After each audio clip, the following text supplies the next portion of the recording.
This meeting to order. This is the meeting for February the 1st, 2011. Madam Clerk, please do the roll call. Ms. Drummond? Here. We have a microphone on. Mr. Birch? Mr. Birch is joining us telephonically. Ms. Gray Jackson? Honored to be here. Ms. Johnston? Here. Mr. Trainee? Here. Mr. Flynn? Present. Mr. Starr? Here. Mr. Hall? Here. Mr. Honeman? Here. Mr. Gutierrez? Here. Ms. Osiander? Here. Mr. Chairman, we have a quorum. Thank you, ma'am. Pat, could you lead us in the pledge, please, sir? My pleasure. Pledge allegiance to the flag of the United States of America, to the republic for which it stands, one nation, under God, indivisible, with liberty and justice for all. Thank you, sir. Appreciate you leading us in that. Tonight's in business is minutes of previous meetings. There are none. Mayor's report, Mr. Mayor, sir. Well, thank you, Mr. Chairman. I have the special order today that with the body's indulgence, I have a proclamation that I would like to read. First, I would like Mr. Norman Elliott to come to the microphone, please.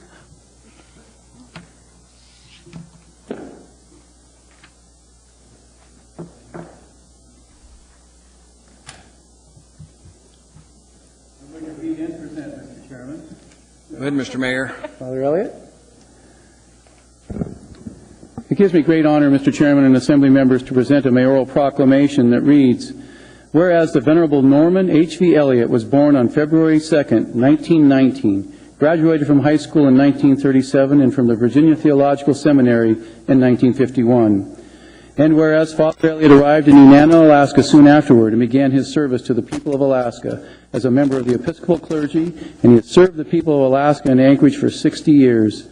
And whereas Father Elliott and Mayor Dan Sullivan both lived in Nenana, Alaska in 1951, although only Father Elliott remembers the experience. And whereas Father Elliott spent 6 years in service to his country as a member of the United States Army, including during World War II, and whereas Father Elliott served as minister to thousands of Alaskans around the state, including villages on the Yukon River, including Eagle, Tanana, and Arctic Village. And whereas in 1957, Father Elliott married Miss Stella Burton, and together they raised 3 children, and he's the proud grandparent of 8 grandchildren. And whereas Father Elliott served as the rector at All Saints Episcopal Church from 1962 to 1989 and was conducting a service during the Great Alaska Earthquake in 1964. And whereas Father Elliott, after retiring from official ministerial service, continues to spread twin messages of love and hope as a registered pastoral visitor to the Alaska Native Medical Center, Providence Alaska Medical Center, and the Port of Anchorage. And whereas Father Elliott is an active and engaged member of his community, including service on Mayor Sullivan's Sister Cities Commission and the Hand Commission, and serves on the Mayor's Homeless Leadership Team, and is an active member of the Anchorage Lions Club. And whereas Father Elliott, renowned for his oratorical prowess, has performed hundreds of weddings and delivered many touching eulogies during his career. And whereas Father Elliott is the epitome of a lifelong learner and a sterling example of how to age with dignity, grace, and care for future generations. And whereas Father Elliott turns 92 tomorrow, Wednesday, February 2nd, 2011. And whereas the citizens of Anchorage and Alaska thank him for his service and wish him many happy returns. And whereas Father Elliott is truly a living treasure. Now, therefore, I, Dan Sullivan, Mayor of Anchorage, do hereby proclaim February 2nd, 2011, to be Father Norman Elliott Day in Anchorage, and encourage all the citizens of the municipality to join in celebrating his wonderful life.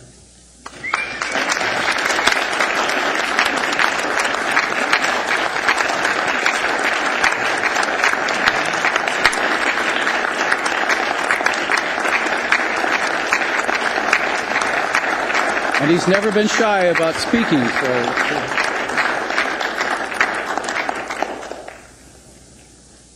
I know the usual response is, I don't deserve this.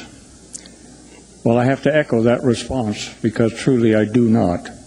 It's been a joy to be in Alaska and to serve. And I thank you, and I thank the mayor. Thank you.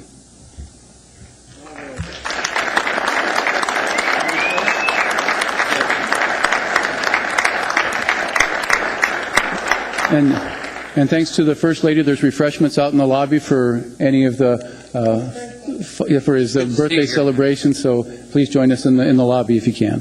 Thanks.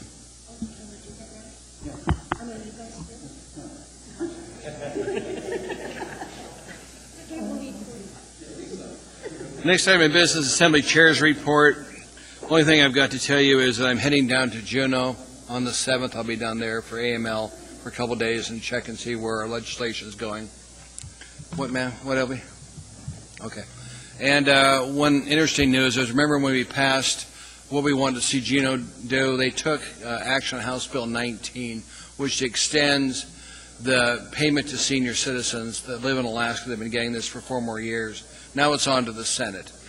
So I'm going to go down and talk to Mike Harker, who was the co-sponsor of it in the House, and see what we need to do to get it passed in front of the Senate and on its way to the governor. So I'll be down there. Other than that, not much from the chair. And we'll go committee reports. Debbie? Mike? No, sir, thank you. Paul? None, sir. Thank you. Ernie? Make your proclamation now. No report. Proud to announce my engagement to Sandy Vandergaal, who's agreed to be my wife May 14th at 2 o'clock. And we've listed... Woohoo! Congratulations!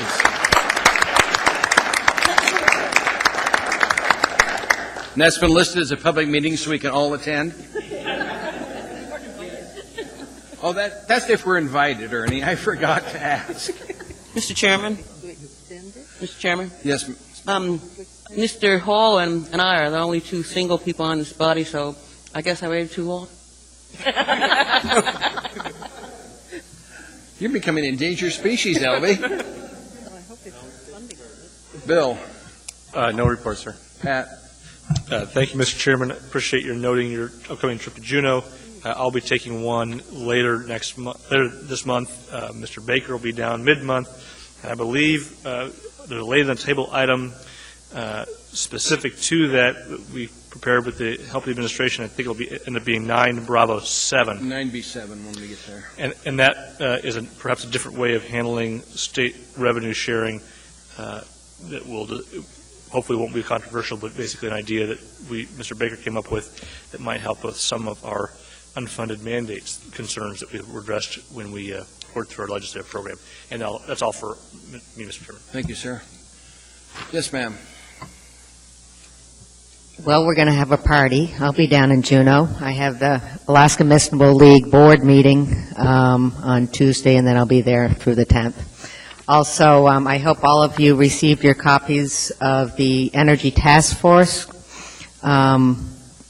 Did they hard copies, or you were supposed to get the Energy Task Force annual report plus the policy, what they've suggested in place for the mayor as far as looking at energy issues. And I thought we were going to have it as AIM, or they were going to pass it out. I'll make sure that the Assembly does get it, and I wish you'd all look at it because there's been a lot of time and effort that's gone into it, and I'm honored to be on that task force. Thank you, Chair. Other than that, no other news. Thank you. Thank you, ma'am. Elby? Thank you, Mr. Chairman, and I'll be going to Juneau also.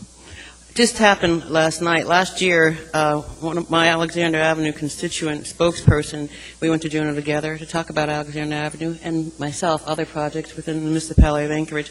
And we're going again the 10th, just for one day. We have appointments already scheduled from morning till evening, and hopefully we'll have one confirmed with at least the governor's office.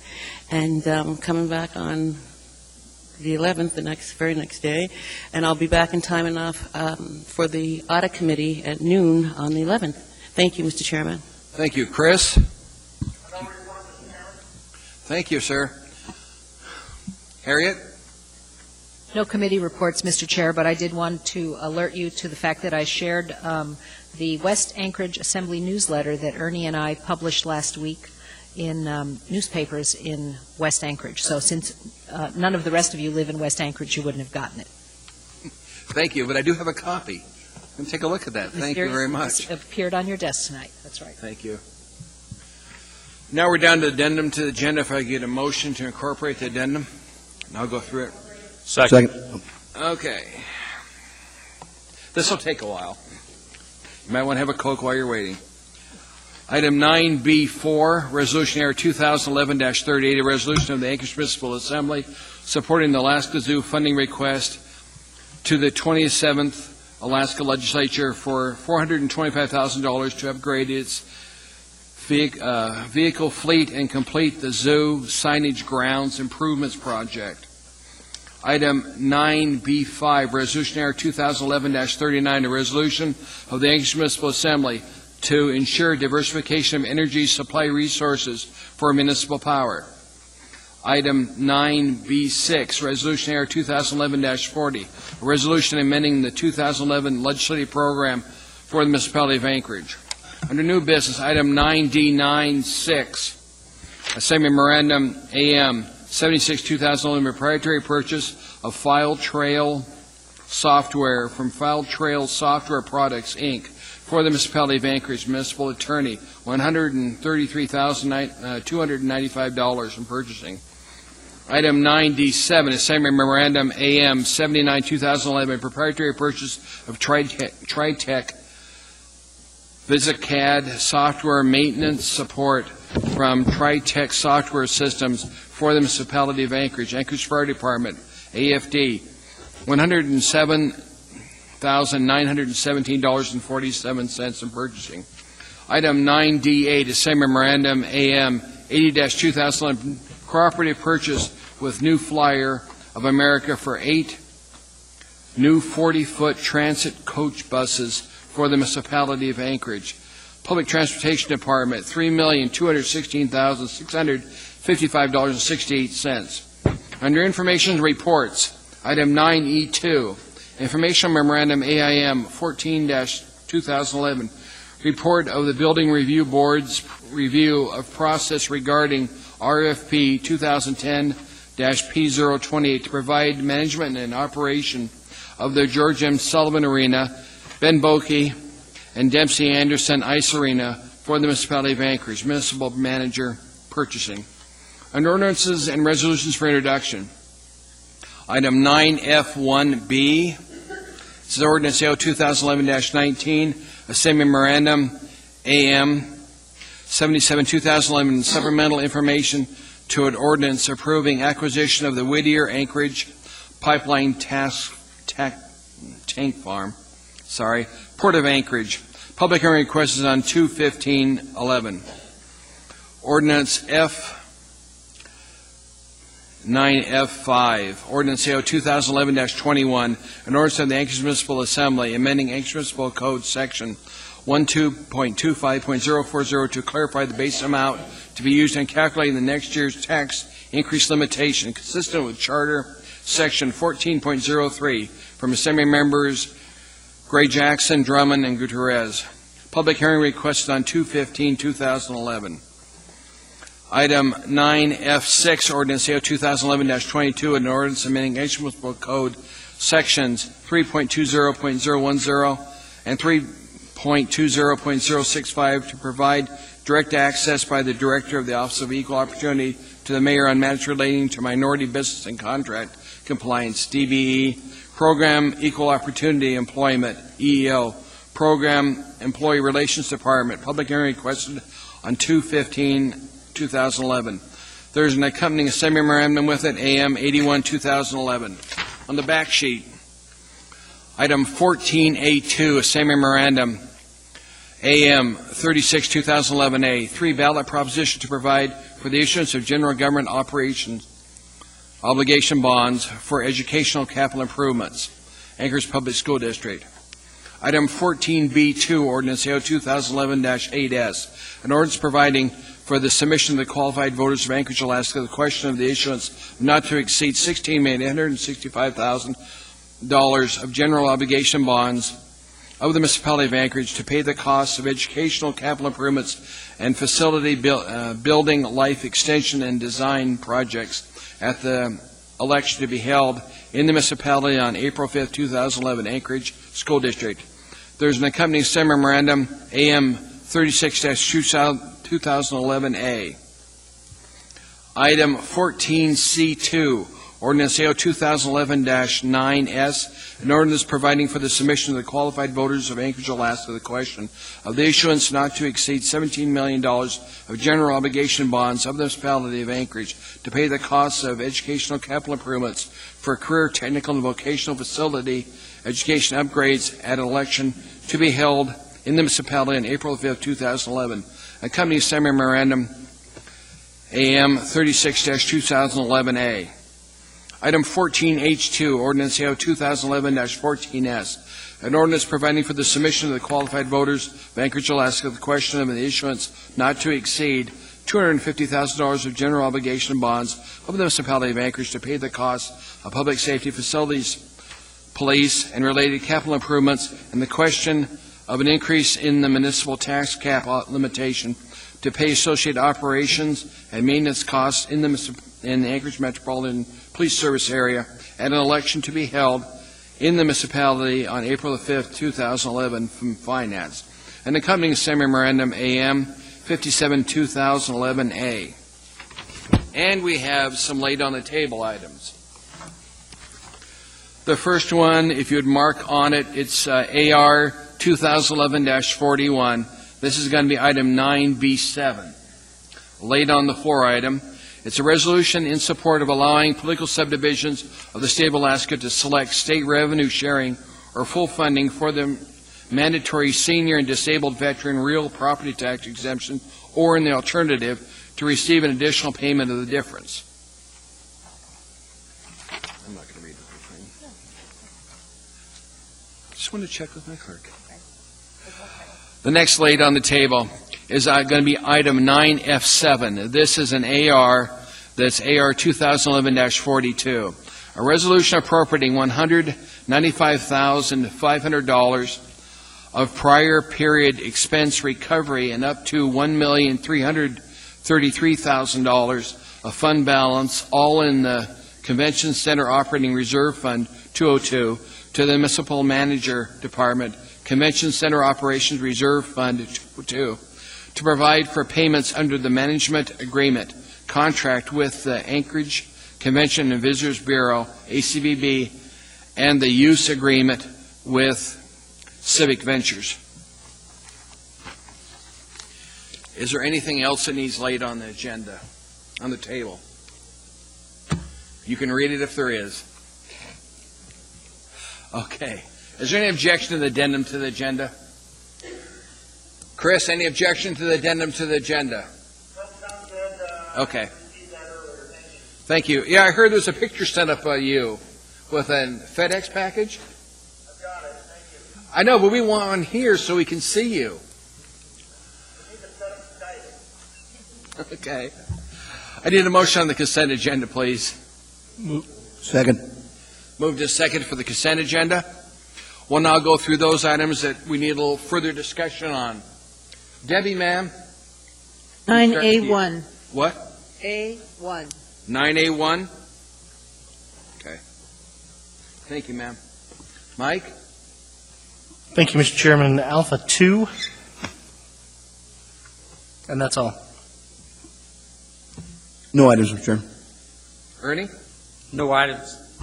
Bill? No items. Pat?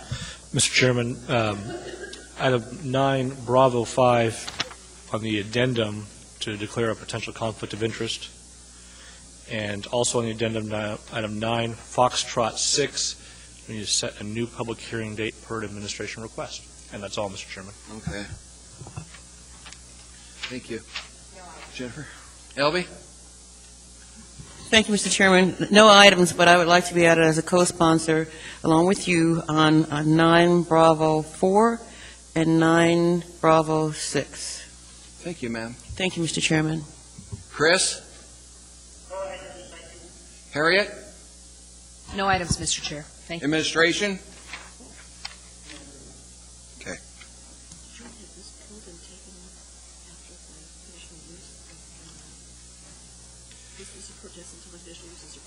Right. Doesn't make any difference. Okay. You want it? Just leave it. Okay. Madam Clerk, please do a voice vote on the balance of the consent agenda, with the exception of those items that were pulled for a little further discussion. Okay. We have to do a voice vote because we've got Chris on the line. Ms. Osiander? Yes. Mr. Gutierrez? Yes. Mr. Honeman? Yes. Mr. Hall? Yes. Mr. Starr? Yes. Mr. Flynn? Yes. Mr. Trainee? Yes. Ms. Johnston? Ms. Gray Jackson? Yes. Mr. Birch? Ms. Drummond? Yes. Mr. Chairman, that's unanimous. Thank you. Those items were approved, with the exception of those items were pulled for a little further discussion, so we'll now go back to the agenda for those items that were pulled. The first one is Ms. Osiander's. Move to approve 9A1. Second. Oh. Ask unanimous. Chris, any problem with 9A1?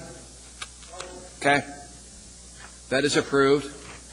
Debbie? If representatives who are here for the Hugs Award could come down to the front, I'd appreciate it. Thank you.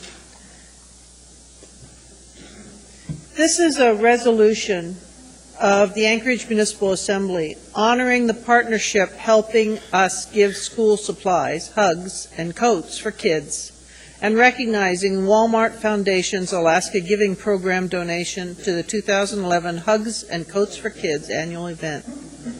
Whereas Hugs and Coats for Kids is a collaborative community partnership that provides basic school supplies to children within the municipality of Anchorage and strives to foster an excitement for lifelong learning.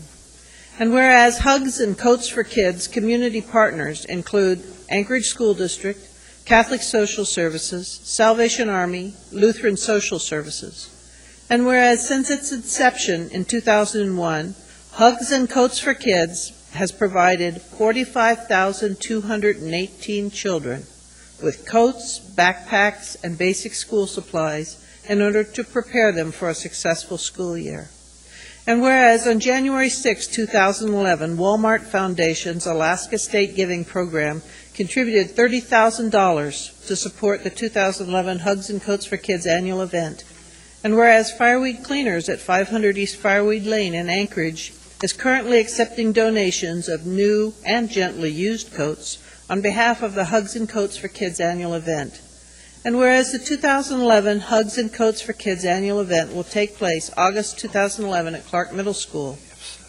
Now, therefore, the Anchorage Municipal Assembly recognizes and appreciates the $30,000 donation from Walmart Foundation's Alaska State Giving Program to Hugs and Coats for Kids, and encourages residents to participate and remember those in need today, in the weeks and months ahead, and throughout the year. Passed and approved by the Assembly this day.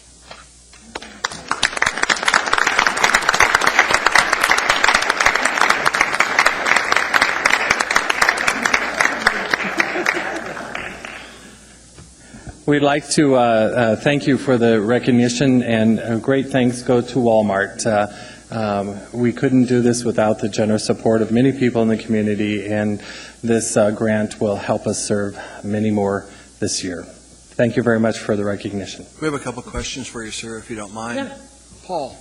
Yeah, I just wanted to acknowledge, of course, the such a good neighbor Walmart has been to our community, and really, this is a great way to make sure that kids get a chance to go to school that are, particularly in this climate that we live in, warm and comfortable, and of course ready to learn. So thank you very much for your. Ma'am, you got the camera. Come on down forward. You can shoot going this way. You won't see anything except their back sides going that way. And you may want to put a different photo in the. Okay. Well, you can shoot this way, ma'am. Sorry to interrupt you, Paul. That's okay. I just want to thank you again. Debbie? Well, I have been impressed by the Hugs program for a long time, so I was very excited when I read about this donation, and I also want to join in saying thank you to the Walmart Foundation. My hopes would be that this gets well known throughout the community so you can have strong support all year long. There is nothing more critical, and it's particularly hard, I think, for young families at that time of year to garner everything together to get their kids ready for school. So I want to thank all the partners in this program. Very, very good program. Thank you. And that's all we've got, but thank you very much for being here. Appreciate it.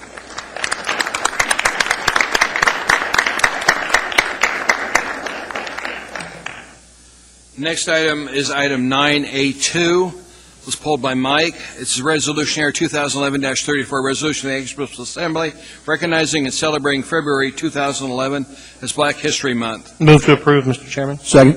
Moved and seconded, Mike. That's unanimous consent. Seeing no objection, that's approved. You too, Chris? Yeah.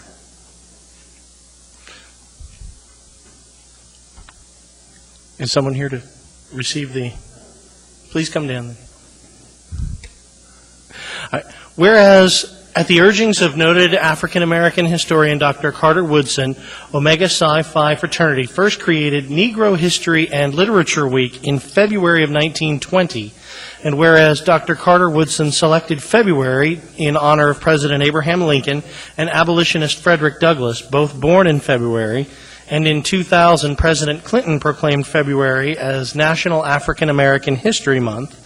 And whereas Alaska has much to celebrate during Black History Month, and whereas completed in 1942, the Alcan Highway was built by two construction division teams, one white and one African American, working from opposite ends of the project, and whereas the first white and African American soldiers to work side by side on a daily basis did so in the Aleutian Islands during World War II, and whereas on February 3rd at 7 p.m., the Anchorage Museum will host the last of 4 free public lectures spotlighting different aspects of the Aleutian campaign during World War II, notably Dashiell Hammett's military tour in Adak as the camp's newspaper editor, where he pioneered a racially integrated newspaper staff at a time when the Army was segregated. And whereas during Black History Month, Anchorage will host community events, including Black History Month Storytime at Barnes & Noble Booksellers, and lectures and movies at University of Alaska Anchorage, commemorating the quest for civil rights in Alaska and across the globe. And whereas, sponsored by Wells Fargo, the Anchorage Museum invites residents to Black History Family Day on February 13th, 2011, from 1 p.m. to 6 p.m., to watch dance performances by Underground Dance Company and to participate in kente cloth weaving, beading, and a community mural. Now, therefore, the Anchorage Municipal Assembly joins in reflecting upon the contributions of African Americans to our state, nation, and world, and those who have played important roles in American history, from making important discoveries and contributions in science, education, law, politics, music, art, sports, and the presidency of the United States of America. February 2011 shall be recognized and celebrated in the municipality of Anchorage as Black History Month. And Anchorage residents and visitors are encouraged to participate in local Black History Month events in the spirit of love of country, respect for democratic principles, and commitment to solidarity and equal opportunity for all Americans.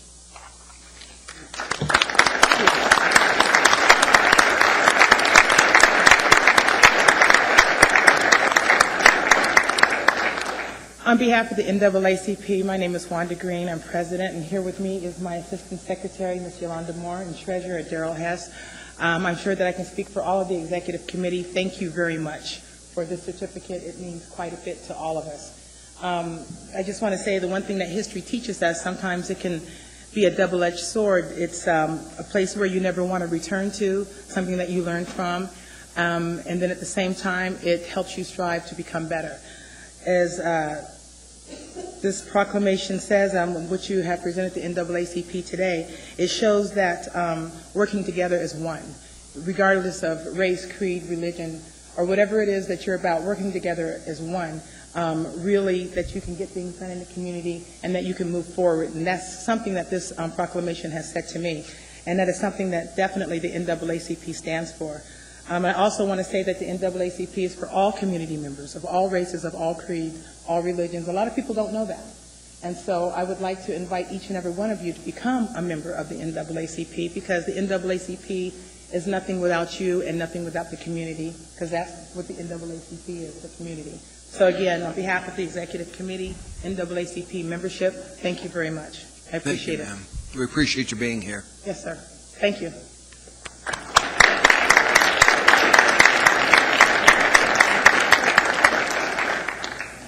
Before I continue down, my clerk wanted to remind me that when I read in 9F7, there's a required public hearing on 2/15/2011.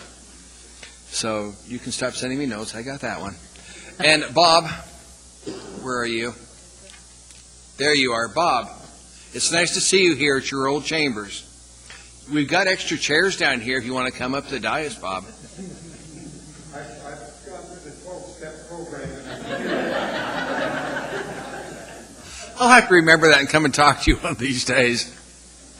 It's good to see you here, Bob Bell. Appreciate it. Okay, working on down through the agenda. What? Okay.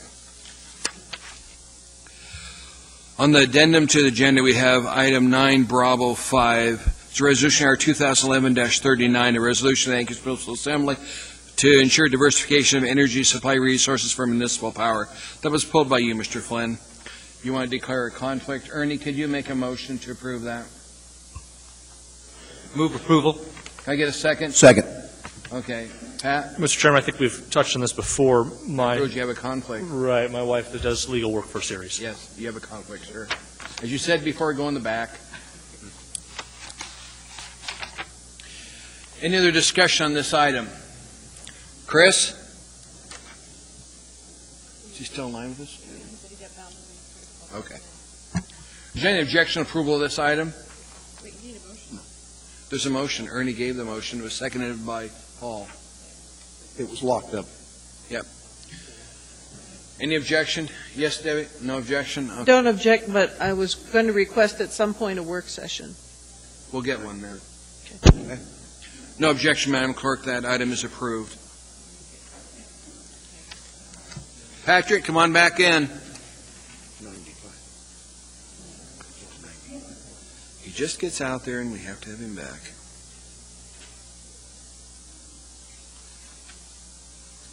Would you get Patrick back here, please, sir? If you have to hog tie him, bring him back. Really?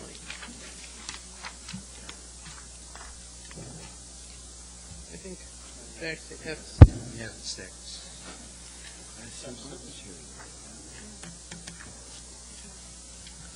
Barbara, can you stand up for a minute? I want our assembly members to know our ombudsman is attending our meeting. So if anything comes up, she's here. Welcome aboard, Barbara.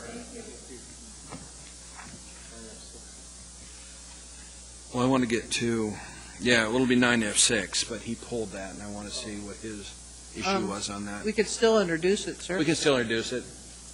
Move to introduce. Second. Is there a third? Okay. You wanted the public hearing date at the request of the administration, so they should. So the public hearing on what date, Pat, on 9F6? March 29th. We've got a meeting that day.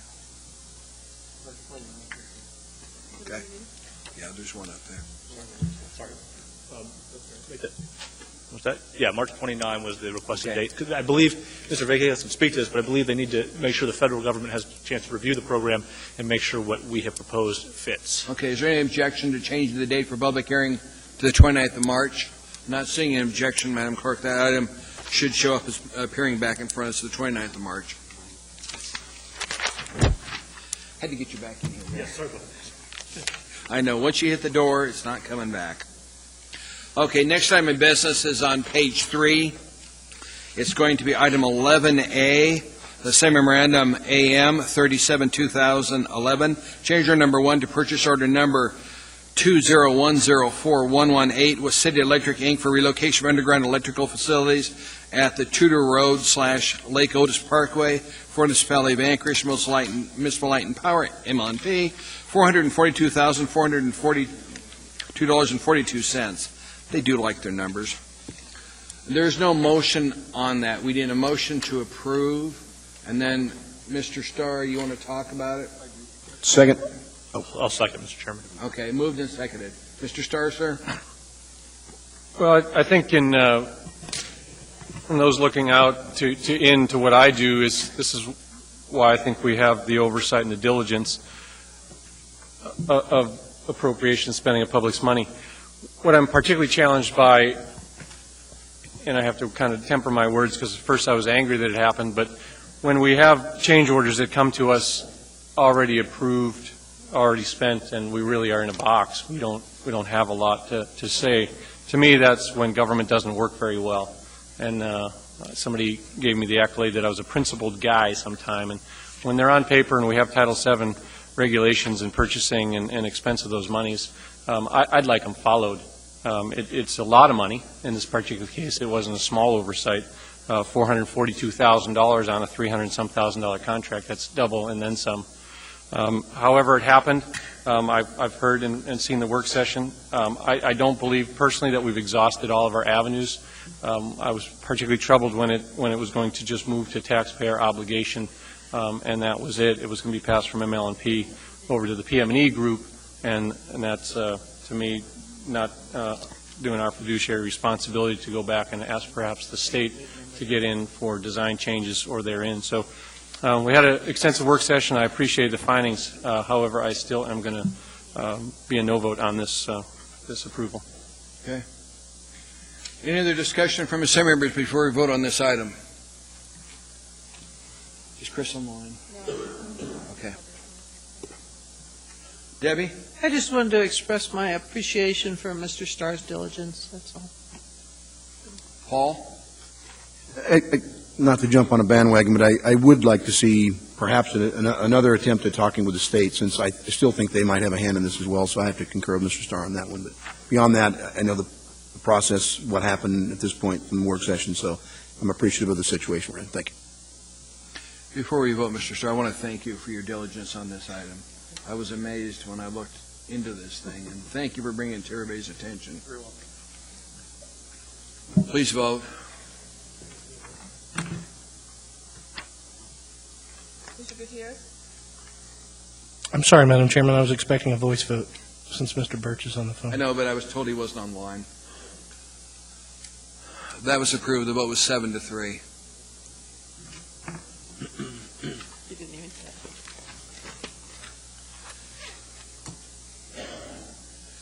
Next item in front of us is item 11B. This is same memorandum AM 692-2010 recognition award to SMG of Alaska to provide management and operation of the George M. Sullivan Arena, Ben Boeke, and Dempsey Anderson Ice Arena for the municipality of Anchorage municipal manager.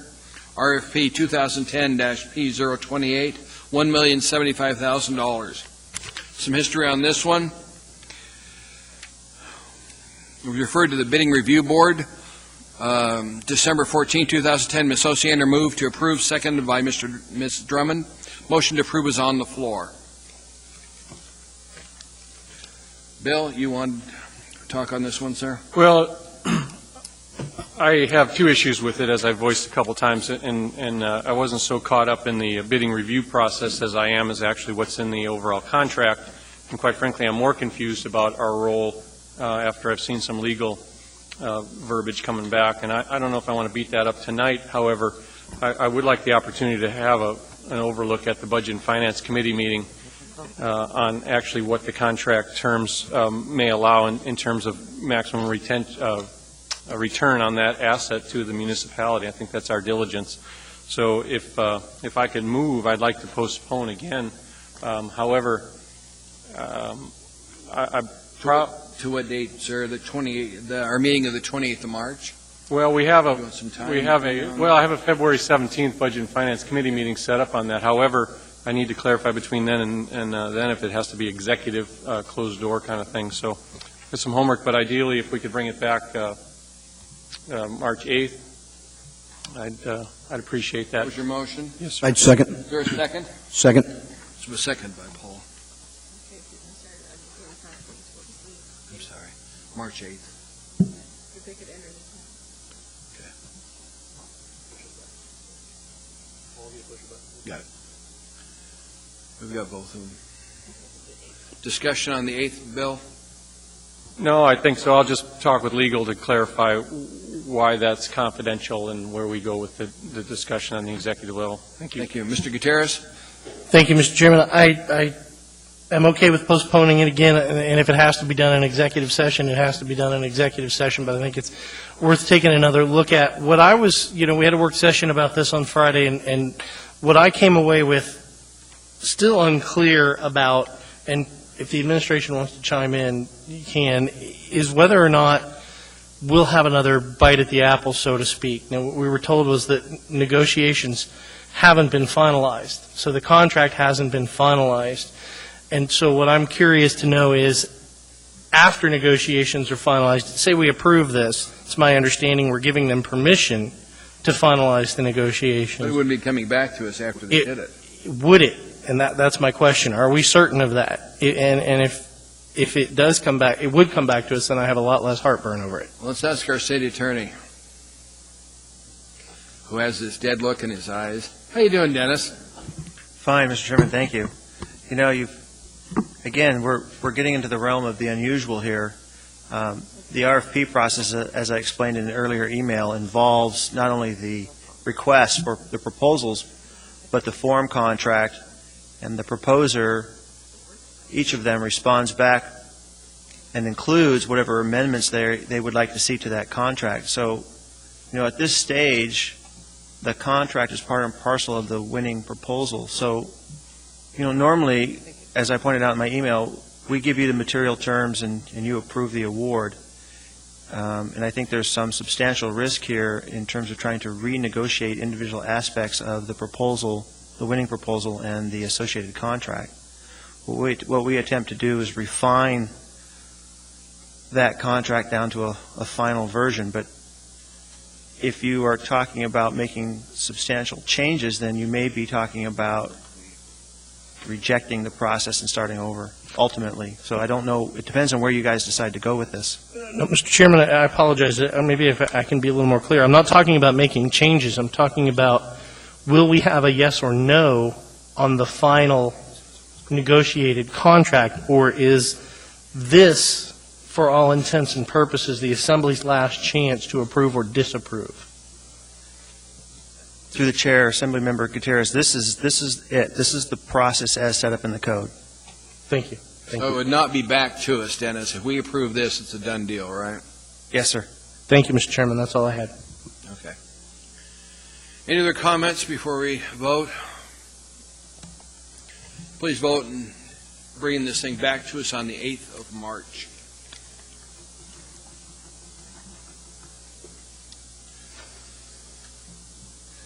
Who are we missing? Mr. Jackson, Ms. Johnston, Mr. Trainee.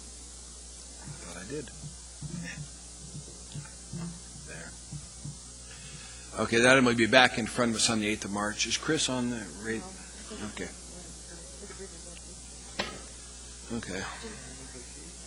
Next item in front of us is item 11C, Assembly Memorandum 45, 2011, 2011-2012 liquor license renewals, Peking Wok Restaurant number 2813, Restaurant Eating Place, Carpentier's Cocktail Lounge number 2001.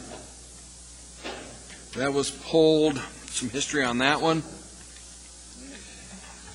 It was bifurcated, action postponed from 1/18/2011. No motions pending. Paul? Move to approve. Can I get a second? Second. Paul? Mr. Chairman, since this was brought before on the license renewal, and if you recall, it was on a long list, we bifurcated, pulled this. There was a TAMS issue that was unresolved, and I've been assured by the clerk that the verification for the TAMS is in the mail. I haven't yet received it at this point, but I'm going to make a recommendation to the body, no protest as a result of that. Okay. Pending compliance. Thank you. Other discussion from Assembly members relative to this item? Point of information. Yes, ma'am. Is that for both of these? The motion to approve, it's for both the Peking Wok and the Carpentiers? I believe they're both in there, yes. Okay, thank you. We have, I believe, I think Madam Clerk can inform us, I believe Carpentiers has already been received. Is that correct? Amanda? Through the chair, Carpenter's Cocktail Lounge was received already, and I spoke to Monica on the phone today. She's the name on the license for Peking Wok, and that is in the mail. Anything else, Debbie? Please vote on this item.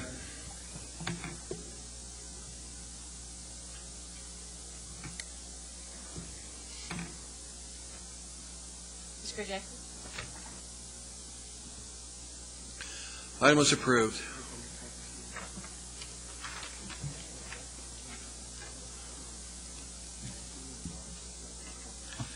Next item in front of us is item 11D. Item 11D is ordinance AO 2010-92, an ordinance submitting to the qualified voters of the municipality of Anchorage at a regular municipal election on April 5, 2011, a ballot proposition amending Anchorage Municipal Code Section 14.03 to add a new section to define base amount in the calculation for the tax increase limitation tax cap. Some history on that one. Ballot proposition, amending it. Public hearing was closed on 1/11/2011. No motion is pending. We should. Why don't we just wait till Mr. Birch gets back online if we could, okay?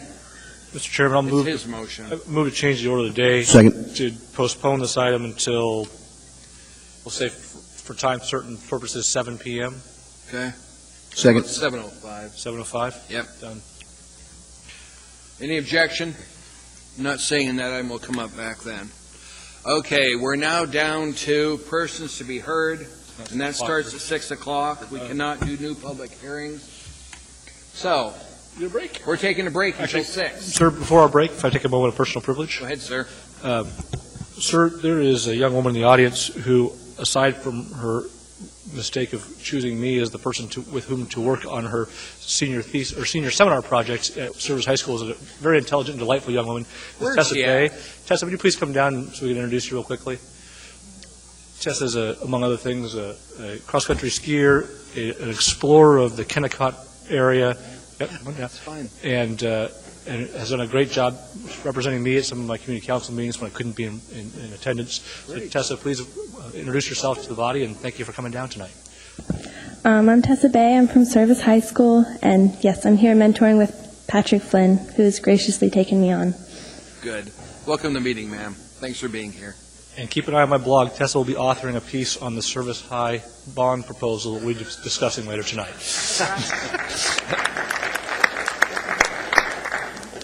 We're taking a break till 6, where we have to stop until that. An item that was passed erroneously, item 11C, we need to reconsider it.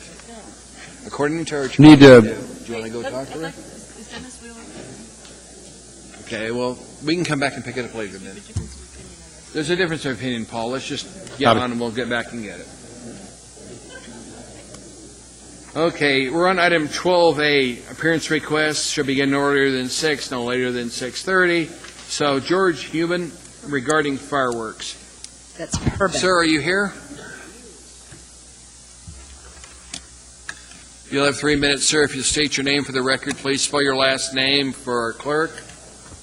Welcome to the meeting, sir. My name is George Herben. My last name is spelled Herben. I live at East 112th in Elmore. Thank you. My topic is brief. In the 57 years since I came to Anchorage, I've never witnessed a more irresponsible act by the city administration than the granting of permission for private fireworks on New Year's Eve. My wife and I suffered for hours that night because our home was invaded by the most appalling noise I've ever heard in this town. My wife has been ill and couldn't rest. We couldn't listen to music, hear the TV, or each other inside our own house.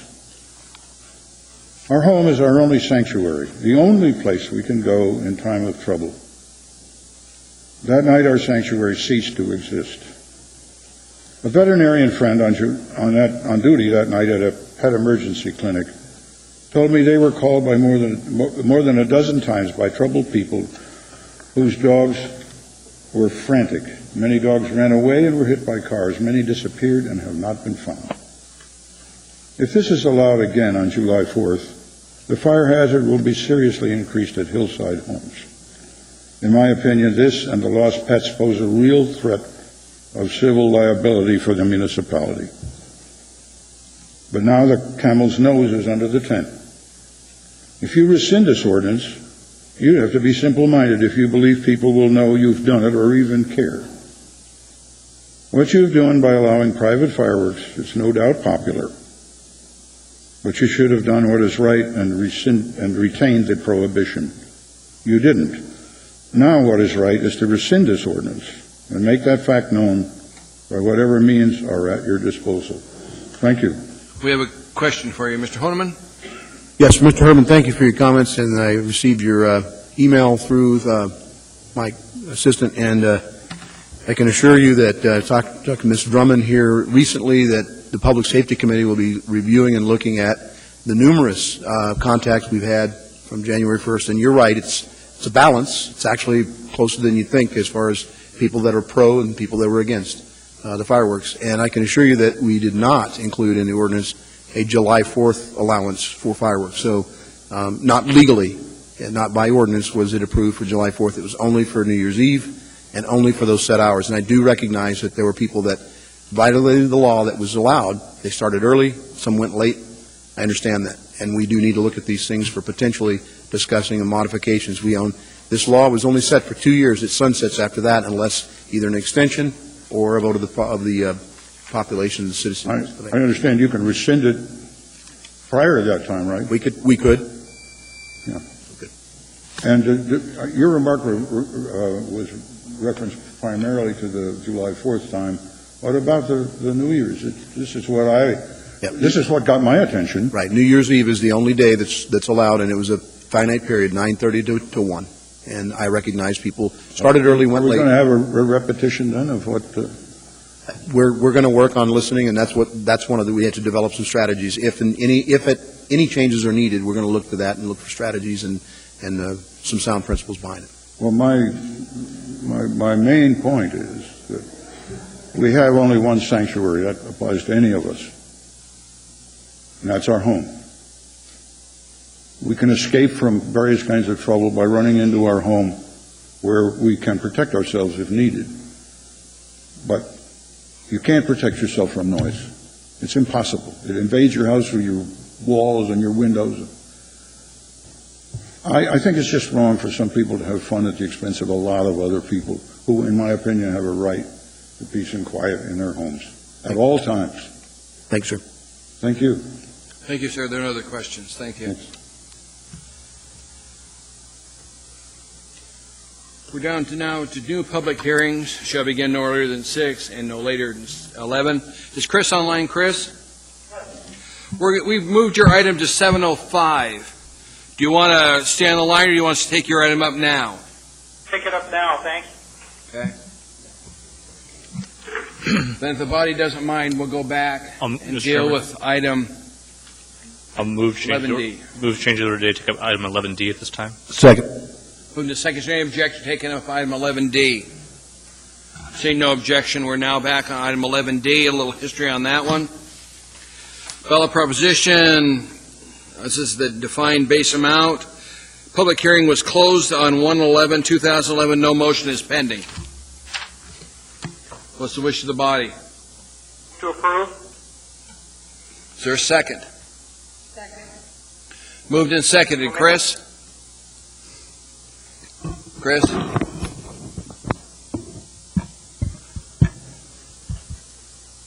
Chairman, I'd move to amend to drop a property out of line 40.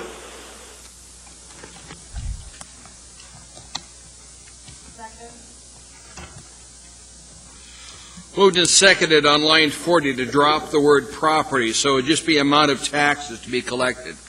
And if I might, if I've got a second, I would just explain that's a result of the follow-up discussion we had at the work session. We've had several work sessions on this, and the discussion that we've had with municipal council and the chairman of management and budget. Thank you, Chris. Ms. Jackson? Thank you, Mr. Chairman. It's probably not appropriate. I'm not really sure to make a motion right now. No. Okay, thank you. This evening, I think we have in front of us is there any objection to making that deletion? There's no objection to making the deletion, and we've amended out property. It now just reads amount of taxes. Thank you, Mr. Chairman. Thank you, ma'am. I know, but by unanimous consent, there's nobody object to that. So we're there. Chris, do you want to continue on Just to 2010-92. urge the body, we've had multiple work sessions on this, including an excellent presentation and briefing by the mayor and the Office of Management and Budget, Ms. Braska.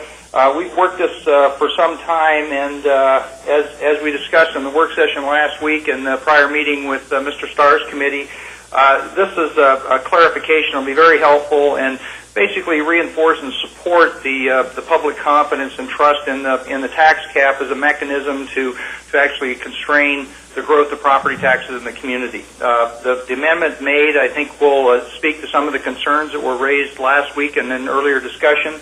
And I would urge the Assembly to allow the public to have a vote on this by voting in the affirmative on this ballot initiative. Thank you. Thank you, Chris. Ms. Gray Jackson, you're next in line. Thank you, Mr. Chairman. I think I'll start out my debate with a quote that I think I remember Mr. Coffey saying, and I'm sure he'll correct me if I'm wrong, but I think I remember him saying that ballot initiatives are a terrible way to govern. And I have to agree with him. And this evening, folks, I introduced, with support from my colleagues, Mr. Gutierrez and Ms. Drummond, an ordinance to deal with this issue by way of the municipal code. You see, the charter is a guideline that defines the roles and the responsibilities of municipalities. Okay? And what the charter does is allow the legislative branch of government to expand on its intent by way of making changes to the Anchorage Municipal Code. And that's what my ordinance is doing. It was introduced this evening. The public hearing will be held on the 15th, and we will make the code and the charter a little bit clearer in terms of the concerns of Mr. Burge and some others in the community.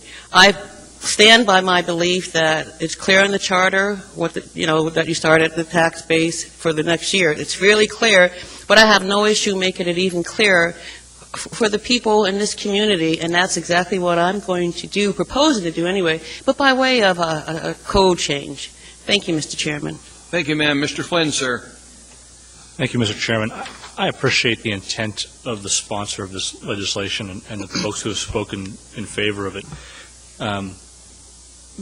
The difficulty I'm having with it is it looks at a specific problem, which is how we calculate the tax cap when we incorporate state revenue sharing in one particular way, and attempts to, and provides a global solution that actually hinders our ability to provide tax relief in different circumstances. And I'll speak to two specific instances. You may recall, Mr. Chairman, a couple of years ago there was some stimulus money that came to this community by way of the state government. And you may recall further, Mr. Chairman, that the then governor was somewhat reluctant to accept those stimulus funds. She was assuaged and made willing to do so by the, I guess, pledge of the then administration of acting Mayor Clayman that we would use every single one of those dollars to provide property tax relief. And that's exactly what we did. However, had this charter provision been in place, the sponsor asserts, I'm not sure he's correct, but asserts we would not have been able to do that. And I'll go a step further. Mr. Chairman, I think you were on the body. Actually, perhaps you weren't. Yes, I was. When we... at least when Halen was here. Oh, no, sorry, this was before that. In the waning days of the Meister administration, the Assembly approved a significant tax reduction utilizing settlement funds from some litigation.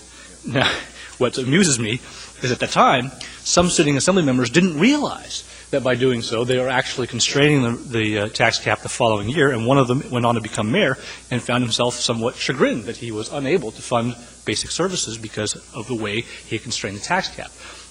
Again, if this charter amendment were in place, there would have been no option for the Assembly at that time. They would have had to reduce property taxes and future services if they were to provide tax relief through those litigation funds. So I don't disagree with the principle that we should use state revenue assistance to reduce the tax base for the following year, and that's why I think Mrs. Gray Jackson is perhaps on the right track. I disagree, however, that we should never allow ourselves to provide temporary tax relief to our residents with one-time monies that we know will not repeat. So thank you, Mr. Chairman. I appreciate your consideration. Thank you, Mr. Flynn. Other comments from Assembly members? Mr. Gutierrez. Chris here again. Yes, Chris. I might. I misspoke earlier when I said this was an initiative. It's actually a charter amendment to allow the people an opportunity to vote on this matter. And I think the last issue that came up reflective of the charter that impacted the tax cap was an initiative that was made necessary by the Assembly not addressing an issue that was of profound concern and public interest. So I, again, would encourage the body not to rely simply on an ordinance, which is fine, but to embody a tax cap provision and the protection that the public really needs with the Taxpayer Protection Act embodied in this ordinance. Allow the public an opportunity to vote on this in April with an affirmative vote this evening. Thank you. Thank you, Chris. We've got a few others that want to discuss it. Mr. Gutierrez. Thank you, Mr. Chairman. This appeared in the middle of December of 2010, so about a month and a half ago, and we had one work session on the issue last Friday, and it became clear then that there were some problems. And I believe, Madam Clerk, was that work session recorded? I believe so. Okay, because the mayor actually uttered the words, "Mr. Gutierrez is right," and I want to make sure that's on tape, because I'm never going to hear it again in my life. Do you remember the Watergate era? I think it's deleted. I have no recollection of deleting that tape.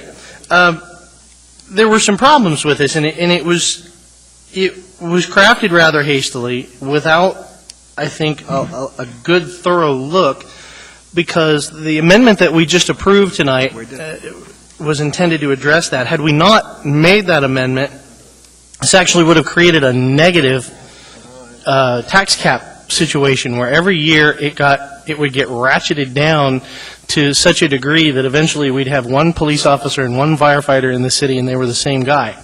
And he was Barney Fife carrying around one green bullet because that was all he could afford. There hasn't been enough work done on this to merit a charter amendment. If you're going to tinker with the charter, it merits a tremendous amount of work. The last thing that we sent forward to the ballot at the last meeting was a potential charter amendment dealing with parking downtown. And that's, whether that lives or dies will certainly be up to the voters.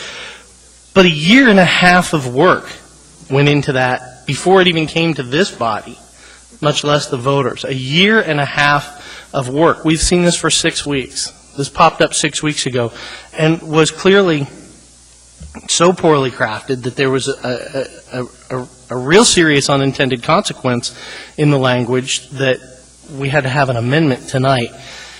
We have, as Ms. Gray Jackson pointed out, an ordinance that I hope is slightly better crafted than this, that is intended to do the same thing, that will be before this body at our next meeting. Here's the thing. Everything we do has unintended consequences. Every piece of law that is written, passed, approved by this body, by the administration, will have consequences that we can't always foresee. If we put this into the code, and there is some drastic unforeseen consequence, it takes 6 votes with the concurrence of the mayor to fix it.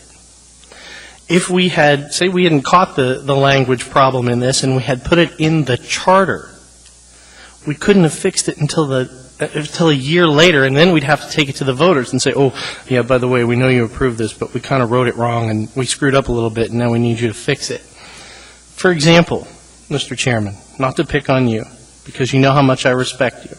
Whatever. It is my understanding with the fireworks ordinance that we passed. I can pronounce your last name. I'll give you lessons on that later. I have a jingle.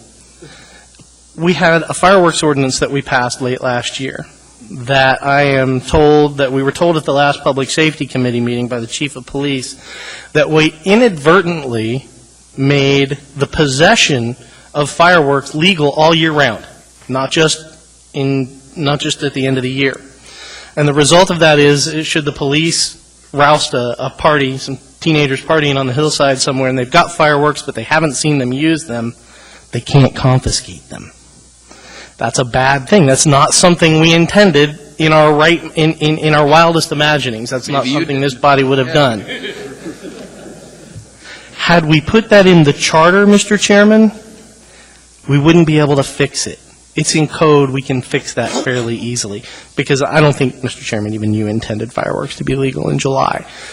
So didn't say they could be legal, just say couldn't use them then. But nonetheless, there wasn't enough work put into this. There wasn't enough time put into this. I think the intent is good. I think that it's something worth looking at. That's why we have an ordinance, that we can put it into code and start it working, and there'll be no ambiguity about what's in the code language. It'll be up to this body, of course, and subject to the mayor's approval. But if we put it in code and there's some dire unintended consequence, we can fix it. In the meantime, we can take this back to the drawing board and craft it a little more carefully, put a little more thought and a little more work into it. And if we want to put it out to the voters as a charter amendment at another time, we can do that. There's nothing that would prevent that from happening. But this is not the right time. I don't think enough work has been done on this at this time, Mr. Chairman. Thank you, sir. Thank you. Ms. Osander, ma'am. I want to let the body know that the mayor left the room because he has another engagement that he had to go to right after we set the time for this at 7:05. I know that he would like to speak on this matter, and I'm going to ask if we could continue it until he has an opportunity to speak to it, since it's of paramount interest to him. We can do that, Deb, but why don't we just see if there's anybody on there discussion from Assembly members, if you don't All mind. right, well, then I will chime in. Go ahead. There's very little that affects the citizens in this town more than the tax cap. And I think that it's really important that the community continues to look and discuss that issue every which way we can. And in some sense, putting this on the ballot will help engender that discussion. Additionally, there's been significant talk and interest among the Assembly at looking at a sales tax option in the future. It is absolutely essential, if we do that we do all we can to make sure that when we say tax cap, people know exactly what that means, and that we don't hear again and again, as I heard the last time, you give government money and they'll spend it as fast as they can. So I think it would be worthwhile to put on the ballot for those two reasons. I am hopeful, though, that since the mayor's passionately with Mr. Birch on this, that he has a chance to speak. Thank you. Thank you, ma'am. Any other discussion from Assembly members? Debbie, why don't you make your motion to bring this back up when the mayor returns to the chambers? That way we can get on with the things that have to be done, because we got a ballot coming up. Thank you. I'd like to make that motion, please. Any objection from the body? Seeing none, when the mayor shows back up, and then we'll come back to item 11D so he can give us his thoughts on it. Let's go down and start dealing with Mr. Chairman, items under 14. Yes, sir. I'd like to make a motion to change the order today to take up 14K. Second. Moved and seconded. Discussion? It's slightly administrative. A lease renewal allows our staff to go home. It's going to snow tonight, and the manager of the airport should probably be up bright and early to make sure we have good, safe air traffic tomorrow morning. So urge just taking the matter up quickly and timely. And any let them go home. objection? Not seeing any. We'll take them item 14K. Now, you're claiming we're having snow again tonight? H-I-J-K. Okay. We're now going to open the public hearing on AO 2011-3, an ordinance authorizing extension of the lease between Municipality of Anchorage as lessor and Evergreen Helicopters of Alaska, Inc. as lessee of Lot 3, Block 5, Merrill Field replat, located on the south side of runway 7-25. Public hearing on this item is now open. Anybody wish to testify, please come forward, state your name and courtesy. For the record, spell your last name, please. Hearing and saying no on public hearings closed. What's the wish of the body? Second. Discussion from Assembly members. Is Chris still with us? Yep, yeah, no problem with that. Madam Clerk, please do a voice vote.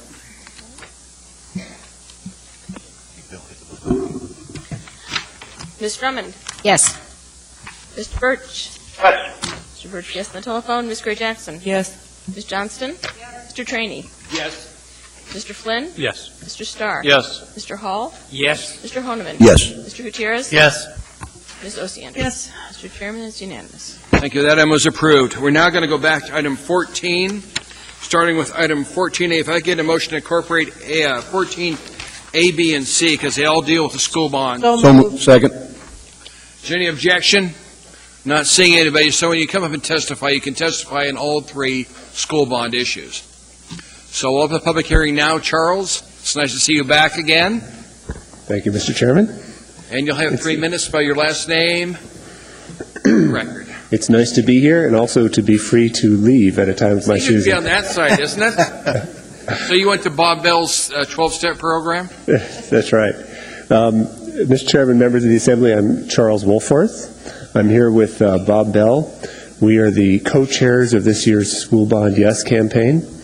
We are, you might say, symbolic bookends of the community on the left and right, showing that really everybody can get behind motherhood and apple pie of school bonds. And Bob will be talking right after me. We didn't want to get up together because we knew that you'd only give us 3 minutes. What I want to say is that I think that we've got an excellent case to make to the voters this year. The district did a survey with Dittman Research in December to look at exactly what the voters were looking for in school bonds. It's interesting that there's 21% of our community who will vote against the school bonds regardless of what we say. But the good news is there's 77% who are persuadable. Some of those always vote for them, and then there's some folks in between that will need to be persuaded one way or the other. And we've got excellent arguments to bring them around. There were no bonds on the ballot in 2010. Gave the voters a break. That was a persuasive argument with the public. One that I think is extremely persuasive is that we've paid off about $150 million in bonds since the last time we voted on them. We're asking for $70 million. That's fiscally conservative. Legislature's reimbursement is always a strong argument. The career and technology education is extremely popular with voters. People realize that's important. So I think we can win this. Bob and I are going to be out there dialing for dollars so that we're on the air, that we're out there at the community councils, that we're on the bus signs. We're going to do all those things. We've done it before. We know it works. And so I would just ask the Assembly to give us a chance. Put it all on the ballot. Give us a chance to sell it. We'll sell it for you. We'll do our level best. So thanks. I don't want to take up more of your time, but I welcome Mr. Bell to come up and have his comments. Mr. Bell, come forward and join us, sir. Mr. Chairman, members of the Assembly, I'm Bob Bell, B-E-L-L. I would like to point out, when you with these school bonds, you get somebody that's as politically enlightened as I am, and then a screaming left-wing radical that we can both come up here and promote these bonds tells you that the whole community is really supporting these bonds. But I want to point out something that when Charles and I were on the Assembly that long ago, we were talking about Service High. We need to upgrade Service High. Well, we still haven't got it done. But since then, we've built a new Diamond High School, we've built a new South High School, we've built a new Eagle River High School, we've completely redone East High School, we're well on the way on West High School, and we're still struggling along trying to finish Service High School. So we need to get this done. And I think that's very important in this community. I was going to point out that the people in southeast Anchorage pay more property taxes per capita than anybody else in this city. And they've got one of the rattiest high schools. So we need to fix it. The other bond issues are also commendable. I mean, technology is a good thing. And there's a lot of design money in there for engineers. That's a good thing. So I would like to encourage you to get these bonds on the ballot, and as Charles said, we'll sell them for you. Now, I want to bring up one other thing, and I talked to the chairman about this earlier. I really think the service bond should be combined with the rest of them.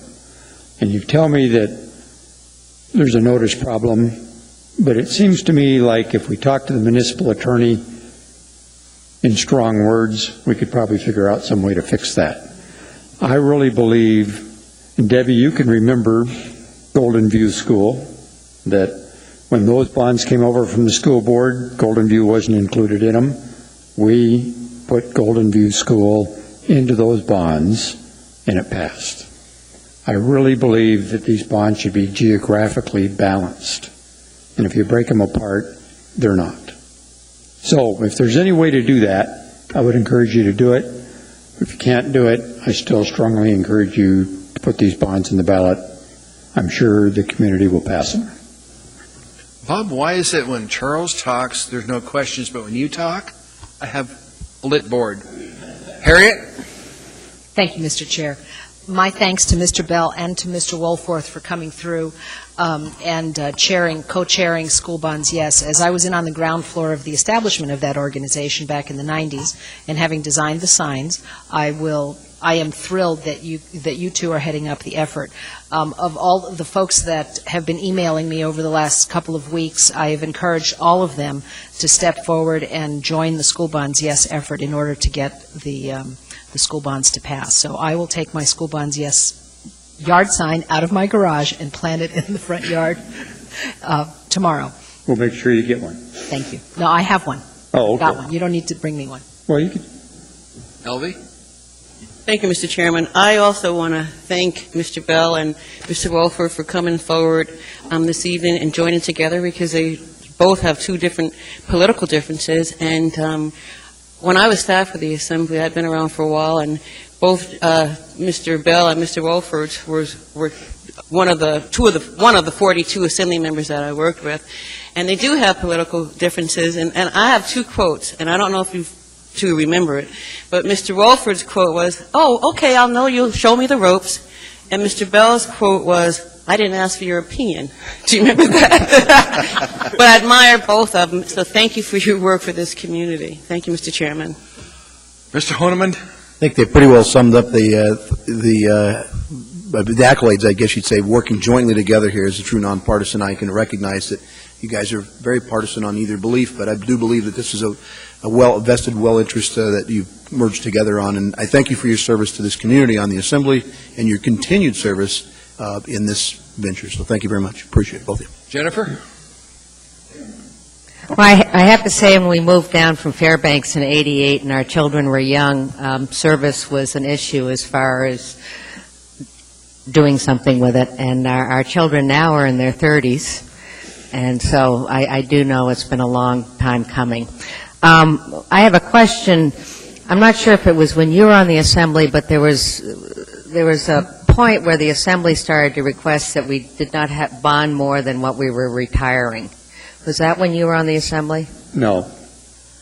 And what do you feel about that concept?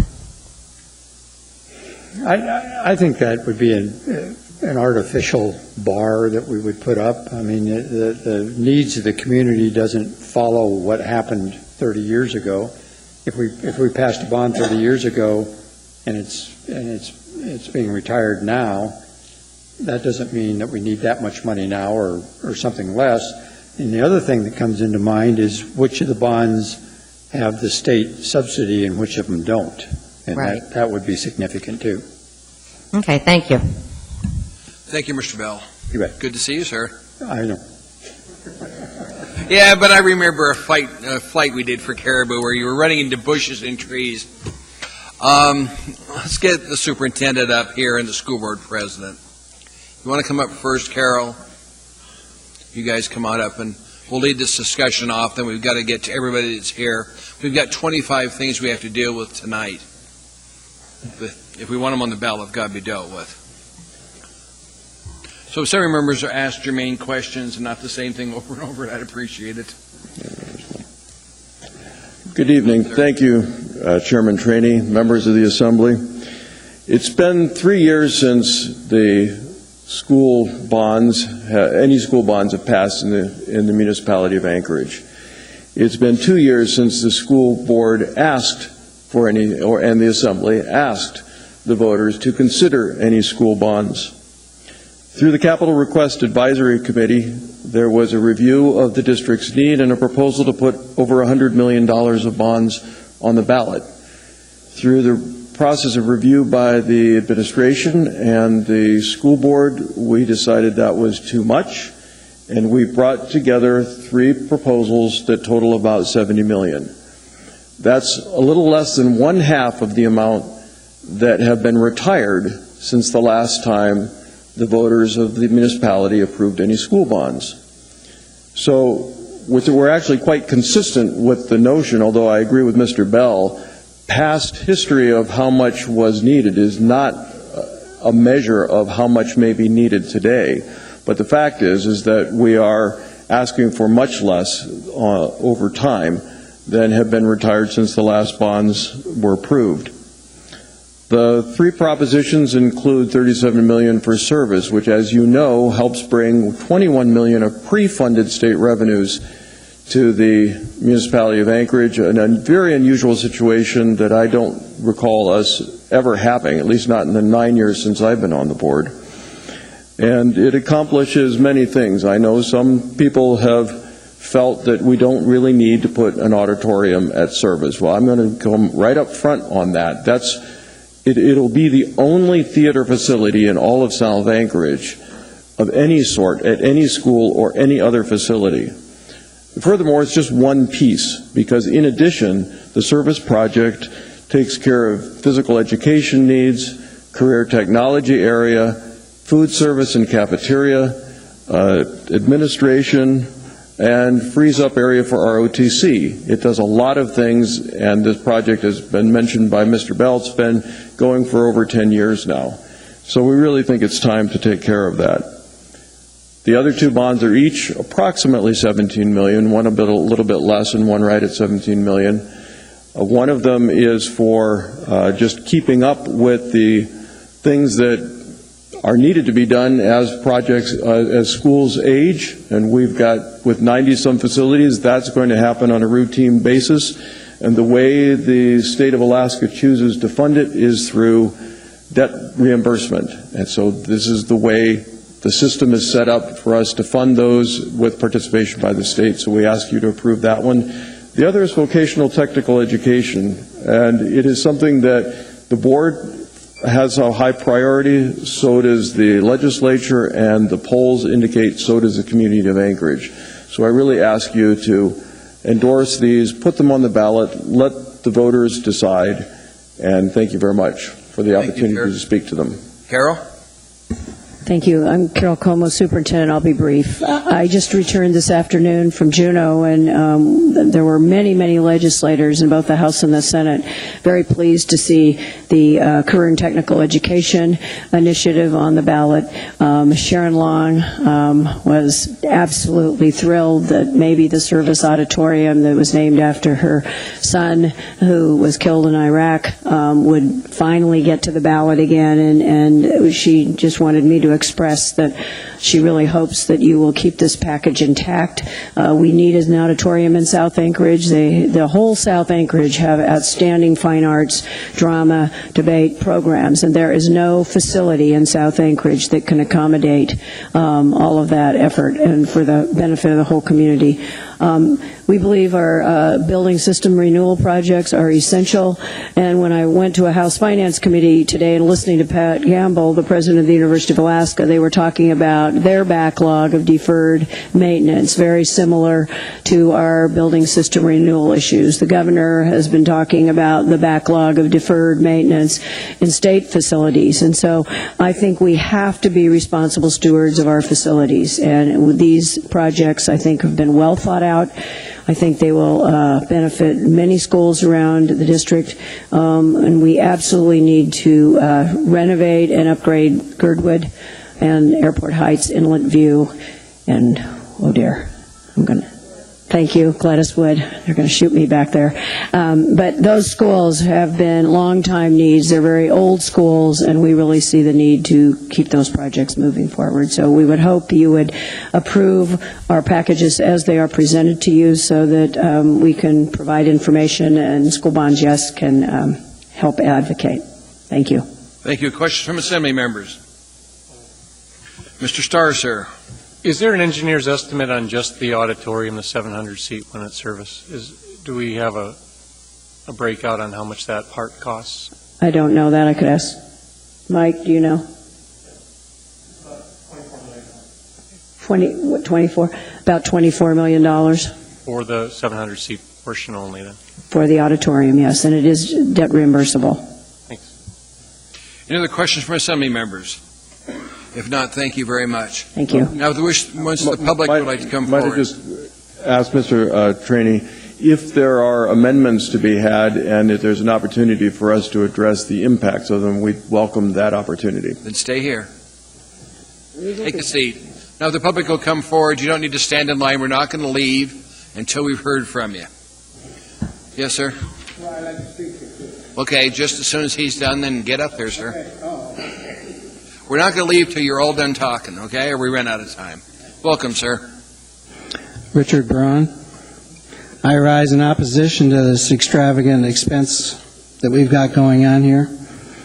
We're in the midst of a multi-year budget tightening process due to unintended consequences of some pretty poor voting a couple of years ago.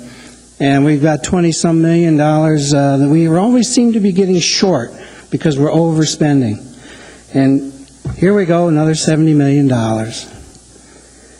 Did I hear Mr. Bell right? The service is 30 years old? Older than 30. What have they done to survive without an auditorium for 30 years? What's the big deal? Can't we wait till we get in a little better financial shape and then let's spend $24 million for 700 people to sit down? They must be doing it somewhere, somehow already. Maintenance. You don't do any maintenance. Yeah, you talk about a few $1 million, but you spread it over 98 billions, and you're hardly doing any maintenance. So we get this sophistry of arguments that, well, we got old buildings, they need to be fixed, they're getting old, we've got deferred maintenance. Well, why are you deferring it? Why do we have to bond for maintenance? If you own a building, why don't you budget money every year to fix the building? You know how long a roof's going to last. You know how long carpet's going to last, et cetera, et cetera, et cetera. Why don't you fund maintenance every year and take care of it? I'm getting tired of having to foot the bill for bonding because you don't have the nerve to put it in your budget and face up to the fact you got 98 buildings, we got to maintain them. Let's increase O&M and fix these buildings as we go. These big bond issues, how much is this city in debt already? Isn't it in billions of outstanding debt? And to just glibly say, oh, it's just only 70 million. I mean, we were able to retire 150 over 2 years, if I heard right. And now we're going to do only half of that, 70 in 1 year. Well, that sounds like it's just about as much as we're retiring. What kind of bogus argument is that? That we're only doing half what we could have asked for. Plus, how many years are we going to buy off one neighborhood for another neighborhood by saying it's your turn for a school? If you'll vote for this, we'll package it with another school, and we'll get everybody to vote for it so that they get their turn next. Is that a reason to build a school? Because it's their turn next because they voted for somebody else's school? How about we just build something we need? Not something we just want, and it's somebody's turn, and geez, we haven't fixed the building, so now we got to have an emergency fix-up bond. Enough is enough. No. Thank you, sir. No clapping, please. I don't work well with that. Welcome, sir. My name is Joe Russell. I'm a 52-year resident of Anchorage. Pardon? Sir, bend the microphone down, and we need you to spell your last name, sir. Russell, R-E-S-S-E-L. Thank you, sir. I actually am here for something else, but when I hear the school district. I have a question here, and I have written to the superintendent, I've written to the mayors or past mayors, why don't the city and the school district say, we paid off X number of bonds, like you mentioned, and that will reduce your property taxes for $100,000 for X number of dollars. If I knew that figure, I said, well, we're taking off $50 per 100,000 or 100, but we're adding on only 50, I might vote for it. But by throwing out big bond numbers, I never got an answer instantly from the city or the school district. I said, hey, down she goes, 2 votes. Yeah, and another thing is we're spending $16,000 per pupil to educate, and we read every day in the paper the results are not what they should be.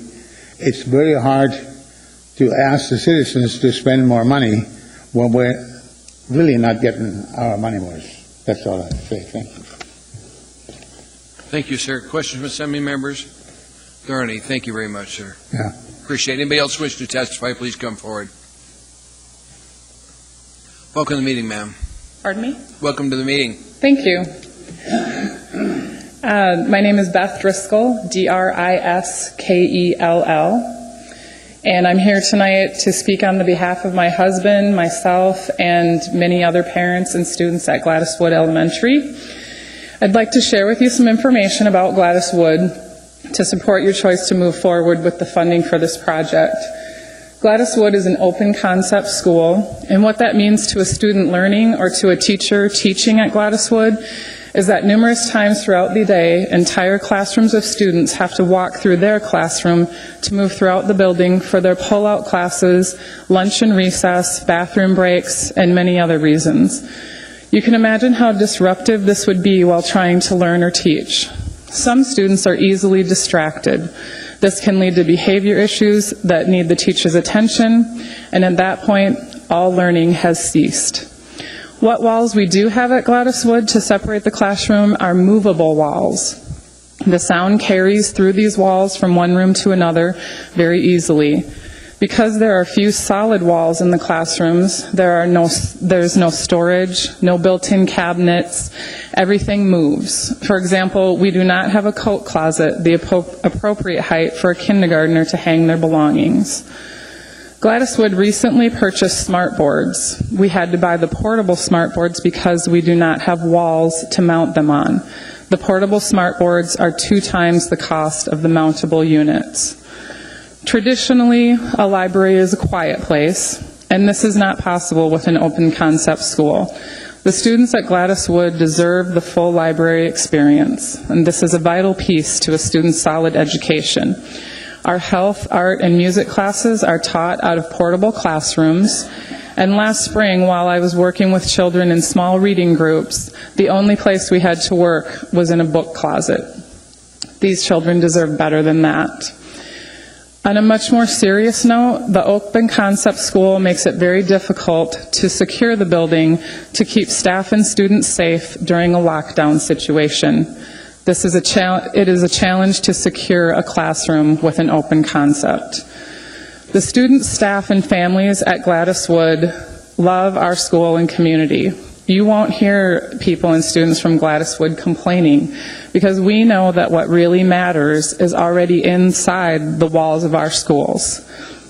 They have the incredible teachers and staff, the emotional and educational piece, but they deserve the structure to support all of those things, to allow them all the opportunities that they deserve so that they can see how technology works and how it can enhance their education.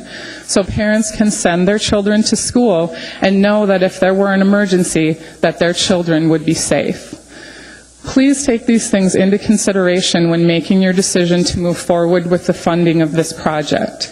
Lastly, I would like to invite each and every one of you to visit Gladys Wood, to see for yourself what these children and staff have to do every day to try to make our school an environment that is conducive to learning. Thank you, ma'am. Mike? Thank you. Thank you, Mr. Chairman. Ms. Driscoll, I apologize, I have not been to Gladys Wood. Oh, okay. But there are no walls? There are walls on the outside of the building, of course. Inside, there are some walls, but the majority of classrooms, it's broken up into pods. And so when you walk down one hallway, there's a solid wall on one side, but there are 3 classrooms that are open that you will walk through to get to wherever you are at the end of that room. I asked because the high school that I attended in Indiana was built in that same open concept in probably 1978. And I always thought that was the dumbest idea ever. Yeah. You know, the teachers in my high school did everything they could. They took rolling bookcases and tried to improvise walls, but you could always hear the teacher across the hall or the teacher around the corner. Yeah. It just was a dumb idea. I'd have to agree with that. Thank you. Thank you, Mr. Chairman. That's Thank all. you, ma'am. Thank you. Anybody else wish to testify, please come forward. Welcome, sir.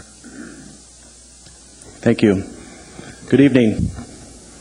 My name is Howard Earl. That's E-A-R-L. I appreciate this opportunity to speak before you this evening.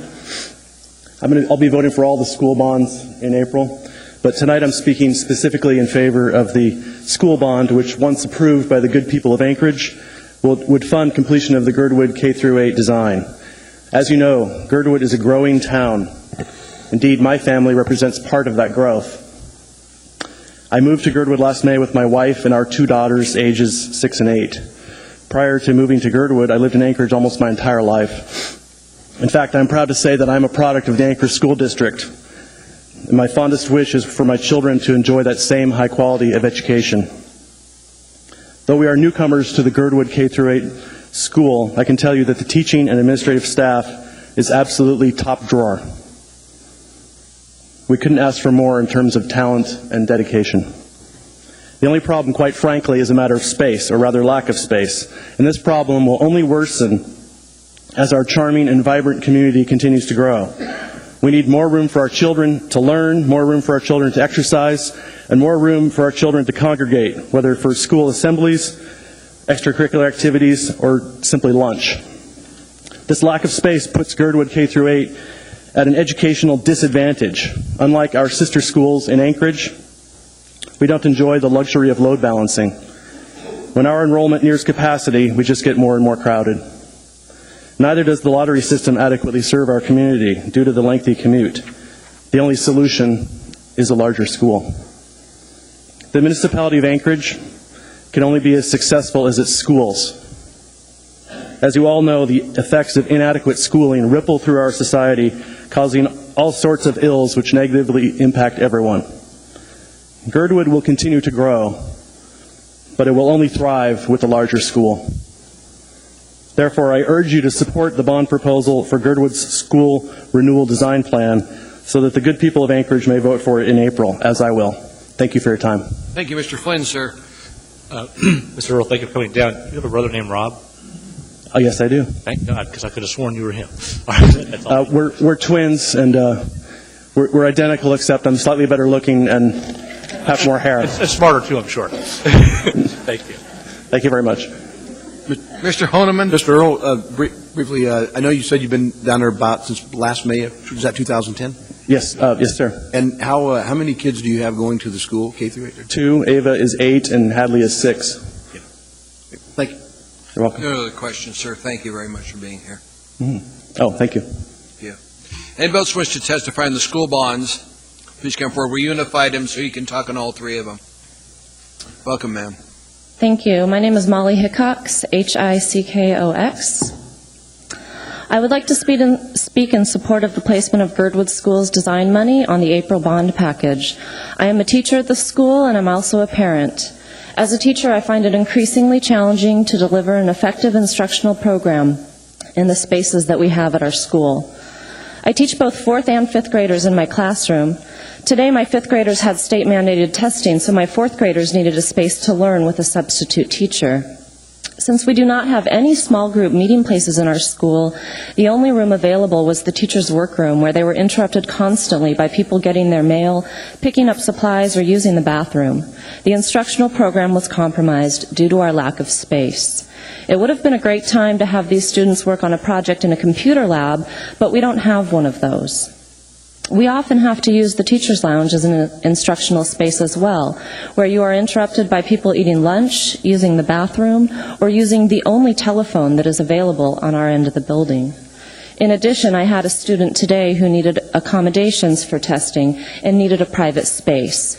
He was tested in a book closet because that was the only space available.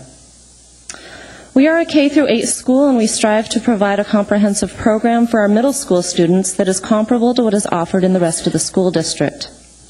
Our building limitations prevent us from providing the best program possible. We have an incredibly talented and dedicated staff, but we have no dedicated classrooms for our middle school electives. One of our elective teachers must use the library, which limits access to the library for the rest of our school. And another teacher shuttles herself between the music room and the health and art room, depending on what is available that day. Our school gym is also severely undersized according to middle school standards for the district, and it also serves as our cafeteria, which limits the amount of time we have for PE classes. As the parent of an incoming kindergartner the next year, I'm keenly aware of the building limitations that will affect my child's experience. All of our primary classrooms are undersized according to educational building specifications, but our kindergarten room is only half the size that it should be. We also face some unique challenges in Girdwood. Our school is used by our entire community for a variety of programs, both during the school day and after school hours. We do not have any other recreational or instructional spaces available to us in our community. Girdwood voters have historically supported ASD bond packages in the past, but we do not have the population to carry a bond ourselves. We are part of the municipality of Anchorage and the Anchorage School District, but at times it seems that we receive a lower level of services than the rest of the municipality. Our placement on this bond package will help move our building renewal process forward and ensure educational equity for our students. Thank you for your time. Thank you, ma'am. Mr. Honeman? Yes, Ms. Hickox, thanks for coming out and giving us some insight as from the teacher's perspective. And again, thank you for helping educate our children. Do you roughly, I listened with interest in some of the, like the book closet, the kid having to take some testing examination there. How often does that happen? Is that a pretty regular basis? That closet is used on a weekly basis. Our school psychologist, who comes from Anchorage, it's her office. It's the only place that she has to meet privately with students. So it's used for that. It's used anytime we have testing. Students with accommodations need a private space, and so that closet is used quite regularly. Well, and I'm also definitely interested in and applaud the fact that the community actually helps to use the facility generally after school hours would be preferable, and on the weekends and evenings and such. But how often is the teacher's lounge used? And I'm trying to recall, I know we were out there once, but a couple times, but is there any portables at the Girdwood School? No, there are not. Okay. The teacher's lounge is used maybe not on a weekly basis, but definitely several times a month. Anytime you need to pull a student out to do individual testing or anything that requires a private space, it's used for that. Thank you. Thank you, ma'am. There are no other questions. Anybody else wish to testify, please come forward. Welcome, sir. Good evening. My name is Pat Price, P-R-E-I-S. Thank you for the opportunity to speak here this evening. And in the interest of full disclosure, I want to let you know that I am a member of the School District Capital Request Advisory Committee, but I'm speaking here tonight as a parent of former Girdwood students and a longtime Girdwood resident and a volunteer at the Girdwood School. And obviously my interest is in the bond package that includes money or funding for completing the design for the Girdwood School master plan or renovation. You've heard already about the lack of space in the school, so I don't want to go into too much detail or repeat what's already been said, but as a volunteer in the kindergarten room, there are 21 kindergarten students in an area that's approximately 500 square feet below the ed spec requirement for a kindergarten classroom. So I'll leave it to your imagination to figure out or visualize how crowded that room is with 21 5-year-olds running around and staying busy. The gym, as you've also heard, is below the ed spec for middle school students. It also takes away, because there is no multi-purpose room in the Girdwood School, the gym serves as a cafeteria, which takes away from the time that phys ed classes could be held there otherwise. And you've also heard that the space for itinerant professionals at the school is essentially non-existent. So closets are used, parts of other rooms are used when available and when it's appropriate, but there is not enough room there. I think the staff and the teachers deserve a lot of credit for the amazing job they do to maximize use of the space. There is, but it's not adequate, and it's not nearly up to ed specs in most respects. The community of Girdwood is likely to grow. Currently, according to the school district specifications or their projections for future, well, currently they say that the Girdwood School is within 2 or 3 students of 100% occupancy, and so with growth expected in the community, that's likely to become a very, even more serious problem. You've heard, too, about the tremendous use that the community makes of the school, and the community, of course, includes the students who use the school extensively after school and on weekends. And if I'm not mistaken, we have the only remaining community school in the whole district that makes a great deal of use of the school. It's very well used. However, there's not another school or facility nearby, as there might be in Anchorage. So we would really appreciate your consideration for completing the master plan at Girdwood School. Thank you for your testimony. It's Thank very you. appreciated. Thank you very much. Anybody else wish to testify, please come forward. My name is Michael Webb, W-E-B-B. I'm the principal of Airport Heights Elementary School. Thanks for allowing us to be here and speak with the Assembly and taking time to consider Airport Heights' needs on this bond issue. It was about 6 or 7 years before statehood that some leaders of Anchorage approved the funding to build Airport Heights School back in the early 50s. Now, the school's been in service for 57 years, and Airport Heights is about the oldest and smallest school in the Anchorage School District. That's small by size, not by population. The school's seen a lot of changes over the years, but not much has changed with the physical facility. In fact, we have visitors that have been to the school decades ago that attended the school, and they walk in and are amazed to see it looks exactly the same, down to the paneling and the tile and the classrooms. If you visit our school, you'll see that the design issues are pretty obvious. I'd like to just point out a few of the safety and instructional issues that we deal with on a daily basis. Parking and traffic is one of our biggest issues because of the safety that's concerned with our kids, and that's our priority. When the school was built, it was a walking school. We now have 5 daily buses and many parents that drive students to and from the school. Our parking lot is not large enough to provide parking for our staff, and they overflow into the few spaces that are available on the side streets. And then we have parents that are coming to pick up their kids, and we don't have access. Recently, the city approved and built medians over on 16th Avenue by our school, and in the process of doing so, they took out a bunch of the parking spaces and made one side of the street no parking. Some of our parents actually butt into the median to try and pick up their kids, and we have issues with kids cutting across the street to get to their parents. Now, we've addressed that for safety, and we increase our supervision of kids and have our staff out there to address this issue. But when you're dealing with several hundred kids and parents in many different directions, it's a potential safety issue that we're really concerned about. In the past 5 years, enrollment at our school has increased by 24%, while the available physical space has actually decreased. That's because necessary upgrades to the heating system and water at the school have taken up one of our office spaces and about a third of one of our 2 storage spaces in the school. We're fortunate because we have 3 locatable classrooms at the school, and a couple of years ago we were approved for a 4th, which would have helped alleviate a lot of our space issues.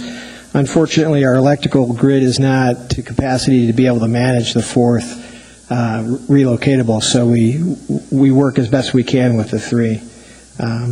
Finally, I just wanted to say we don't have a gym and a multi-purpose room, so we have our PE classes are doubled up. We don't have the physical space on our schedule to meet those needs, and we have to have PE in our hallways at times. Thanks for your consideration, and mainly I'm here so that we can address any issues that the Assembly has about our school in specific. Thank you, sir. There are no other questions. Thank you. you. Anybody else wish to testify, please come forward. What is this, old school night? Good evening. Isn't there a conflict of interest? We had 3 former Assembly members here? Yeah, there should be, I think. There's the air behind you. I know. Actually, I'm going to answer a question I think Ms. Johnson asked about, or mentioned earlier, which was, wasn't there a movement in years past to add to the school bond debt the amount that was being retired? And was that similar to what you're asking? Anyway, my name's Jim Kubitz, by the way, K-U-B-I-T-Z, but I was going to mention the days when Tom Fink was the mayor. I know that was a requirement that he had. He never would allow any more to be put on the ballot that was being retired that year. And I think we lived under that philosophy for a couple of years anyway. And this year is an exception. Obviously, we're retiring a lot more debt since there's been any debt with the school bonds. But I'm here to talk just briefly. I was a member of the CRAC committee and spent tens of hours going over the school budget, or the school capital requests for all the schools. And it was very interesting. I was fascinated and enjoyed spending the time learning more about the schools here in Anchorage and really the needs they have. There are a lot of needs. We did move to the Assembly a request of about $100 million, to the school board, a request of about $100 million that we thought was the minimum that should be put on a ballot this year, and they pared it down because there is some concern about the voters supporting that larger budget. And we support that. We know there's a lot of needs, but we need to start taking a bite out of some of this deferred maintenance and some of the planning that needs to be done in some of these very old schools. There was an issue, I understand, about some of these projects may not be in the CIP. Well, the CIP committee met, I know 2 meetings we had, and we have a draft CIP changing and bringing in alignment the issues that are on the school bond request along with the CIP. And I think the CIP is being sent to P&Z next week, and then it'll go to the school board where it gets approved there. So that will be in alignment, so that isn't really an issue. And I understand there was an issue or a concern about CTE at West Romick. I'm also a member of the master planning group that did put the master plan together for West Romick, and I represent that section of town. And the CTE plan that they're looking at is a standalone building. It's not connected to the renewal of the entire school. We know that's a long-term, many multiple year project to rebuild the school that holds 2,700 kids, because it is 2 schools put together on a very small site. But the CTE thing was looked at very closely by the master planners and the school district, and it will be a standalone building. No one knows what West Romick's going to cost until we get a schematic design. I had tried to put that on the ballot this year, but it was taken off at the school board, the schematic design cost for trying to figure out West Romick. So my plea tonight is just simple. A lot of work went into this bond package, and the Assembly, of course, has the right to add to it. It has the right to take projects away from it, to change it, to tweak it. But I would just suggest that it was put together with a very large group of people putting a lot of thought into a fairly conservative request this year for the bond. So I support them personally, and I hope the members of the Assembly do likewise. Thank you, Jim. Paul, Thank you. Question? I just be in keeping with, thank you for your service to the municipal assembly, this community for that, and continued service in working with the school. I had a 6.5-year sentence I called on the assembly. Is this what we have to look forward to I when we served leave with the body? him, okay? Okay, thank you. Thank you. Yeah, thank you very much. Served with all these people. Anybody else wish to testify, please come forward.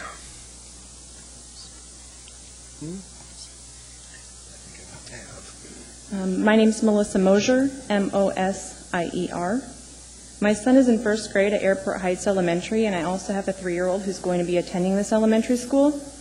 I would love to see the bonds be approved for a design project and future renovation of Airport Heights. As a parent, I'm surprised and frustrated by the inadequate parking and the unsafe drop-off pickup situation at Airport Heights. The school does not have enough parking for all of its staff, let alone parents or visitors. The school is situated on a corner, and the buses take up the majority of Alder Street in the front. The other side of the Alder Street is lined with driveways that cannot be blocked. And if it's trash day for those homes, you can forget about finding anywhere to park over there. 16th Avenue on the other side is usually mostly filled up with the remaining staff members who can't park in the parking lot. Due to community improvement projects on 16th Avenue, there are now even less parking spaces than the already too few that were on that side of the school. This results in many parents illegally and unsafely parking in the median or across the road and waving their children across the street, which has no formal crossing guard because apparently Airport Heights isn't considered a crossing school worthy of a guard or crossing zone. In my opinion, the school grounds are large enough to designate a safe place to pick up and drop off our kids. Also, as a parent, I'm concerned that there is enough space inside the school and wish we had more room for extra services that could be provided if we did have the space. One of the offices now holds the school's heating system. Another storage room is almost halfway taken up by the water system. The school already has 3 portable classrooms, and from what I've heard and what Mr. Webb just said, the original electrical grid won't allow for any more portable classrooms. Because the school does not have enough space, it fell out of consideration for a 21st century community learning center. This would have been a great asset for the school and for our children. I would have loved for my child to have access to one of these schools at Airport Heights, one of these centers at Airport Heights. Also, there isn't enough room to add a preschool at Airport Heights, which would help our young ones be better prepared for kindergarten and do better in school overall. At this time, I don't plan on enrolling my 3-year-old in preschool next year, but I probably would if Airport Heights was able to offer this program. School attendance is steadily increasing, and it seems the school is going to run out of room for our kids. Airport Heights is a great school, but it's also one of the oldest and smallest in the district, and I think it's well overdue for a renovation. Thank you, ma'am. Any questions from Assembly members? Thank you, ma'am. Appreciate your testimony. Anybody else wishing to testify, please come forward. Welcome to the meeting. Hi, my name is Michaela Linzo, and I'm a senior at Service High School. For 4 years... Your last name? Lindsoe. Thank you, ma'am. For 4 years, I've been a member of the orchestra at Service, and in those 4 years, we've only had 2 concerts in our little theater. When we have a concert, we have to pack up all of our instruments, cellos and basses especially, and then drive all the way across town to perform. It would be so much easier for the parents and students to have a nice auditorium in South Anchorage, one that's not falling apart and can be used for all orchestra, band, choir, and theater productions. The arts are important, and we need a decent place to share our talent and achievements with the community. It's very important to support fine arts programs, as they have been shown to improve the intellectual growth of students. There's an amazing group of musicians and actors who would love and benefit from having a real auditorium and decent stage to practice and perform on at our own school. As it is, our average audience for a South Area musical is 500. Our little theater only fits 200. Therefore, we have been forced to practice, build sets, and perform on the Golden View stage in their multipurpose room for the past 11 years. If Service gets this auditorium, it will not only benefit the students, but all members of the South Area community who enjoy coming to these productions. Thank you. Questions from Assembly members? There are none, ma'am. Thank you. Anybody else wish to testify, please come forward. Spell your last name if you would, please. Our clerk has to write it down. Kim Fraser, Fraser. Welcome to the meeting, ma'am. Thanks. I'm going to take you guys on a journey through a week of my life last year. And it started on a Monday where I left work at 5 o'clock and I drove to Lake Otis and Dowling. And I picked up my children and I threw them in the car and I ran out to service and I packed up every bit of band equipment I could get and all the kids who needed rides into my truck, and I drove over to East, unloaded, had the concert, packed everybody up, went back to service, got home 9, 10 o'clock at night. Tuesday, I did the same thing for orchestra. Wednesday, I didn't have to do that because I was packing everybody up and everything and going out to Trinity Presbyterian Church on Huffman for baccalaureate.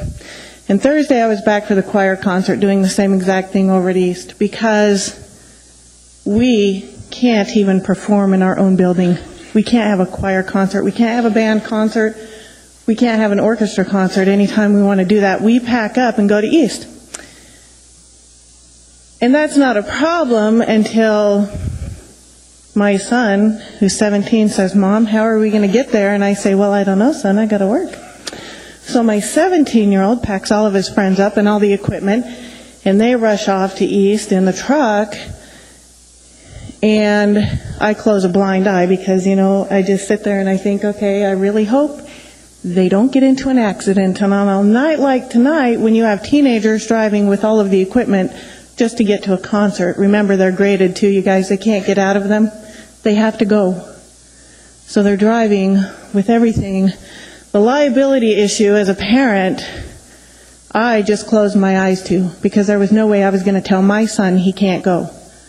I was not going to tell his friends they couldn't go. When I had testified in front of the school board, I let Carol know that by the time I am through, we will have had 25 years together. We have a marriage, you guys. Carol and I are married. And the municipality of Anchorage and I are married too. And when I closed a blind eye to the liability that I'm putting my son in, the risk that I'm putting him, the equipment, and the fellow students in, by having to go out to service to get everything, to go over to East, to drive it all back to service, when we could just go to our school if we had a theater. We have 200 seats, you guys. This year I don't have to do that, thank goodness he's off at college. But now I have to drive my daughter to Golden View, to the top of Rabbit Creek Road, so she can rehearse for plays, because we can't even have a theater. Okay? It's a serious issue, you guys. We have teenagers out on the road, and I would really like to see this bond passed. Thank you, ma'am. There are no questions. Thanks. Thank you. Anybody else wish to testify on the school bonds, please come forward.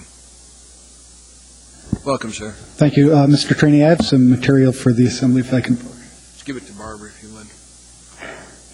Thank you. She need to give us your last name and spell it, please.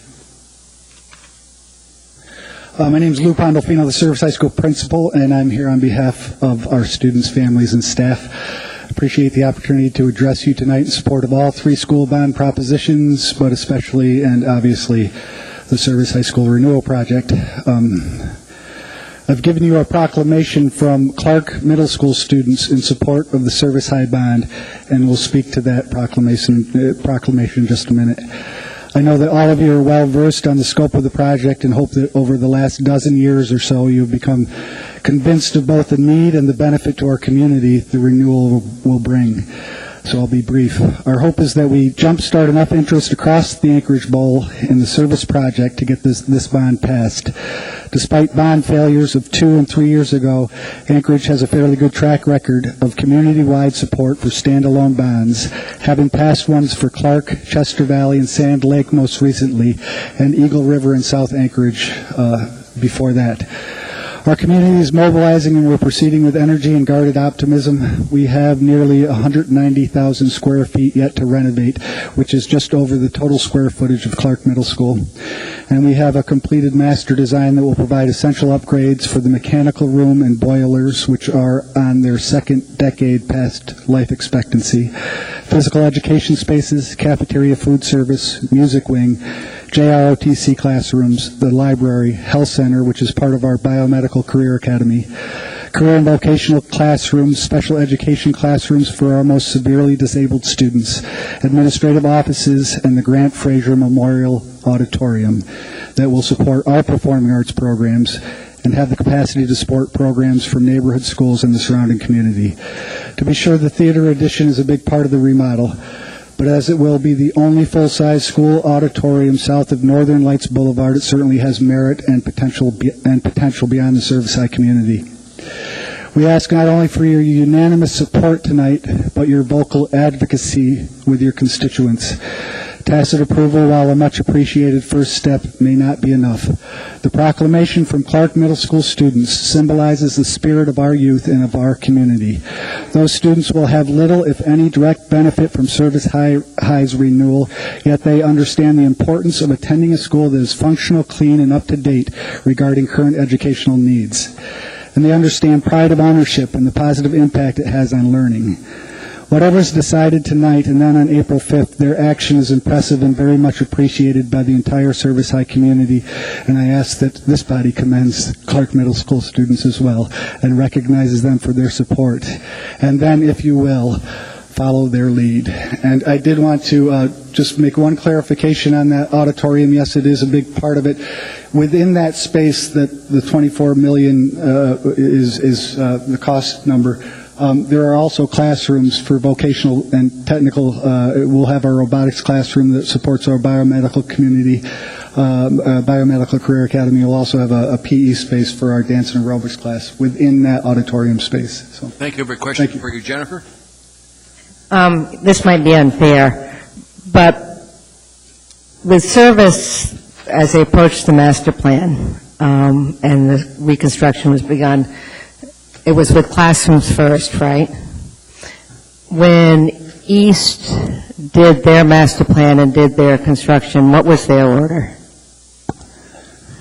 I was an assistant principal at East during the construction of the auditorium and one wing of classrooms. They still have classroom space to renovate.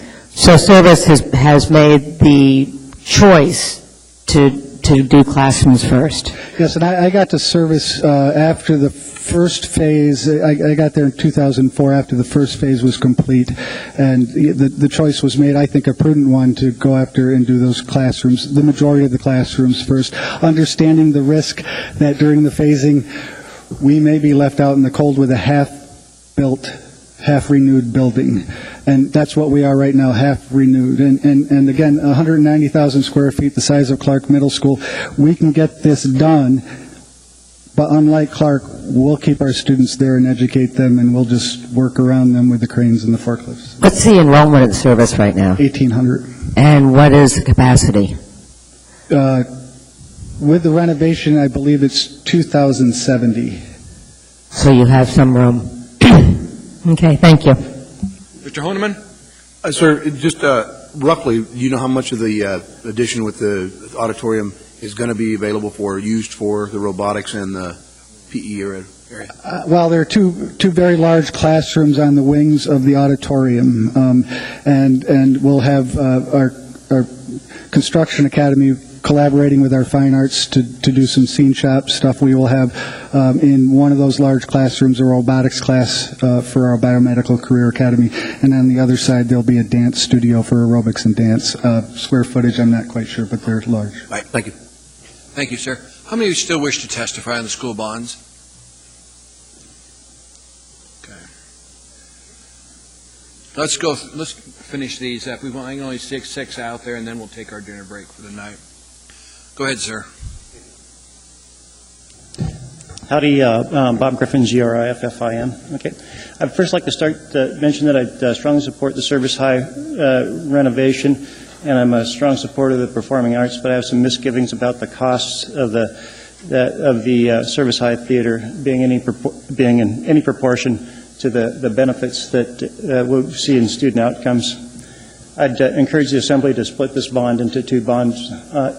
I propose also that this body consider an amendment to this bond ordinance that any public resources used for advertising, educating the public on this bond should also include the expected cost per use of the Service High School Theater as with an audience of greater than 200, including expected public funds used for principal, interest, maintenance, heating, and lighting.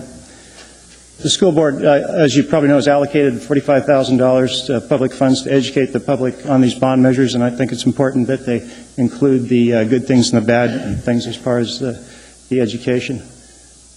I'm not currently aware of any shortages of performing arts venues in town. I was pretty active in performing arts when I was a kid here in Anchorage, and basically we only had West High at that point, but since then we have the Performing Arts Center, the Egan Center, the Sullivan Arena, the Wendy Williamson Auditorium, the Will DeMarsta Theater, and the Denina Center, all available. East High, of course, has a new 700-seat theater, and it's estimated the East hosts about 40 events a year with an audience of over 250. That means the East Theater goes largely unused, about 90% of the time for activities that could be accomplished in a much smaller facility. Last year, Service High used the East Auditorium 7 times, according to the school district. With Mr. Abbott's updated numbers, I'm estimating that using the $24 million of public money to build the theater would cost the taxpayers about $2.1 million per year, just in principal and interest or opportunity cost. The maintenance cost of 2 to 4% a year would add additional costs there, of course, and then, of course, heating and lighting. So when we boil it down, to account the cost of maintenance, principal, interest, opportunity cost, heating and lighting, the proposed Service High Auditorium will set the taxpayers back somewhere between $44,000 and $50,000 per performance for over 250 people over a 30-year span.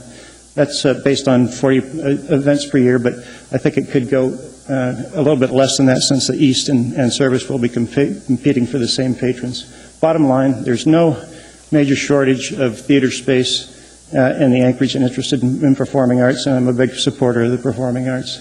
Service High School theater is built that will further magnify the underutilization of similar public facilities, and the taxpayer burden for this theater will be completely out of proportion for any expected improvement outcomes that we could expect. Thank you, Bob. No questions from the Assembly. Thank you, sir. Thank you. Anybody who wishes to testify on the school bonds, please come forward.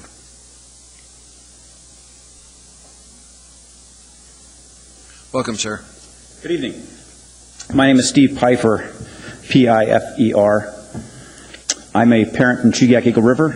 Of my 4 children, my youngest is a freshman at Chugach High School. First off, I want to thank citizens of Anchorage for what they've done to Chugach High School. It's not done, but it's a very nice school through renovations. Based on where I live and the bond proposals that are out there, I don't have a dog in this fight. But I'm a taxpayer, so technically I do. That is my dog. Like everyone else, I don't want to pay more taxes than the next guy. But at the same time, I understand my responsibilities as a citizen in this community. Somebody provided schools. I'm an ASD student. Somebody provided schools for myself and for my children.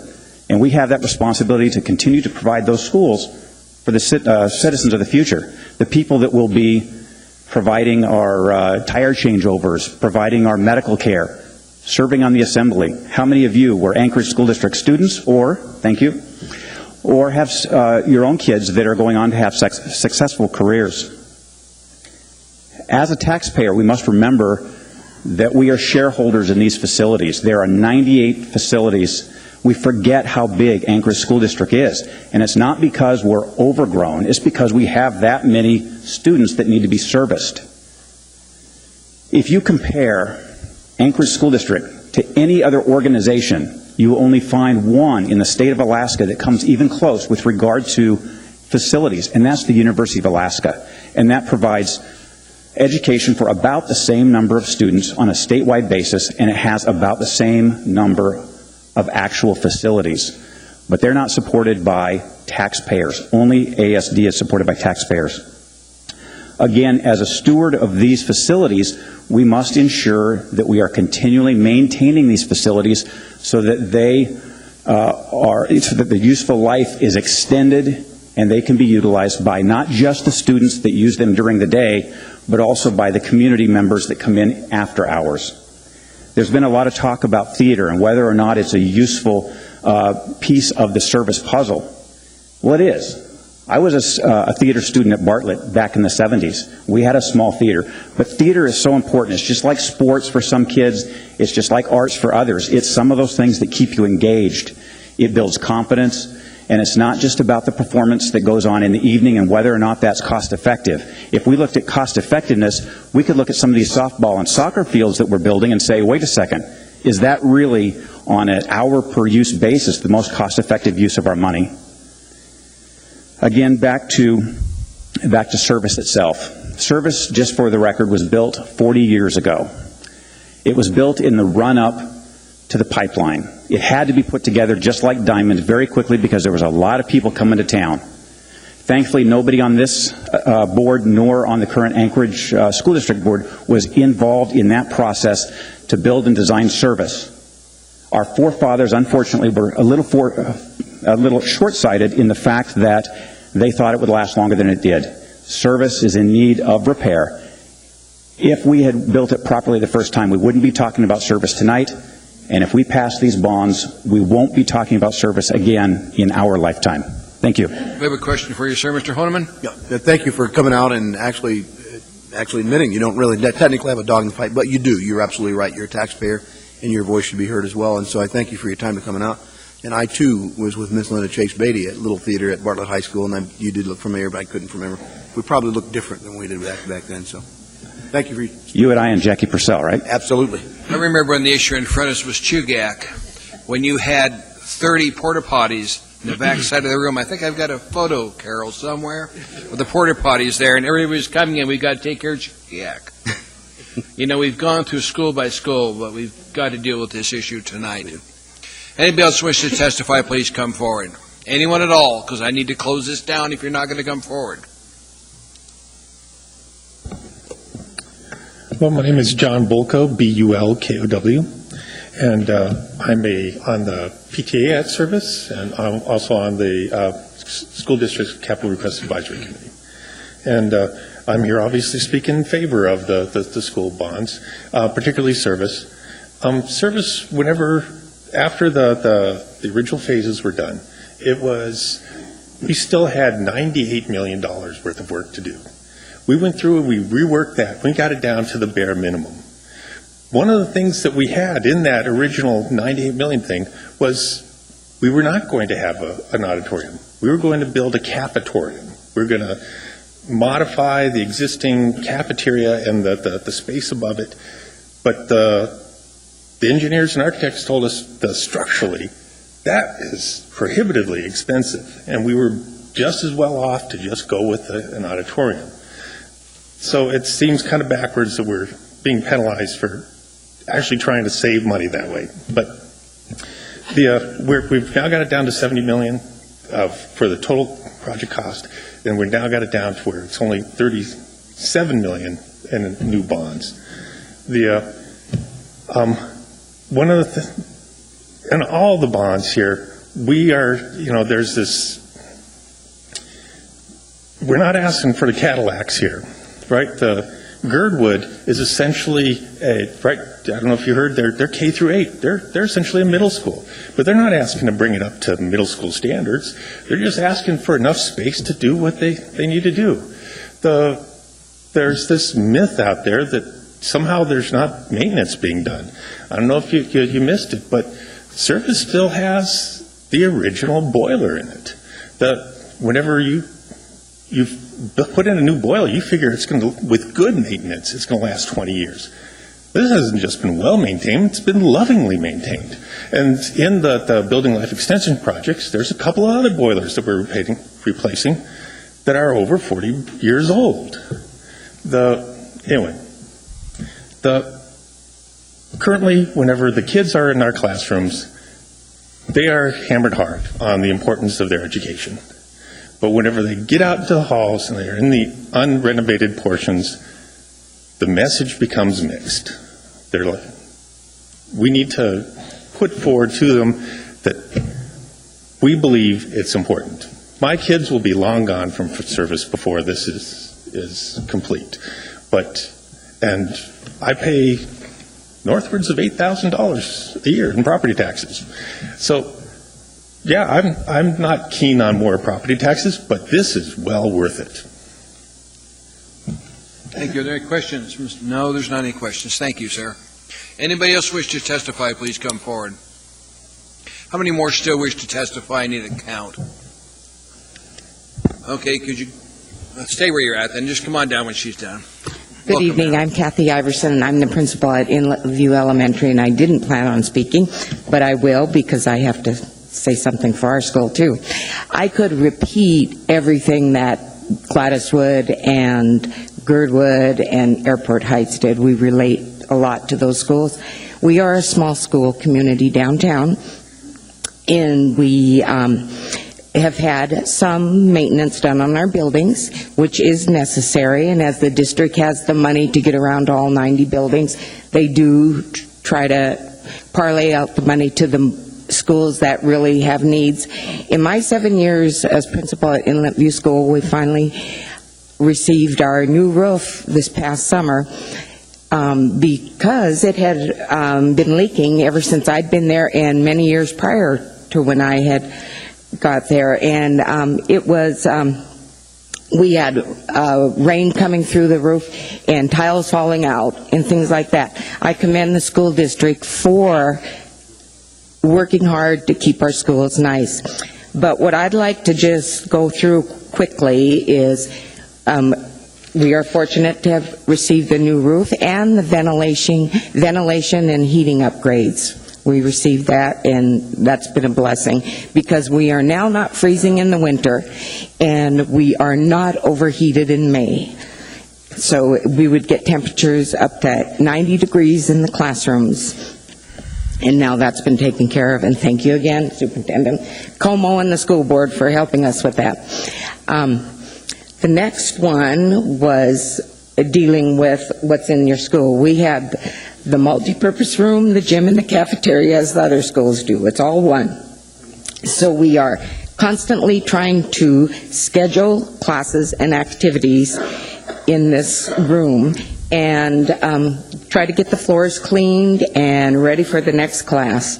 And so hopefully that will be ready so we can provide the instructional program that is mandated by the state, the federal government, and ASD. Now, the third one that I wanted to talk about is we do have 13 classrooms and 2 portable classrooms outside. I put in for another portable. I do not know if we will get that because I know they are quite costly. There is no adequate music room or art room, and storage for the instructional materials needed for those classes is we don't have it. And so it's very difficult when the music teacher has to go in and the instruments are stored all over the floor. The fourth thing is we do use book closets also for testing and tutoring. So thank goodness we have a wonderful PTA program that helps us with funding and everything. And lastly, safety of traffic is our big concern, just like it is at Airport Heights. And we recently had the state do a survey, and it was called the School Routes to Safe Routes to School Safety. And they came up with some good recommendations. It will take money and the district working with the municipality to correct our safety problems. We are very fortunate. We have good staff out there supervising the students, and right now nobody has gotten hurt yet. Thank you, ma'am. So thank you. Mr. Podeman has a question, sir. Ma'am, when was Inlet View built? 1957. 57. Yes, it is 54 years old. Thank you. Thank you, ma'am. There are no Thank you. questions. Anybody else wish to testify? Come on down, sir. Open the meeting, sir. We need you to spell your last name, if you would, please. Okay, the name is Grant W. Hunter, G-R-A-N-T. Welcome to the meeting, sir. H-U-N-T-E-R. Thank you. Now, many of these projects most certainly have merit. However, given the state of the finances of this city and the pattern of overspending demonstrated by the Anchorage School District over the past several years, I must respectfully suggest that at this time these propositions all be rejected until we get a little more restructuring in the way the school district does business. Two areas of concern to me would be, I would like to see the Municipal Department of Public Works take over the functions now performed by the Engineering Division and Buildings and Grounds Division of the Alaska School District. Also, the sad truth is, given the fact that we have a superintendent who last year behaved more like a union leader than a conservative steward of the public funds, I believe it is necessary that negotiations over compensation for the personnel of the Anchorage School District be transferred to the mayor's office. Thank you. Thank you. No questions, sir. Anybody else wish to testify, please come forward. Welcome, sir. Thank you. I have some literature for the distinguished council.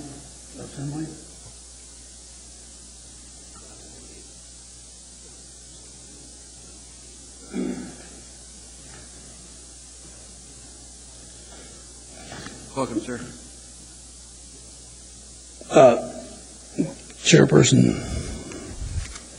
Go ahead, sir. Thank you. My name is Paul, middle initial D, Kendall. And I wasn't going to testify on the school bond issues because, as many of you know, I have some pretty strong positions, and I'm willing to put them in writing and pay the price for those. The information I gave you was to wedge that in because I hope to rise sometime tonight to make a point for historical references about this document beginning the hydrogen highway. Now, setting that aside and understanding the accommodation of Chairman Traney, I do feel compelled to address the school issue. And here's what I see. I am very concerned, Chairman Traney. These people are using children. They are using them as appendages on the front end to take the heat. When you take the children out of the picture, you clearly have a malfeasance of performance. You clearly have a classical case of a separation of society from those haves and have-nots. And the saddest part about removing those children from the picture is they connect you to the family. The mothers and the fathers trying to struggle to find their sexual identity, their economic roles and political roles, all of those things. And these schools, I find, in a great degree of near criminality in their remiss and pretense. So here's what I would suggest to you instead of going on with some long, extended verbiage. Number one, I want to see their list of top 10 priorities. And I want those prioritized. Number two, you should not give any funding whatsoever. $0 until you show me the payrolls of every individual on that school district payroll. 6,384 thereabouts. If you don't have the openness to show me those payrolls, you do not dare give these people the money. This has gone from absurdity to insanity to criminality, and I can continue to mention that term. How can you accept the public funding, ladies and gentlemen, and then tell the public, hey, you're not important. You are a zero. You are ineffectual, and you don't deserve to know what I make. This has to stop. The next thing is this continual creeping of declaring the public information to be non-disclosure. It is all I can do to refrain from talking as a man who is angered at this moment. This information is necessary for us to hold our societies together, and yet our leaders continue to enable this gross offense. Is that my bell or somebody else's, Chairman? Your bell, sir. Your time is rung. If I might, in conclusion, as simple as it is, please, you reach out with our state legislators, not your staff, for God's sake, not this school district or anybody affiliated with it, directly or indirectly. And please bring the world's 3 most producing schools to this community and have us talk with them on camera to see how they do this. If you don't do this, I am fearful of the things that are gathering back there in the foreground that we are not seeing. And I thank you for the time to come here. Thank you, Kendall. Appreciate you being here, sir. Thank you. Anybody else wish to testify on the bonds, please come forward. School bonds. Hearing and seeing no one. Public testimony is now closed on 14 A, B, and C. We're taking a break. We'll be back in 15 minutes. that precluded this, and so I'm not sure if Mr. Birch had a chance to adequately explain his reasoning for sponsoring it. He did, but I think Good. he'd like you to help join in. Yeah, very good. Well, just very simply, what his ordinance does really is codify by a vote of the people via a charter amendment the methodology that was used for 23 years to determine what the tax cap is the following year, by determining that the base is what is actually to be collected the previous year, not what could be authorized or potentially could be collected. And it's an important distinction, and the reason that it makes sense to put it in the charter is that it guarantees that the tax cap is inviolable and not subject to the whims of a political body, which obviously, as we know, changes every election. And I think the voters out there right now, we sense a cynicism out there in the voters.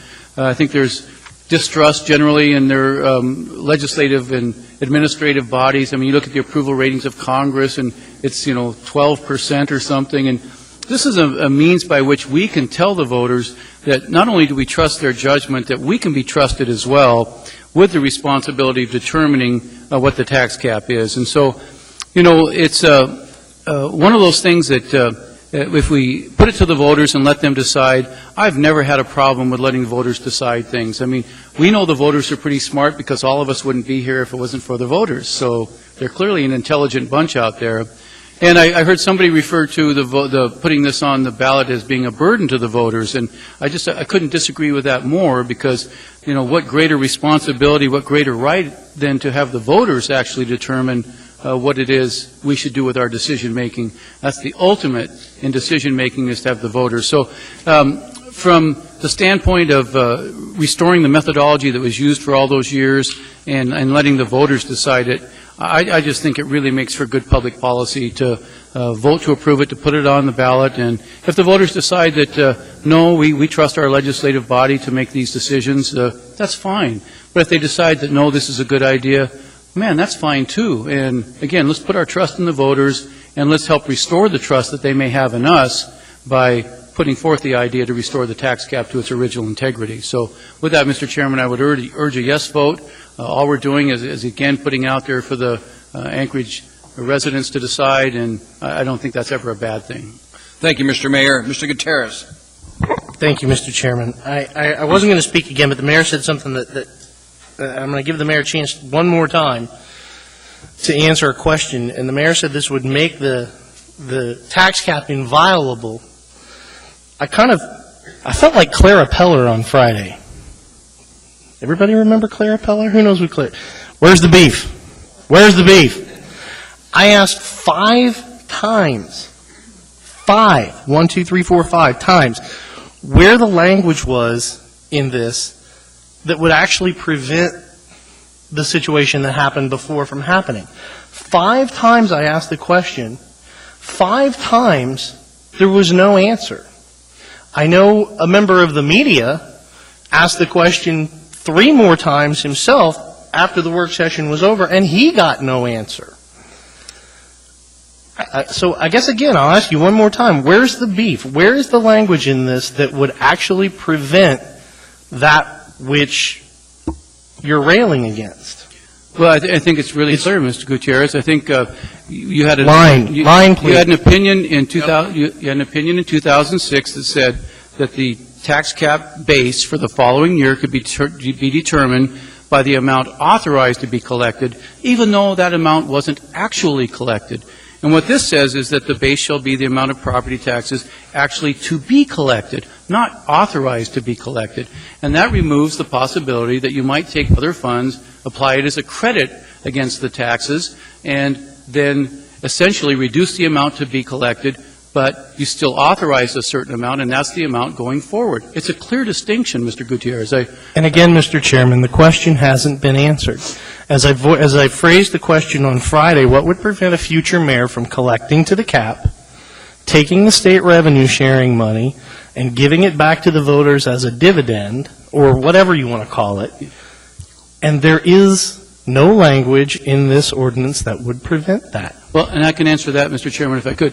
Mr. Mayor. When you look at that general statement, give it back to the residents, the voters, everybody that happens to be in Anchorage at that moment. How do you distribute an amount of money from the state of millions of dollars to who? Taxpayers. Taxpayers. Then you're giving property tax relief. And by giving property tax relief, you're actually collecting less property tax than what was authorized by the Assembly, and that's the point. Okay, gentlemen. Thank you, Mr. Chairman. I appreciate your indulgence. Sir, on the issue in front of us, which is AO 2010-92. I got it. I enjoy the mayor's diatribe out here because, diatribe's not a negative term the way I used it, because he's got the unique perspective of being in this body for a full term, or full 3 terms, and then also on the executive side as a decision maker. So it's valid that he weigh in, and I'm appreciative of his passion to weigh in, so there must be something to it. Mr. Mayor, through Mr. Chair, if you think I'm going wrong here, correct me. This concept where it's above the line and below the line, which, when I took this body 4.5 years ago, we did see the application of dollars down below the line. Will this take that away or prevent you from doing that again? I guess it's maybe a rephrase of Mr. Gutierrez's question, but when we saw that application of that below the line revenue sharing statement directly down below, it did just what you said. Yes, but by applying the revenue sharing as a credit against property tax, less property tax was actually collected. But the base for the next year wasn't the lower amount collected, it was the amount that could have been collected, and that's clear distinction. If some members don't quite understand it, I can't explain it any clearer than that, but it just really is a very, very distinct. I want to make sure I was talking about the very thing that I saw happen several times, and that's that. Thank you very much. Thank you. There are no other comments from Assembly members. Madam Clerk, please conduct a roll call vote. It will take 8 to send this to the voters.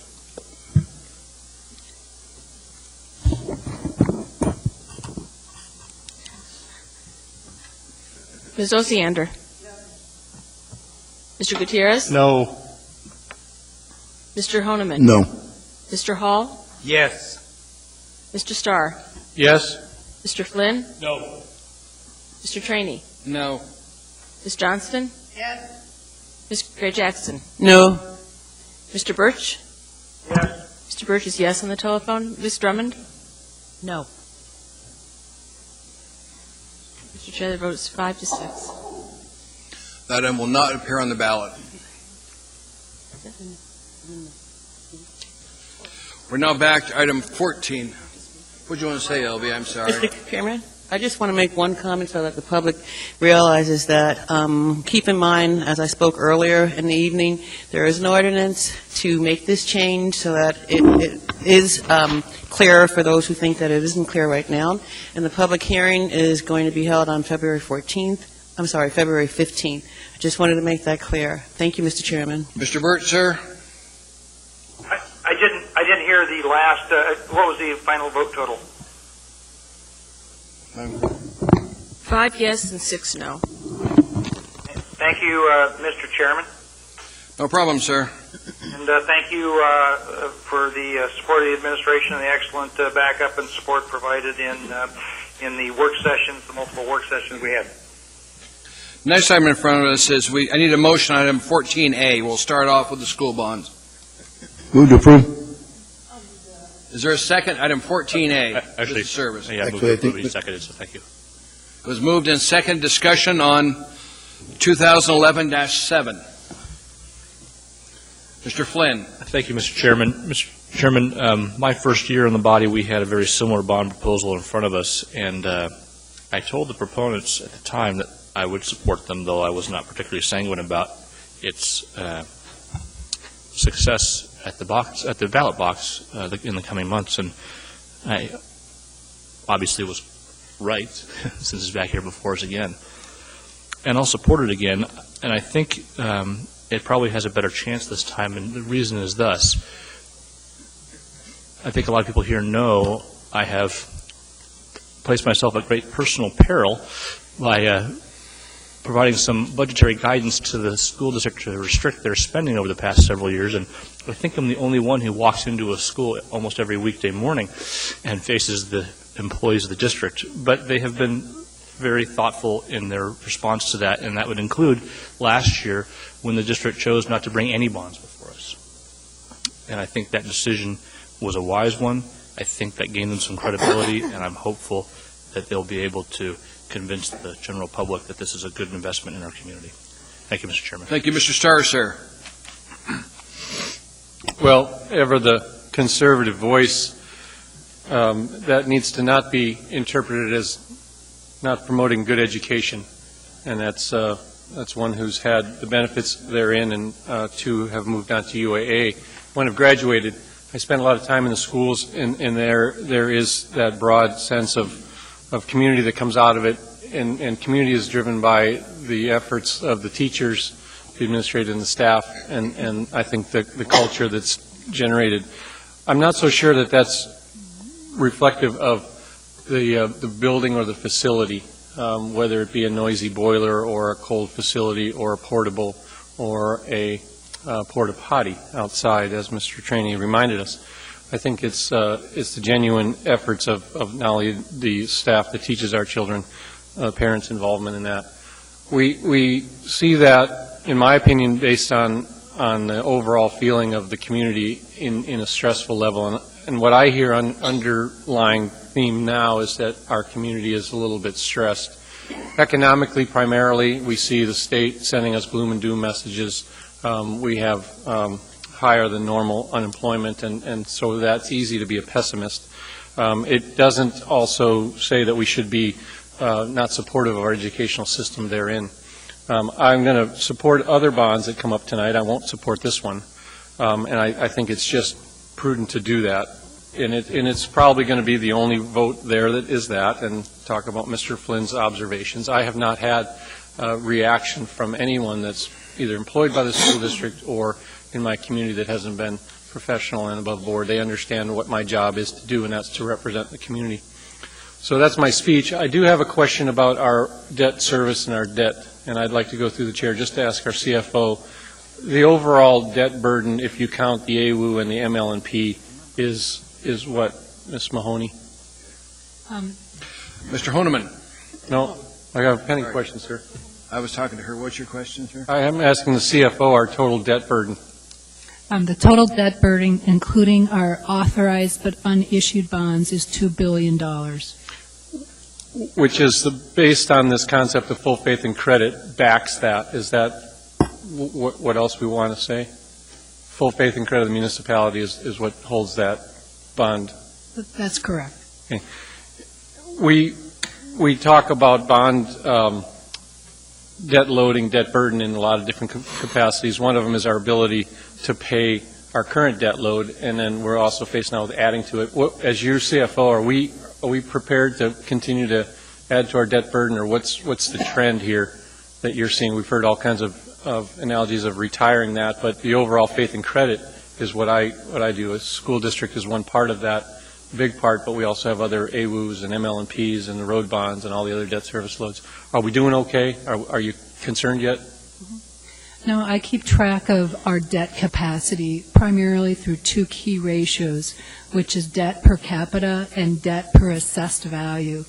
And over the past 5 years, both of these show and indicate a downward trend.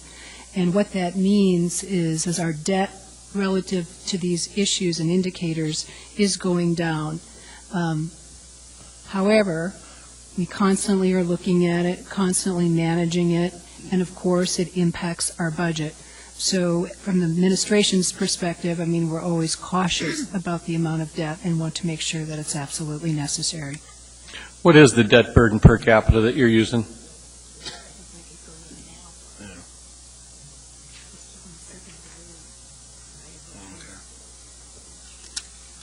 The debt per capita is $2,739. Is that going down because population's going up, or is that, can you see a 5-year historical trend per capita that makes sense other than just a population increase? Well, the population has been going up, and debt, well, I don't have the 5-year trend. That's okay. I'm not trying to do 20 questions here. I just want to minimize my testimony on the next two. So that's all I have. I appreciate that. I will be a no vote on that. on this one in particular because I just not sure the educational priorities are met with upwards of $24 million for a auditorium. That's the primary reason for it. I think the other ones speak clearly, and it also helps foster the debate in the public when I speak the way I do, I believe. Thank you. Thank you, sir. Mr. Honeman. Thank you. A gentleman came to the podium and asked a question, who here was a graduate or attended the public schools here, and I can tell you that I have. My wife, I met in the public schools here at Bartlett, and she was a Ptarmigan Elementary student. Both my children went through elementary, middle, and high schools here, and some of the schools at the time, particularly when my kids were going through, looked an awful lot like when I went through, and I wasn't bothered by that so much. I really wasn't. Going through Bartlett, if you look at it, the infrastructure's concrete. It's pretty bland. It's not a real, I wouldn't say it would win any awards for beauty, but it was a pretty functional, basic school, and I'm not bothered by that. But when it came to things like leaky roofs or something that needed a maintenance, I mean, I think that was something that we need to, as stewards in our community, to make sure that we are fixing our facilities. I have to take just a slight note to say I'm with the gentleman with the beard that testified, and I wrote his name down, Mr. Brown, I think it was. I agree that I believe we should have a realistic maintenance budget, and that it should be the number that it needs to be to do continual maintenance on our facilities. But this is a different one for me, and I'm impressed by the fact of two things. One, the school district hasn't had bonds on the ballot for the last 2 years, and I believe it was timely, and I believe it was appropriate. I'm thankful for that, the school district. I'm also thankful for the fact that these bonds, and I think it was testified to, over $100 million was recommended by a committee. It was vetted by the district and its officials and the school board. The school board had public hearings, and they had public come in and testify, and you've heard of the overwhelming number of people supporting from all different areas, including Girdwood, Inlet View, Gladyswood, just all over, and of course Service. And I believe this is something that I keep railing against, deferring the maintenance and punting things down the field. And it's time to pick up the ball and run with it, and I'm going to support this one. Thank you. Thank you. Jennifer Johnston, ma'am. Yes, I have a question for our CFO to go along with Mr. Stars. You included in our full debt, our enterprise fund debt. What is our municipal debt and our school district debt? Through the chair. General obligation bonds for ASD and MOA is $1.2 billion. And do you have that broken out per capita? That is the per capita number that I communicated just a few minutes ago. Okay, thank you. Talking about schools, I came from a very small village in Vermont, and we had one school for K through 12, and the major part of the school was over a couple hundred years old, so it took me a while to get used to coming to Alaska, where we tended to rebuild things. But as I said earlier, all three of our children went through Service, and I'm not sure if any of you are aware, but Service was built on a California design, and it was open to the elements like it should be in California, but really wasn't very appropriate for Alaska. So was Diamond, and Diamond was torn down. But I guess it seemed that Service could be refurbished and made into an Alaskan school. There's been a lot said about the auditorium. And I coached also at Service, and I know what that dining room, or whatever it is, the multi-purpose dining room, band room, orchestra room, ROTC room, which is much smaller than this room, is like. And I know that other schools do not have a facility like that, where the kids, I would love to see closed campuses for high schools. We don't have that, but if you went to Service during a lunch, you would see the kids are just eating all over the floors because there's no space for them to eat in the school, in this, whatever this room is, this multi-purpose room is. So they just eat in the hallways. So the auditorium is more, as the principal said, than an auditorium. And so breaking it down as far as the cost per student hours used as an auditorium, I don't think is fair, because that's not what it's all being used for. I cringe at the cost. I feel better about the cost knowing that there's classrooms in there. I'm a strong, strong supporter of robotics. I think that's one of the better programs that is coming into the school systems now. And some of the best, the guy who invented Segway is the guy that got it all going nationally. And I would want my grandchildren to be involved in robotics. Some of the kids that I've worked with through the years, who are those children that are the kids that don't graduate, I have seen them encouraged and become seniors because of the robotics program. And so I'm very excited to know that that's part of service. Yes, I'm being provincial about this, but I was also very happy to hear somebody from Eagle River say that it could be service's time, because while I was coaching, I saw Chugach go through its renovation. It was much needed, and I was glad for Eagle River to have both the high school, the new high school, and to have the Chugach School refurbished. I would like to have similar support, not only by the two assembly members who it is in their district. Don't worry, I intend to. That's your question. But it's time for service not to be the poor stepchild, and it is at this point. And please, I will be voting for this, and I hope others will too. Thank you, ma'am. Ms. Osiander, ma'am.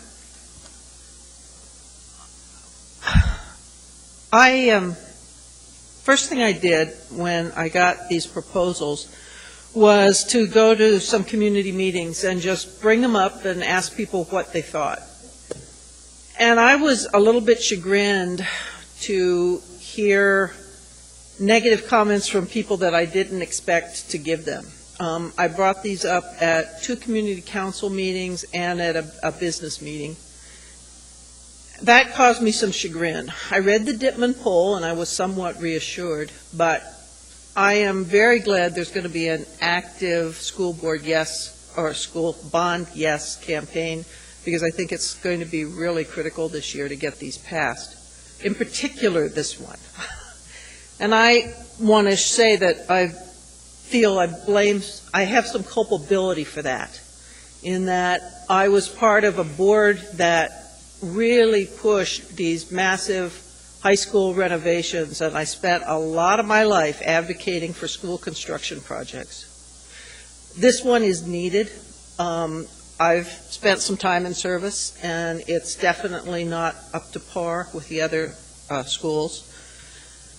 I think it's going to be a really tough sell. I spent a fair amount of time looking very closely at all 3 of these. And the way this is packaged, I think that there's a real good bang for the buck for the taxpayer with the amount of money that is potentially that is going to be coming from the state, and the amount of money that is potentially going to be approved by the voters to be reallocated. I hopefully will work hard on this one. I'm going to support it, but I'm worried about it. So I guess I'll leave it at that. Thank you, Debbie. Mr. Hall? Comments, sir? Thank you, Mr. Chairman. I have the concerns that a number of others on this august body have in regards to our debt.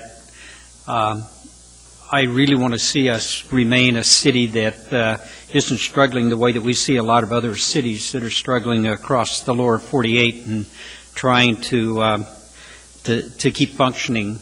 However, I will be supporting all 3 of these, particularly for the reason that I've been involved in the process a number of times myself, where you come together as a part of the community and you work hard to make a recommendation to come to an elected body, and then you arbitrarily see that elected body kind of brush aside all the work that you put in to that process, and you ask yourself, why did I even bother?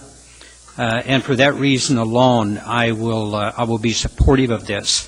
I was particularly impressed with the fact that the body, the private citizens that came in, was in the 100 million range, and saw the school board do some due diligence and pared that down to 70 million. I appreciate the fact that they broke it apart the way they did so the community can honestly make a decision on each of these items independently. I myself in the past have been co-chair of Yes for Bonds, so I understand what Mr. Wolforth and Mr. Bell have cut out for them.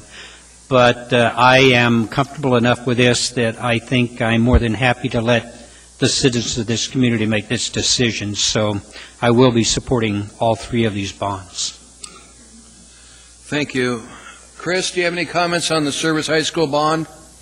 Yeah, I do. It's actually, my kids went to Service as well, and as some of the testimony came up, I don't know that it's perfect, but I think as a package, I do support putting these issues in front of the voters. Obviously, I wish we did that with more stuff, but I think the issue with the auditorium is, I had some testimony or some comments and feedback that there were concerns voiced with that. I think they're legitimate concerns, but at this point, I think we need to put it in front of the voters, and I'll be supporting this. Thank you. Thank you. No other questions. Usually I don't get involved, but in this time, this is in my district, you're right. And I remember sitting on this body when Chugach came to us and said, please help us because our school is not up to standards. And I remember going to your high school and looking at that whole field of porta potties out there where the kids had to go out. And we have the same thing going at Service. A couple of years ago, Ellen Tesh and I pushed a bond because their pool was not open because the kids had to go to East High School to swim because the city and the school district are not taking care of the pool there. And it was crazy when the people lived right by it and still couldn't go swimming there. That school needs to be finished. This finishes Service. I intend to vote on it, and hopefully the public will. Money's always a question, but this is subject to 60% funding from the state.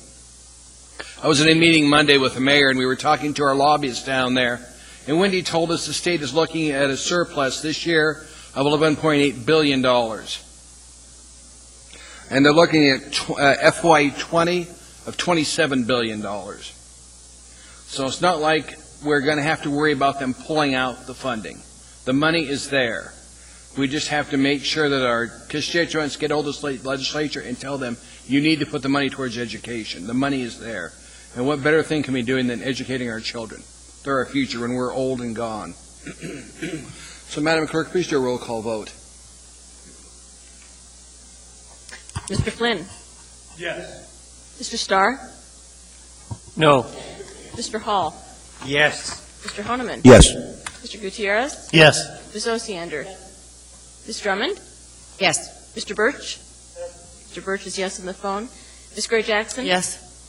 Ms. Johnston? Yes. Mr. Trainee? Yes. Mr. Chair. Passes 10-1. That's 10-1. That item will appear on the ballot. Next item is item 14B, and there is a 14BS. Thank you. The S version is 2011-8S. That was the one you moved, ma'am?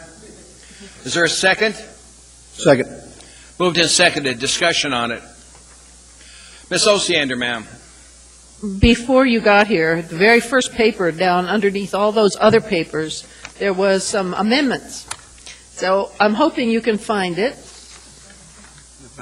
I'm seeing nods. Okay. I do have an amendment to offer. And that is, from this bond, I move that we delete $3 million from the total. Is there a second? Moved and seconded. Thank you. Go ahead, Ms. Osiander. My rationale is twofold.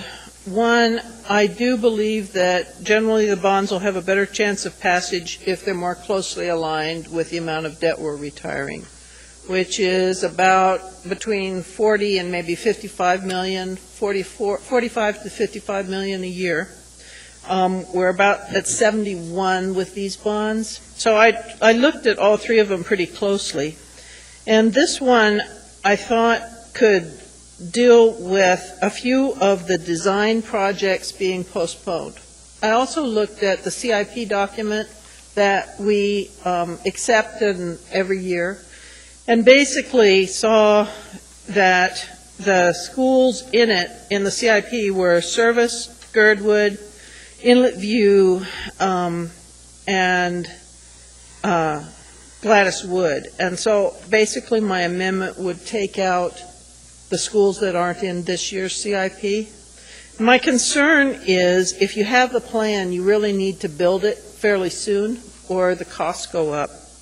And if all of these designs are kept in this bond package, then I ask a question what the school construction cost for these projects would be, and it would be a little over $75 million. So my assumption is that that means that next year we'll get at least the bulk of these $75 million projects before us, which I think it's a little too much. I'd rather do it sequentially.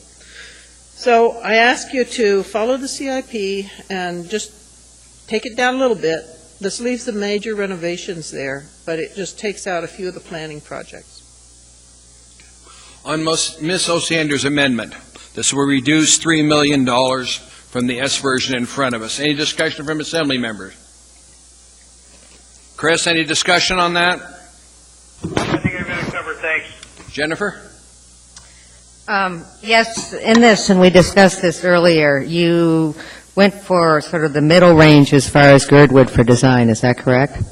Yeah, basically Girdwood had three potential options when it was presented to the advisory committee, and this bond assumes the high end, or the option 3, and basically I would scale it down so that they have a little less money for the design, but they could potentially put it in for the construction project and the construction end later.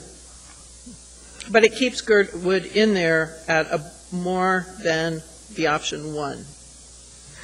Could I ask a question of the superintendent? Go ahead. Or whoever she'd like to designate? Whoever can walk up here first? Yeah. Whoever can't get the door fastest, he said. So. There was a design done for Girdwood how long ago for a renovation, or Ms. Johnson, we had a schematic design, and this is to move it forward to full design for the third option, because we believe with the potential growth there, we need to do the full design. And so there was never a previous design. It was a schematic that involved quite a bit of community process. So it was more of a community-type master plan, would you say, of sorts? Yeah, but in a conceptual way, it didn't have the detailed drawings. Right. We've got this project roughly to the 30% design level right now, which started with a master planning effort and took it through the schematic or conceptual design level. That's where we are right now. And would you have an idea what would happen if it was the second, in other words, not the top, but the second price tag? What would be? We believe, after looking at the two, we believe that for them to have the quality school they deserve, for that community school, and that is, as you know, truly a community school in Girdwood, the community center, they need the gym, they need the larger spaces, as were described very well tonight. So we are not supporting the second option. And the second option doesn't have a gym in it?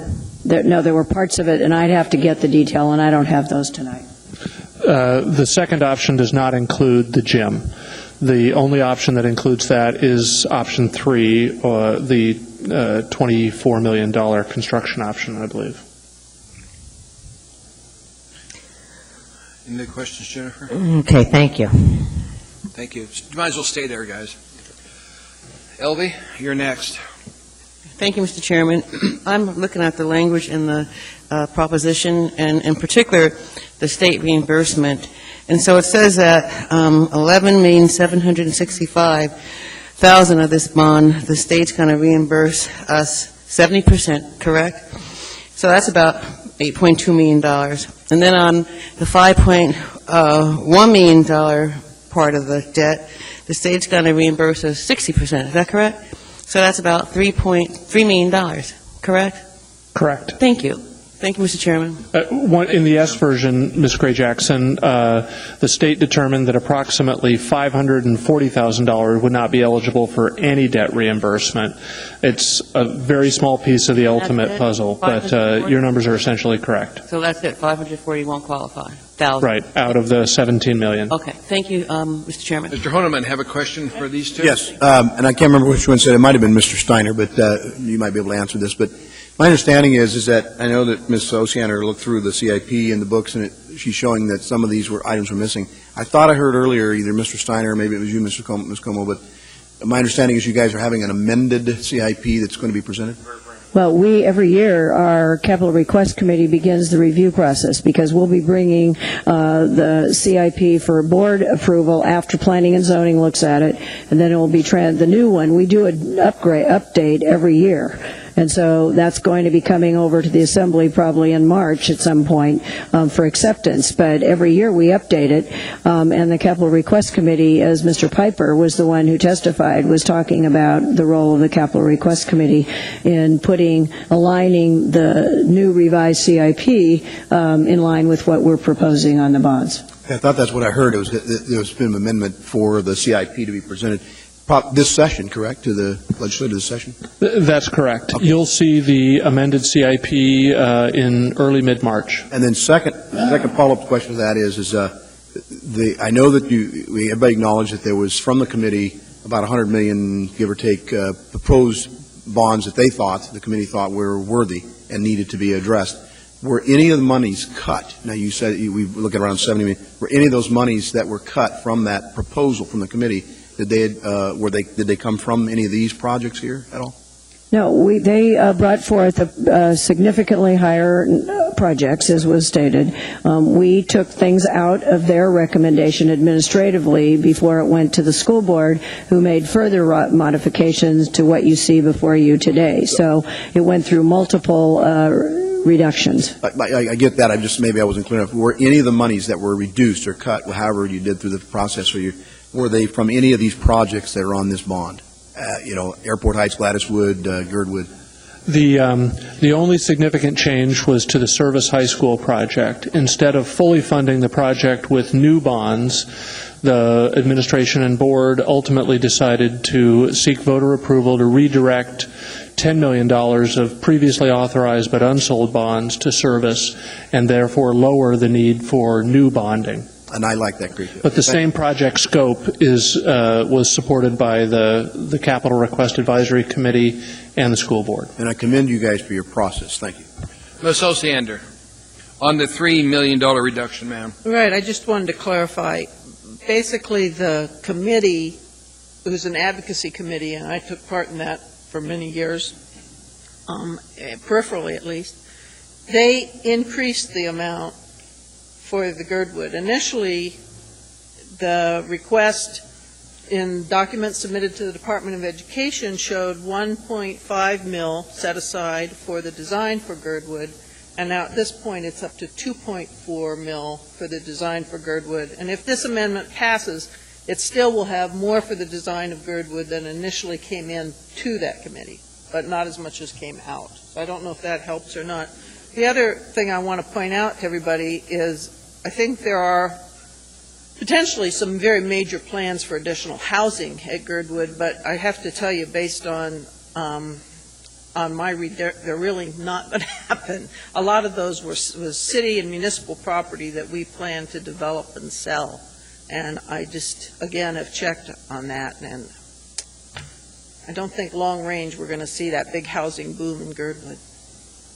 The bulk of the need for Girdwood is not for a significant increase in student populations, to bring the school facility ed specs and teaching spaces and learning spaces up to the standard in other schools. That is the bulk of the reason for doing this, as well as adding the gym, because we believe, frankly, every school in Anchorage should have both a multipurpose room and a gym. And I think the principals you heard from tonight, every one of those has that same issue, and it's really a detriment to the instructional program in those schools. Thank you. Mr. Starr, sir, on the amendment. Nice to see you again, Mr. Abbott. How much authorized but unissued debt does ASD have currently in its portfolio? In addition to the 10 million, I believe $4 million beyond the 10. So we couldn't, if you felt you needed more design dollars that would need beyond if Ms. Osiander's bond language changed and then you got the voter approval on this reduced bond, you could not tap into that? Is that, what's your process for authorizing that? Those funds are already allocated for projects that were in the bonds for which they were originally proposed. Or somewhere close? Correct. Thank you. Ms. Johnson on the amendment. Back to the gym.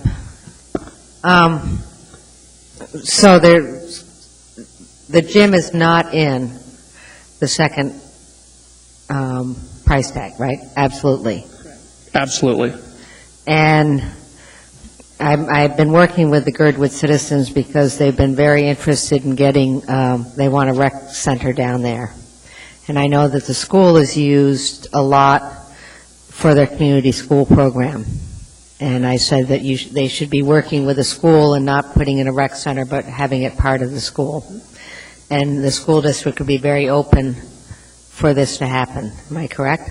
Oh, absolutely. That, if there's ever a part of the community that I believe is a community center and the school should be a community center, it's Girdwood. And I think we've been consistent with that and want to work very closely with the community to ensure that that happens.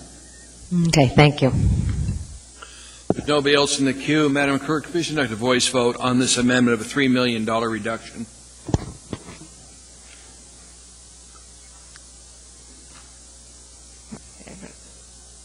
Mr. Starr?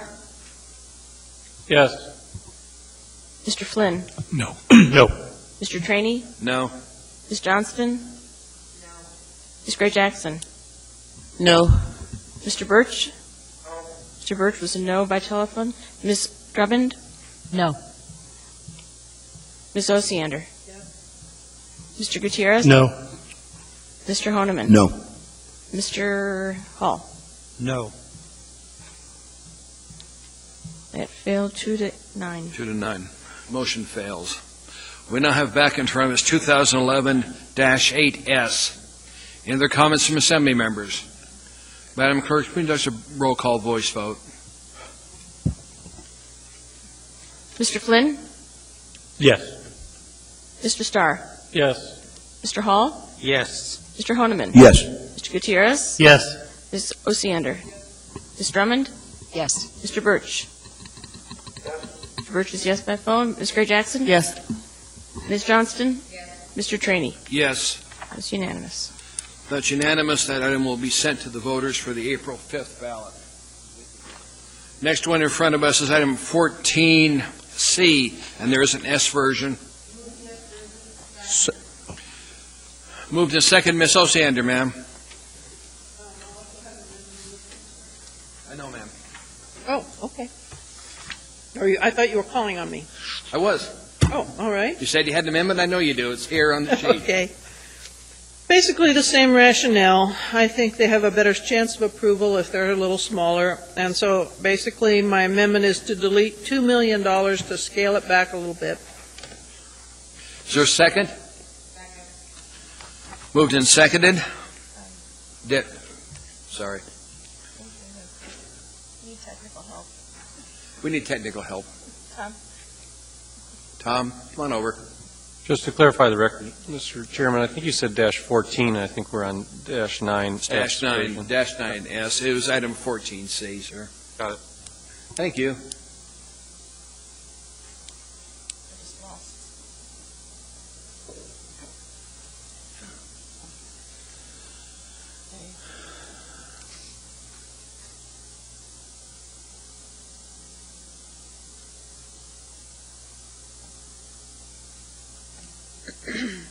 This is doing renovations at every secondary school.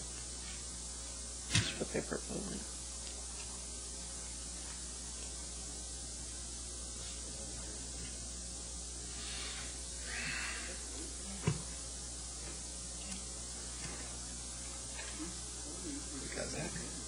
Yeah.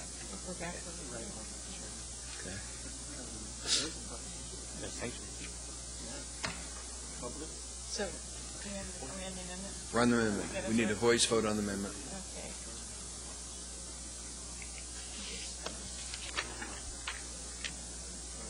Okay. Thank you. All right, we're back in business. Good. Oh. What? We had a discussion on the amendment. There was nobody else that wanted to discuss it, so. Jennifer, anything you want to say on that? Okay. Please do a voice vote, Madam Clerk. Ms. Johnston? Mr. Trainee? No.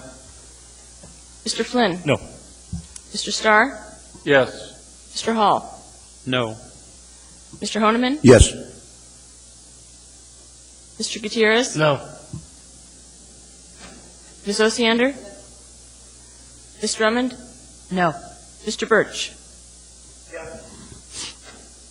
Ms. Gray Jackson? No. That failed 5-6. That one fails 5-6. In discussion on 2011-9S, Madam Clerk, please conduct a voice vote on it. Okay. Ms. Osiander? Mr. Gutierrez? Yes. Mr. Honeman? Yes. Mr. Hall? Yes. Mr. Starr? No.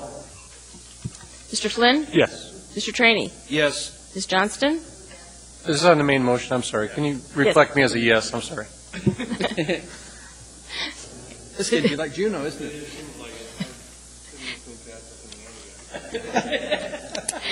Ms. Gray Jackson? Yes. Mr. Birch? Mr. Birch is yes on the phone. Ms. Drummond? Yes. Mr. Chairman, that's unanimous. That was you approved unanimously. To the school board and the bonds, yes. Get to work. Thanks for your work so far. We now have in front of us item 14D. Item 14D is ordinance AO 2011-10, an ordinance providing for the submission of the qualified voters of Anchorage, Alaska, the question of the issuance of not to exceed $30,850,000 Waive reading. of general obligation fine. This is operation and maintenance costs of the Anchorage roads and drainage service area. Anybody wishing to testify on this issue, please come forward, state your name clearly for the record, and spell your last name. Sorry.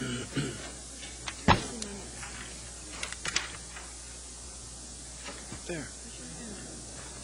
I always write on things. I'm sorry. Paul D. Kendall and Mr. Cheney, the chair, through your latitude and accommodation, I'd like to make a public apology before the board leaves here. The CFO, Mr. Chad Steidemer, inferred, he told me I was mistaken about the fact they would not give me the payroll list and that they have accommodated other parties in the community and that he sees no reason why I can't get that. And I told him I damn well hate these moments where they're not prideful. I have to come up here and apologize for my hyperbole and drama, but there's an apology owed, and I gave it back publicly as I gave it out. Thank you for that latitude. You bet.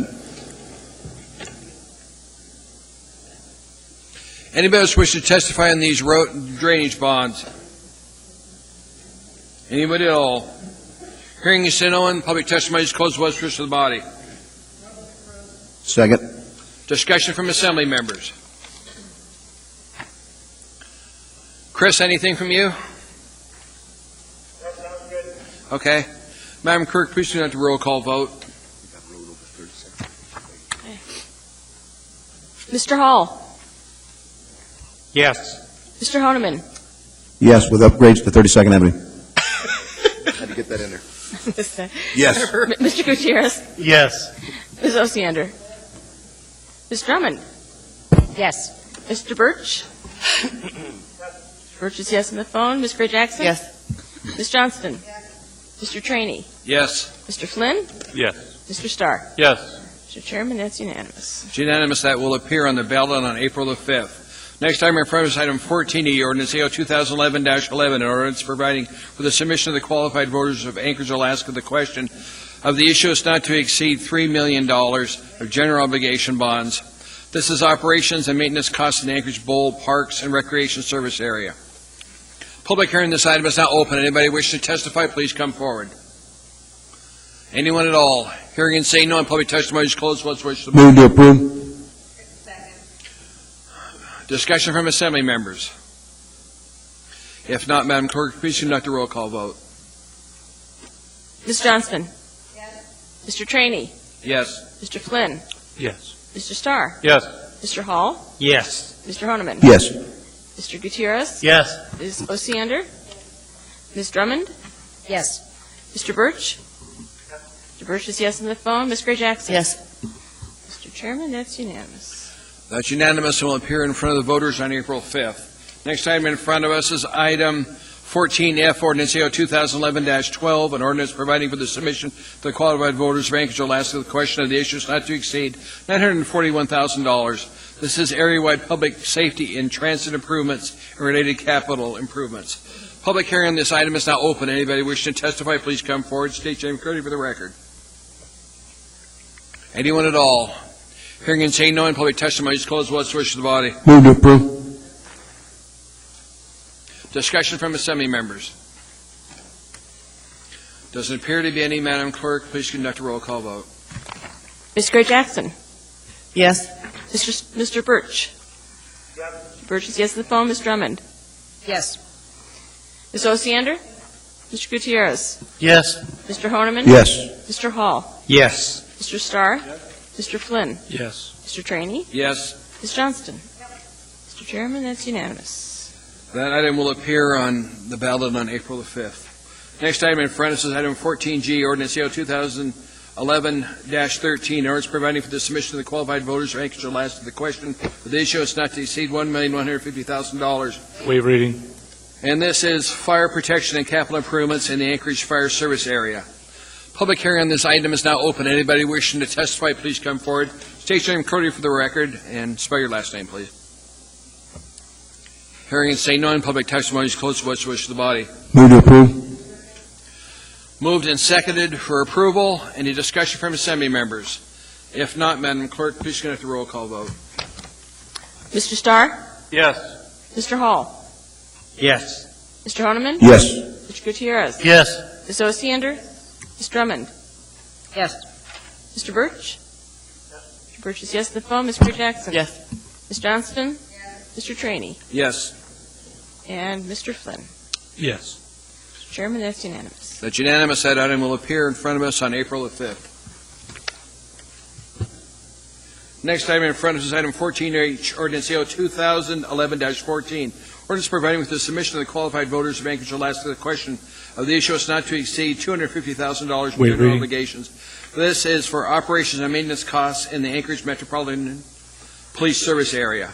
Public hearing on this item is now open. Anybody wish to testify, please come forward. Anyone at all? Hearing and saying no, and public testimony is closed. What's the wish of the Move to approve. Moved and seconded. Mr. Flynn, sir. Thank you, Mr. Chairman. And just to clarify, that was the S version that was moved? That's what I had. Thank you. That was our intention. Thank you. And I appreciate you picking that one up. Thank you, Mr. Thank Chairman. you.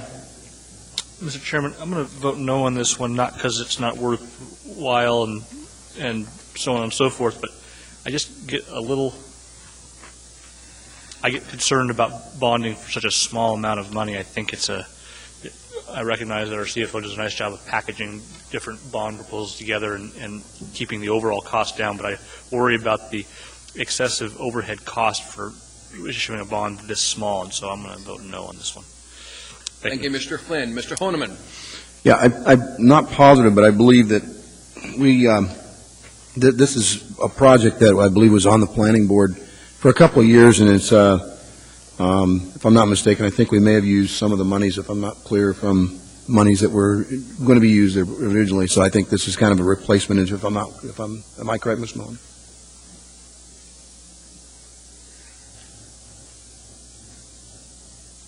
According to our city manager, yes. Okay, thank you. I do support. Ms. Johnston, ma'am. So just for clarification, you could roll this into any bond packet, and so the cost should be quite minimal, right? That is correct. Anything else, Jennifer? Okay.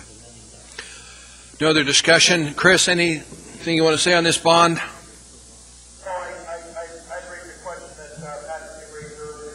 Regarding the incremental cost of a small bond issue, and and received a response that that cost is aggregated with the bond sale. So, yeah, it is kind of nuts when you have something that small, but apparently when they roll it up, the costs are leveled across everything. No other questions. Thank you. Thank you, sir. Madam Clerk, please start a roll call vote. Mr. Honeman? Yes. Mr. Hall? Yes. Mr. Starr? Yes. Mr. Flynn? Clerk, pick a direction and stick with it. No, thank you. Mr. Trainee? Yes. Ms. Johnston? Yes. Ms. Gray Jackson? Yes. Mr. Birch? Mr. Birch is yes on the phone. Ms. Drummond? Yes. Ms. Osiander? Ms. Osiander? Okay. Mr. Gutierrez? Yes. Mr. Chairman, it's unanimous. It's unanimous that I will appear in front of the voters on April the 5th, except for Mr. Flynn, who voted no. And he doesn't want to show that he went with the herd. Okay, I'll correct that. The record will be corrected. Yep. Thank you. Problem with the voice vote. I always like Mason's rules. That way, when you get the second time, you can ask the people, are you sure you want to vote that way? Always works better. Next item in front is item 14L, Ordinance AO 2011-16. I. An ordinance amending Ancient Municipal Code Section 12.15.015 and submitting to the qualified voters of Municipality of Anchorage at the regular municipal election on April the 5th, a ballot proposition authorizing the Municipality of Anchorage to grant a disabled veteran real property tax exemption to an eligible widow or widower under 60, retroactive January the 1st, 2011. Public hearing on this item is now open. Anybody wishing to testify, please come forward. Welcome, sir. Richard Brown. I see on the, it's supposed to be estimated 14,000 to 75,000 is going to be shifted costs. Could I get an explanation of how that was calculated? Our CFO did. Estimated, I mean. Through the chair, it was a multiple-step process that involved many assumptions, so I will go through those at this point. First, we had to estimate the number of disabled vets that would apply for the program. Secondly, we had to estimate the percent of those that are actually married. Then we estimated the percent that would die, and then we estimated the percent of those that would have a widow under the age of 60. Okay. I was hoping for numbers, but that's okay. Good. I kind of don't like these things because of the cost shifting. If we keep carving out little special categories of who is exempt for this or that, everybody else picks up the tab. And this looks a little small, but it's still real money. And it does add up. Did you include mill rate? Yes, we did. We assumed the tax exemption applied to the number of those that came through that process. Right, I mean, it's $150,000 of value, so you have to multiply the mill rate times that. We did. We used tax district 3, which is the largest district, and we used 1.0152. I didn't hear that. I'd like to keep these things to a minimum, because for everyone that we do, and everyone that we feel sorry for, and we feel like we have to carve out a little special, somebody else is paying for it, whether it's free cell phones and all the other things that we do in life. So I'd like to encourage you guys not to do this just because of, it feels good, because it does cost the rest of us money. And this will be forever. So every year that somebody's here and everybody's here, we're going to have to pick up the tab for somebody else. And I don't see any rationale for why do they need it, economically, why do they need it? Where's the need-based justification for it? It's rather put my heart on my sleeve-based justifications. And I don't think that's enough. Thanks. Thank you, sir. Anybody else wish to testify, please come forward. Welcome, sir. Good evening. My name is Bob Mayer. The concern to which I speak here tonight deals with the issue of property tax exemptions, and more specifically to those passed during the last legislative session in House Bill 10 of which this before us here is one tonight. Property tax exemptions sent our way by the state legislature fall into two categories: funded versus unfunded. Each time one of these unfunded exemptions comes up, what happens is that the exempted amount is not truly exempted. What happens is that the exempted base is actually shifted, and in many cases it is shifted to those less fortunate than those being exempted. Now, another key provision of House Bill 10 offers a perfect example of an exempted amount being shifted to those less fortunate. And I speak of the exemption concerning the building which houses the Alaska Spine Institute. Now, the Alaska Spine Institute is a very heavily marketed business. You may have seen on television spokesman Larry Zonka from the National Football League standing out in front of it, tossing a football from hand to hand. Now, I think it's safe to assume that the owners of that building and the doctors that work there earn more on an annual basis than, well, those of us out here in the cheap seats. But what is actually happening is that exempted burden is being shifted to those of us out here. And that's a $12 million ad valorem assessment. And this is how bizarre these assessments, these exemptions have become in this town, that for-profit, multi-story commercial medical buildings are being exempted. Don't have to pay property taxes. I think we need to take a few steps back. We need to look at the issue of exemptions as a whole. You guys need to declare a moratorium on any and all new unfunded property tax exemptions which are headed our way via the state legislature. Thank you for your time. Mr. Flynn has a question, sir. Thanks for coming down, Mr. Mayor. It's good to see you again. Yes. Recognizing some of your concerns on this, would you feel better about this proposal if there were a means test associated with it? I think that we are all headed that way, especially with the senior exemption. Every exemption is probably going to have to be means tested. We had the state legislature just passed the senior assistance thing, which used to be the free $250, but then they knocked it down. They made it need to 150% of the federal. Yeah, I think we're headed in that direction. Okay. Thank you very much. Okay, thank you. Mr. Honeman has a question, sir. Actually, thank you again, Mr. Mayor, for coming out. I appreciate you keeping us watching those data and the numbers, and previously for coming up. I'm not sure if you're aware, but we've actually put in to our CIP, to our capital for the legislative body, through the administration, actually, a request to limit, if not reduce, and or fund the unfunded mandates that caused by those exemptions that you speak of. So I'm not sure if you're aware of that, but obviously that's a request. It's not, doesn't carry a weight of any legislation that we could make the state do, but certainly back in the early 80s when these were passed and approved by the state, there was monies coming in at that time. It tapered off after about 10 years to almost zero balance, in fact, other than revenue sharing. So, but we do have that and it's addressing it, and it is a large dollar number that I think you were mentioning earlier in the testimony, that the rest of us that don't get an exemption or qualified are picking up those tabs. Okay, well, I think a good place to start would be here tonight by declaring a moratorium. And also, I'd take it a step further and encourage this body to pass a resolution to the state legislature. I mean, the State Chamber of Commerce has adopted as one of its legislative priorities, no new unfunded exemptions. And I think it's time that we need to tell them that, you guys are representing your constituents out here. Thank you for your time. Thank you.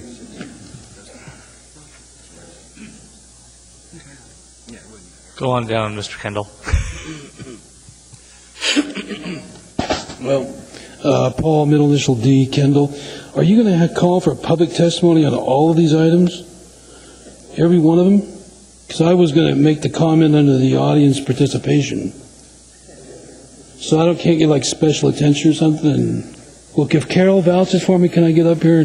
Sorry, Mr. Kendall. All right. Well, here's what I'd like to say real quick on this. I don't intend to step up every moment here. Ladies and gentlemen, I'm very concerned that it looks to me as if we have to look at some whole new constructs for our society. and I mean this well-intended, behind the scenes, the G20, the G8, the feds, all these big boys are attempting to redesign our monetary system because there's no value to the dollar. They are looking to reconstruct us like I've never seen before. Carbon tax and a multitude of other trial balloons are being floated. I am very concerned that we would allow those people outside our local communities to redesign us. So I would ask you to start having your meetings under camera, your task force and scoping meetings, and we really need to work with each other. And let me give you two examples, and I'll sit down quickly here. One is that I think we need to disconnect all wages and salaries from any property tax. Period. I'm talking about residential. That's my interest, is the family and the home, the residential. And the other is this, that we need to put a fee on all monetary transactions outside of the individual residential family needs. If you're going to play by the money, if the money is more important to you than the individual survival and the holding our communities calm and in neighborly fashions, you're going to hunt that money, honey, or hunt that money, mister, then by God, you're going to pay the price. A bunch of guys pushing bills in Wall Street or some international money market, and we have them here. You're going to push the money, you're going to push the money to us because we're accommodating these people who are pillaging and parasiting us and causing us to divide. And thank you for and I'll try to hold out the next 25 resolutions or whatever. Thank you, gentlemen. Anybody else wish to testify, please come forward. Hearing is on public testimony, suppose what's wish of the body. Move to approve. Second. Moved and seconded. Pat? Thank you, Mr. Chairman. I think I know the answer, but perhaps Dennis or Julia can help us out here. And I know the mayor and Mr. Chairman, you and I were all at the bill signing ceremony over in Mountain View. That's right. The state statute, does it permit a means test for this exemption? I don't think it does, but I don't remember for sure one way or the other. Through the chair, Mr. Flynn, it's focused on the qualifying disability of the veteran and then the age of the widow or widower. That's a no, right? That's a no. Thank you, Mr. Chairman. That's all I had. Thank you. Ms. Osiander, ma'am. You know, every session we talk about unfunded mandates, and we talk about exemptions that are not funded, and we spend a lot of time talking about that very thing when we approved our legislative priorities.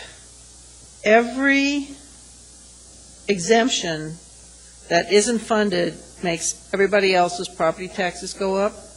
I talked about, this is another ballot proposition I talked about in a variety of groups. One group in particular surprised me because it was principally veterans, and I brought this up and I said, well, I may be, the person who's portrayed as kicking my dog if I vote against something for widows of disabled veterans. And they said, Debbie, do it. Vote against it, because it's really a way of shifting taxes, and it's not good government. I'm going to vote no, and I urge this body to vote no. Mr. Gutierrez. Thank you, Mr. Chairman. I wouldn't go so far to say as you're kicking a dog, Ms. Osiander. That's a little too far. But, however, I'm one of those people the taxes are being shifted to. I don't have any qualifying exemptions. I'm not over the age of 65. I'm not a disabled veteran. Somebody who is a disabled veteran gave a heck of a lot more to this community than I have. And they gave it to me because I asked them to. And they don't get a whole lot for it. And they don't ask a whole lot for it, Mr. Chairman. They don't ask much of anything for it, but they did a tough job, and they paid for it, and they did it on my behalf. To pick up the cost of this for someone who is, just because they're under the age of 60, the idea that we shouldn't extend this benefit to them is perplexing to me.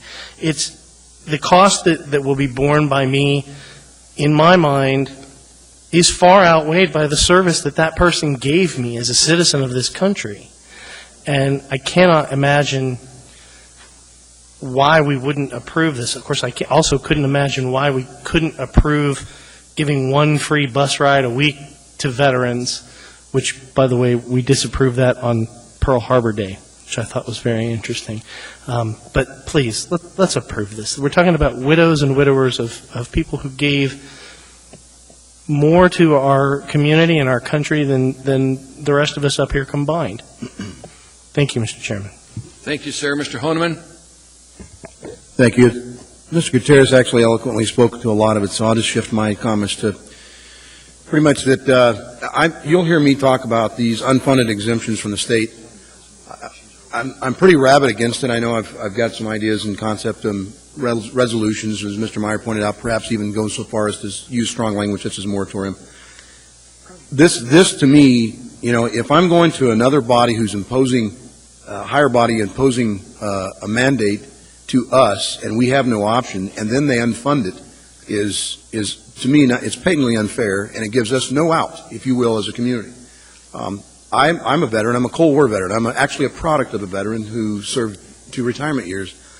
And, I don't think they deserve any more than anybody else, but at the same time, I do believe that this smacks of a real small percentage of people that could be living in our community that could use this, and it would be a means test.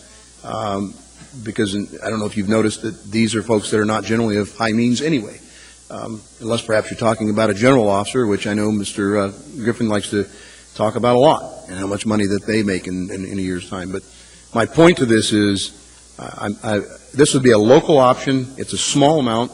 We're talking about surviving widow or widowers of a disabled veteran who, if they had survived, would have met the needs for the exemption that was mandated by the state anyway. And it's a very small amount, it's insignificant. It also sends a message back to our state brotherhood at the legislature that we're willing to pick up the burden for at least a segment of our community that might need some assistance and would be entitled to an exemption. So it's kind of a message both ways. Don't like being told that we need to pick up a burden, and there's no check coming to us for that. At the same time, I'm willing to pick up a burden for the small percentage of people that might be eligible. So thank you. Thank you, Mr. Starr, sir. Well, Mr. Trainee, you sure pick effective words to use when you talk widowers and veterans and the whole 9 yards. I think there's some. I'm sorry, Mr. Starr. Saving grace that the voters get to decide this one. That's always a fallback on it. But I also think that we have some prudence to sort of filter these things through the system. And there's been some eloquent speak that it's only a little bit of money and it's all that. But I'm basically going to hold the line again on these unfunded mandates from that perspective. And I was quite happy with the language where it is, with a 60-year-old increasing their cost of living in a fixed income scenario or that. And so now you've pulled it down into an area where potentially those folks can earn a living and probably are still working. And so I'm happy with it where it's at, and I'm going to be a no vote on the change to the language. Thank you, Mr. Starr. Mr. Birch, sir. Any comments before we vote? Yeah, I guess I struggle with the idea of broadening the tax exemption net. At the same time, it's a matter of putting something like this in front of the voters, and I guess I don't really quibble with putting this matter in front of the voters, and I'll be a yes vote. Thank you. Thank you, sir. Madam Clerk, please get the roll call vote. I'd like to make a motion. I'm sorry. I'd like to move an amendment, and be it on page 3, a new section 5. And it would, I'll get the language to the clerk after the vote, but it'll essentially read, absent further action by the Assembly and approval of the voters, this ordinance will sunset in the following year 2014. Second. Can you get language to our clerk? Yeah, I will. Okay, is there a second? Debbie, you got your hand up and an odd look on your face. I don't understand. It's a ballot proposition. How can it sunset? Any section of code can be sunsetted, whether it's a ballot proposition or something else. But, what's the point? The point is, if we decide that this is if we approve it and the voters approve it, we decide we've shifted too much tax burden to those who aren't benefiting from this program, then it goes away. Oh, so you're saying, assuming that it's approved, that it will sunset? Yes. Okay. Dennis, you're lit all over the board. So, Mr. Chairman, Mr. Assemblymember Flynn, not anticipating the question, what strikes me is I'm not sure that you would want it, you could do this without putting that aspect of it also in front of the voters. I think so too. You would have had to put it into the text. I think that's a real possibility. Again, this is the first time I've heard this suggestion or this amendment, so I'd like to have a chance to look it up, but I would be very cautious about having the sunset outside of what's sent to the voters. Yeah, I think he's right. I think I would withdraw it, guy. Okay. Mr. Flynn, could you put it in a different place? Could you put it in? I could. I need some time. If you're willing to indulge me for a few minutes, Mr. Chairman. I can indulge you. Okay, Mr. Chairman, I'd like to withdraw my motion and move to change order today to take up this item in about half an hour. Second. Okay. Half hour? Yeah. 9:45? Yeah. Okay.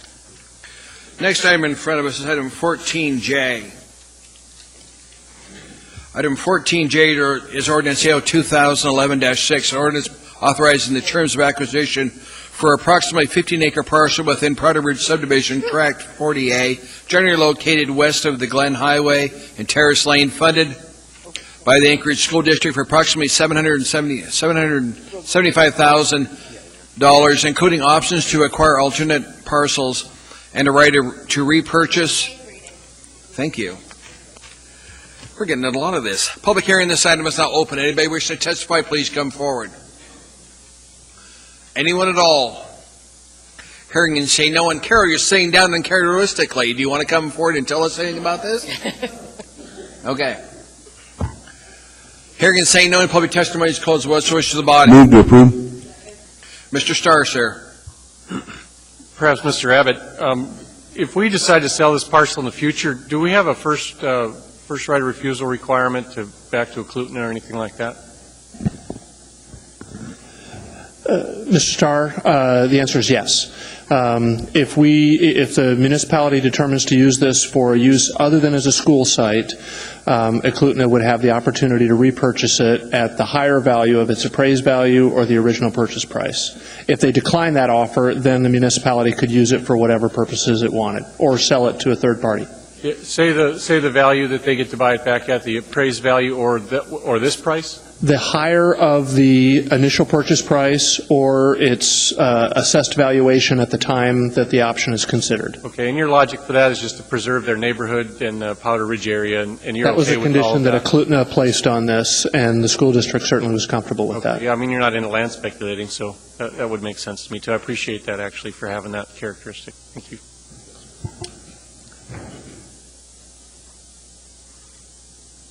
Dennis, do you have anything on this issue? No, sir, but I worked on it with the school district, and I just wanted to be available for questions. That's why I was distracted, sir. Okay. Mr. Starr, anything else? Ms. Osiander, ma'am. Thank you, Carol. I bugged you on this one for about 15 years, I swear. Thank you. Anything, Chris, anything, comment on this one? Okay. Madam Clerk, please take a roll call vote. Ms. Osiander. Mr. Gutierrez. Yes. Mr. Honeman. Yes. Mr. Hall. Yes. Mr. Starr. Yes. Mr. Flynn. Yes. Mr. Trainee. Yes. Ms. Johnston. Yes. Ms. Gray Jackson. Yes. Mr. Birch. Yes. Mr. Birch, yes. Ms. Drummond. Yes. Mr. Chairman, it's unanimous. That was unanimous. The school district will now depart. Next item in front of us is item 14. Let's see, we postponed 14L until the 15th. No, sir, you need to open the public hearing, and I'll make a motion to continue the public hearing to the 15th. Okay, public hearing is now open on AO 2011-15, ordinance authorizing retention of 2 tax foreclosed properties located in Laurel Acre subdivision for public purpose pursuant to Anchorage Municipal Code Section 25.30.035B. Real estate services. Public hearing is now open.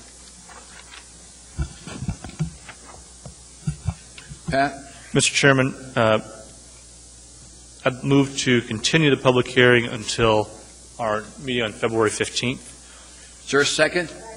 And just to explain for the body, the public notification requirement for this particular ordinance is a little longer than normal. That's the reason for continuing the public hearing. Is there any objection to continuing this item? for the 15th? Not seeing any objection. That item will come up on the 15th. Next item in front of us is item 14M. Ordinance AO 2011-17, ordinance appropriating $726,996 from an interfund loan from the General Liability and Workers' Compensation Self-Insurance Fund 602. Waive reading. Thank you. This is additional sediment removal from Campbell Lake.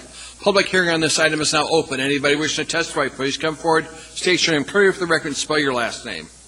My last name is Russell, R-E-S-S-E-L. Sir, could you bring the mic down to your... Thank you. Appreciate it. Well, I think the Assembly needs to have a little, what's the right word, education here about what is happening here. I live on 4044 North Point Drive, Lot 9, Block 1, Campbell Lake Heights, number 3, and we've been living there for since 1954. To go back a little bit, to give you a little history, about 10 years ago, the municipal bankers came to Campbell Lake homeowners and wanted to know if we would entertain to let a 78-inch storm sewer run through Campbell Lake. Unfortunately, our board of directors, Mr. Sprague, the president, they agreed under certain conditions. And one of the conditions was that, of course, they widen the dam to take the 100-year flood. Another one that they would stretch out some sediment from Campbell Creek. Well, the first thing, of course, that happened, the 100-year flood came that very year. They opened up put the storm sewer in there. Before they widened the dam, the 100-year flood came, bingo, out went the dam. Well, then came a big commotion about who's going to pay for it. I guess the city finally paid for it. So then, but in the meantime, the city also had promised that they will clean up the water, the storm sewer, of all kinds of sediments and chemicals. Well, of course, it didn't happen. Today, if you go out there, the water is so dirty, you'd be wise not to stick your finger in there, never mind your foot. So, and the crows, the algae or whatever it is that grows in there, is you can't run even a boat to the end of the lake anymore. I tried it with my little 9-footer and 5-horsepower motor. And of course, more sediment came down. They said they would get all the sediment.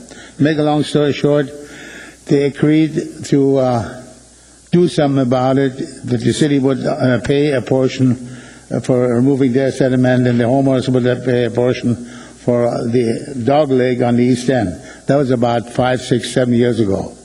And we were supposed to be assessed $3,500 for each property owner. Well, then comes a real comedy of errors, and that the city was going to design it, write the documents to put it out for a bid and get the permits. Well, what happened is, nowadays we all know just because you have a permit, that doesn't mean that you can't be stopped. Here comes the Fish and Game, EPA, Department of Conservation, and who else. And the project, first of all, was delayed before they put it out for bid. It was poorly, the bid documents, two contractors promptly fought over who had the contract, and the job was not done. So here we come 5 years later, they say, oh, we got to do something. It's worse than ever. But now they want $8,500 from us, $8,500 for a job that the city never finished in the first place. This additional sediment, they haven't moved the first sediment yet. So I think before this ordinance is approved, and we got asked to pay $8,500 each, that the city needs to take a look at it and say, now, who really should pay for the first screw-up before we go into a new operation, and how are we going to be guaranteed that this time the documents will be correct and the job will be performed? So I totally object. Yes, we voted on it. You had 95 people who voted for it. Thank you, sir. We have a couple of questions. Mr. Flynn, sir. Thank you, Mr. Chairman. Mr. Russell, first I want to make sure I heard you right. You're in Campbell Lake Heights, number 3, Block 9? No, Lot 9, Block 1. Block 1, in Lot 9, sorry. Thank you. And you saying the assessment is $8,500? We were told that now, before it was $3,500. Now, we haven't been charged yet, the first $3,500. Because the job was not finished. But now, we're being told that we will have to cough up $8,500 for a job that wasn't finished in the first place. Okay. And the pollution got to be addressed. Sure. The pollution. Yeah, I understand, Mr. Rizzo. Okay, we've got different numbers here that I'm looking at, so I'll get that answer resolved as to what the actual assessment is later. But thank you very much for your testimony, sir. What was that? He's going to try and get you an answer, sir. He's trying to figure out what the assessment really is. Yeah, thank you, sir. It was supposed to be, the first one was supposed to be $3,300, $3,500. Now we're being told, well, the assessment will only if you form the assessment district. Right. If the assessment district isn't formed, of course, there can't be an assessment. Thank you, sir. Okay. Appreciate your testimony. Anybody else wish to testify, please come forward. Welcome, sir. Thank you very much. My name is Chris Groning, last name Gronning. I'm on the board of directors of Campbell Lake Owners, Inc.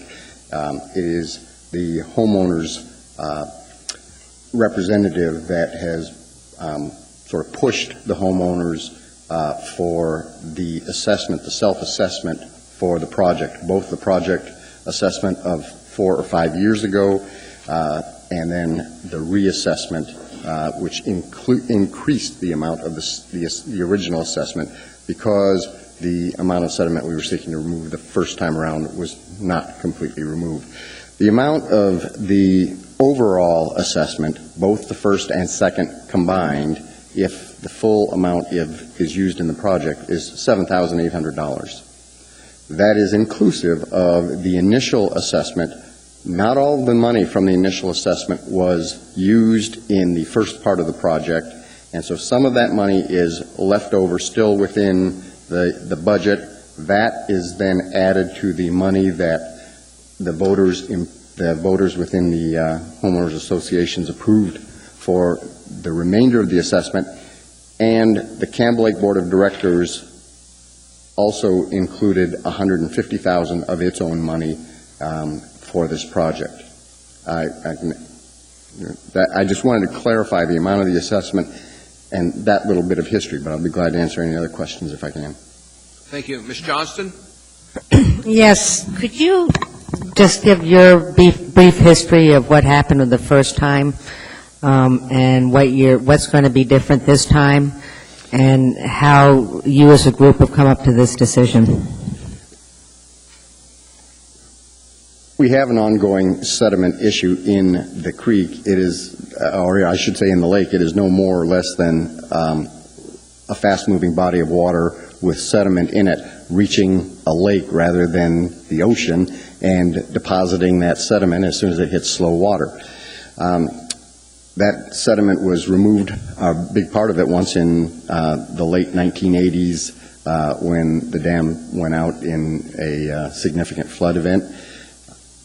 It hasn't been, there's been small sediment removal efforts by people at the east end of the lake since that time, but fairly large accumulation. The homeowners voted overwhelmingly in 2005 to assess themselves to lower the lake and remove the sediment. We went through the permitting process to get the lake, the permission of the Corps of Engineers and Fish and Game to lower the lake. The contracts were let through the municipal process. We were required to go through that municipal bidding process because of the assessment vote procedures. And a contract was let in, or I should say, bids were submitted in late January, early February, about the same time frame we are now. The first bid, or round of bids, ultimately the low bid was non-responsive. All the bids were ultimately thrown out. We had to go through a rebid process. The eventual low bidder started the project then in March rather than in February, and actually in later March, and by early April faced a breakup problem that they hadn't quite prepared for, and they were not able to complete the project. We're on an earlier timeline this year, and absent any of those kinds of non-construction delays, we should not have those kinds of problems. The project is also a little bit more expedited. There's a deadline in March for the contractor to complete the job, and we don't have quite the same scope of contract. All of the work is being done in one narrow area rather than spread out around the lake. So some of the things that slowed the first project down don't pose a problem this time. Jennifer? Thank you. Any other questions from assembly members? Thank you, sir. Anybody else wishing to testify, please come forward. Anyone at all? Hearing and saying no in public testimony is close to what's wish of the body. Move to approve. Second. It's getting fast. Star, sir.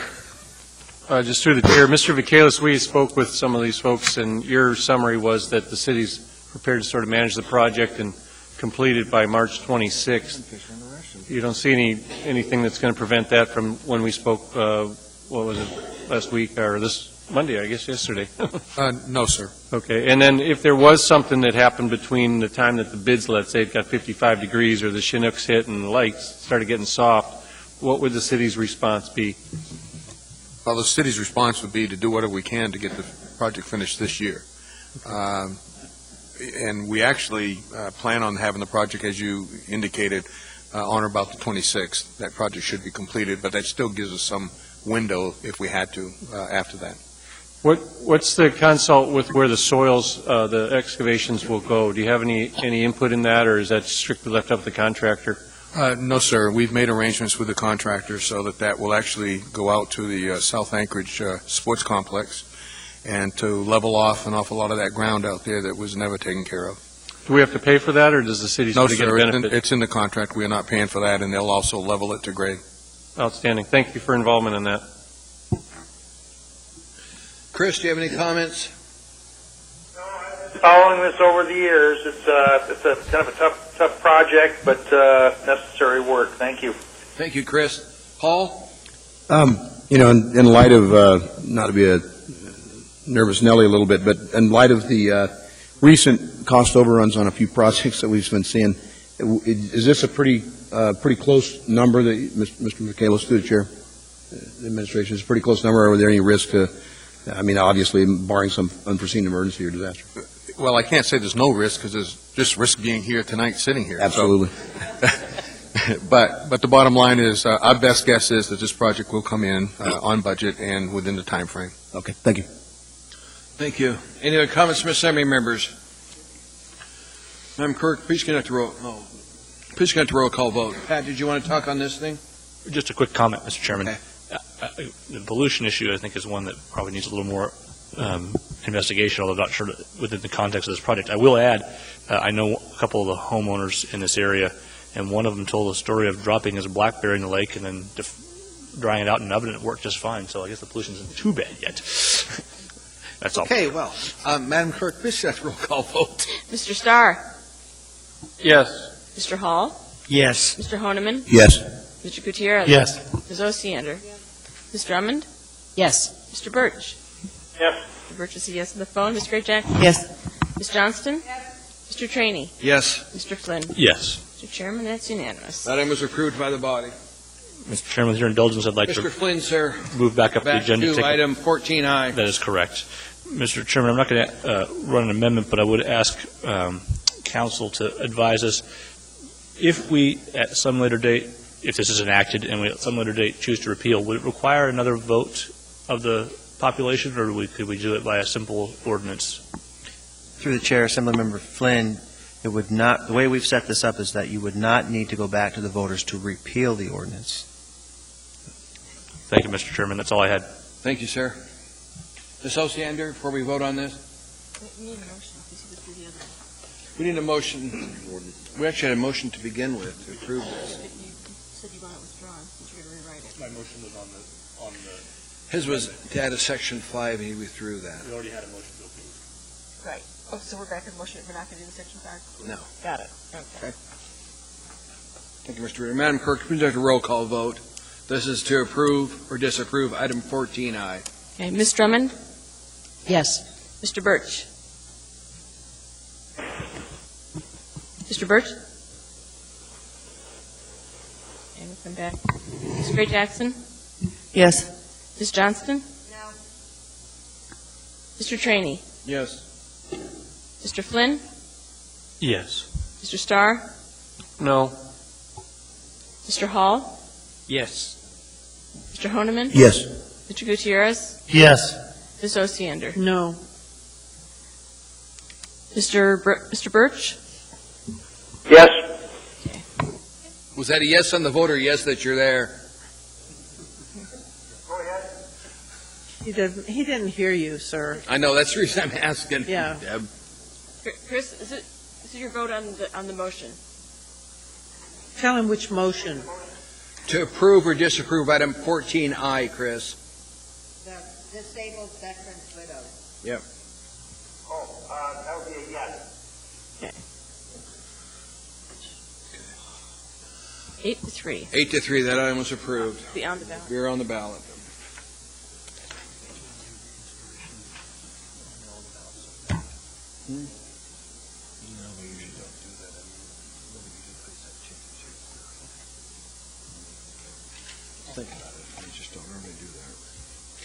Next item in front of us, item 14N, AR 2011-11, a resolution approving a letter of agreement between the municipality of Anchorage and the International Union of Operating Engineers, Local 302. Public hearing on this item is now open. Anybody wish to testify, please come forward. State your name clearly for the record. Hearing and seeing no one, public hearing is closed. What's the wish of the body? Move to approve. Second. Move to second discussion from Assembly Member. Mr. Honeman. Yeah, I just recall in times past that some administrations brought what was commonly known then as side letters or other agreements before the body for approval, and others didn't, and I'm just glad to see that we are going to get a chance to see changes to contracts. Thank you. Thank you. Urge approval. Any other discussion among Assembly members? If not, Madam Clerk, please stand to roll call vote on item 14N. Okay. Mr. Honeman? Yes. Mr. Gutierrez? Yes. Ms. Osiander? Yes. Ms. Drummond? Yes. Mr. Birch? Yes. Mr. Birch is a yes. Ms. Gray Jackson? Yes. Ms. Johnston? Yes. Mr. Trainee? Yes. Mr. Flynn? Yes. Mr. Starr? Yes. Mr. Hall? Yes. Mr. Chairman, that's unanimous. That was unanimous. That was approved. Next item in front is item 14O, Resolution AR 2011-12, resolution approving a labor agreement between Municipality of Anchorage and the International Brotherhood of Electrical Workers, Waive reading. Local Union 1547. Public hearing on this item is now open. Anybody wishing to testify, please come forward. Hearing and seeing no one, public testimony is closed. What's the wish of the body? Move to approve. Second, please. Second. Thank you. Sorry. It's all right. Discussion from Assembly members? Doesn't appear to be. Madam Clerk, please take the roll call vote. Mr. Honeman? Yes. Mr. Gutierrez? Yes. Ms. Osiander? Yes. Ms. Drummond? Yes. Mr. Birch? Yes. Mr. Birch is a yes. The phone, Ms. Gray Jackson? Yes. Ms. Johnston? Mr. Trainee? Yes. Mr. Flynn? Yes. Mr. Starr? Yes. Mr. Hall? Yes. Mr. Chairman, that's unanimous. That was unanimous. It was approved. Next item in front of us is Resolution AR 2011-31, a resolution of the Anchorage Municipal Assembly approving an alcoholic beverages conditional use for a package store and license number Waive reading. 5002. This is doing business as Wine House at Huffman, located at 1320 Huffman Park Drive. Public hearing on this item is now open. Anybody wishing to testify, please come forward. State your name clearly for the record and spell your last name, please. Welcome back, sir.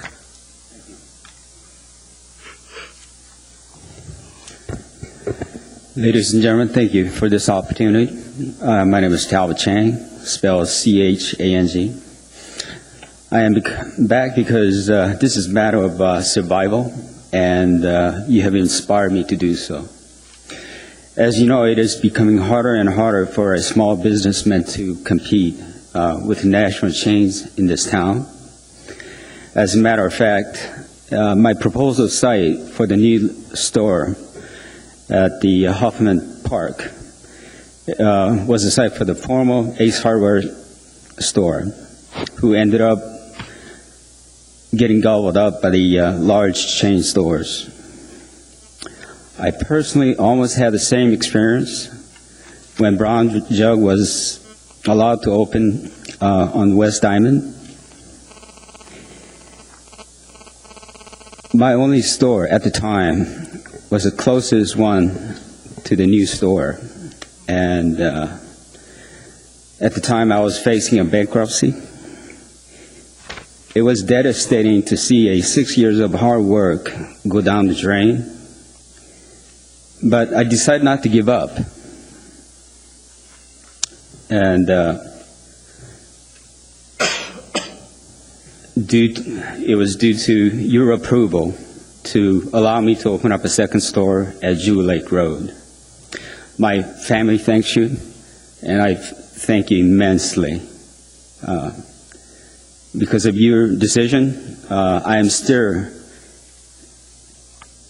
a locally owned small businessman in this town.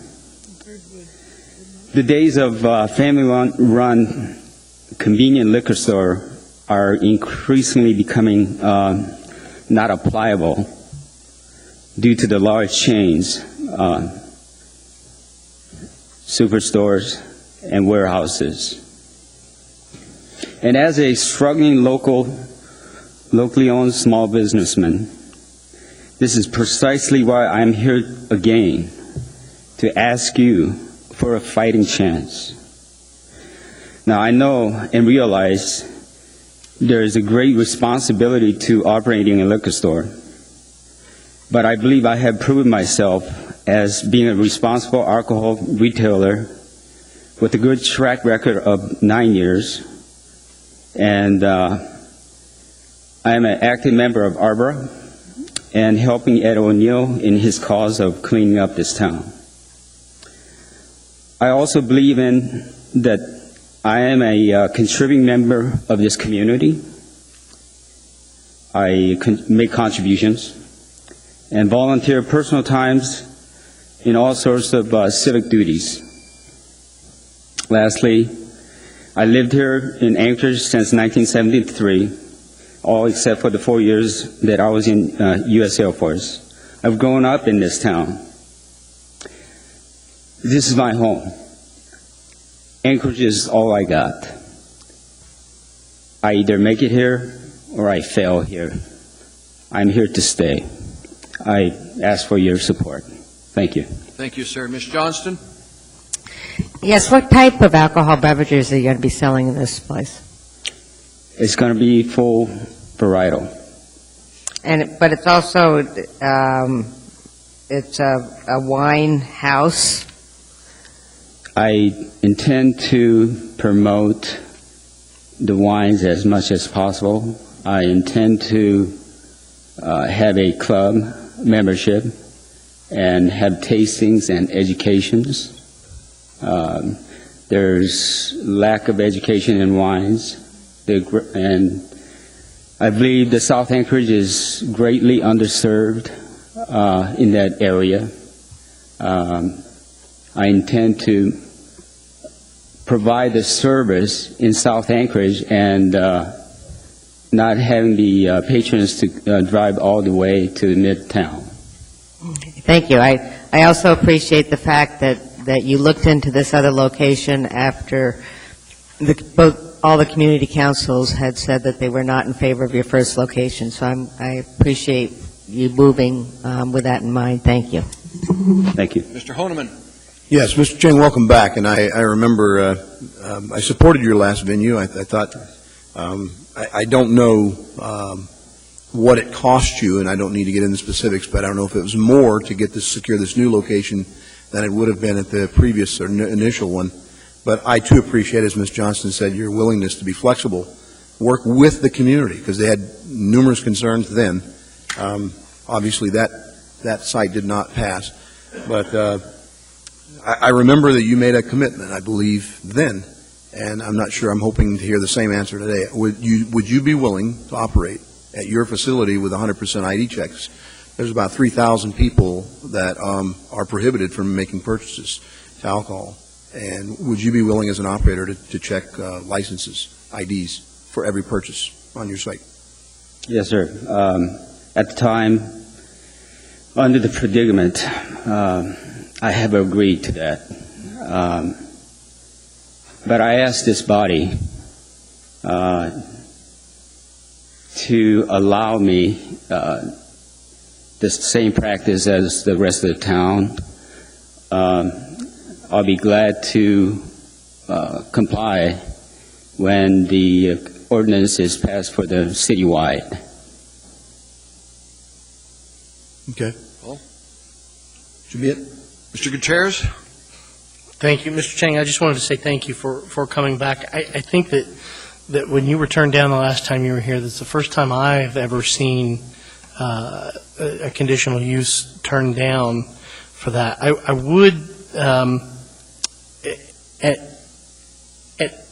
I don't think you're going to fail. I think you're going to thrive, and I hope that you thrive. And I appreciate your commitment to this community, and that this is your town, and you're going to either make it or break it here. And I think you're going to make it.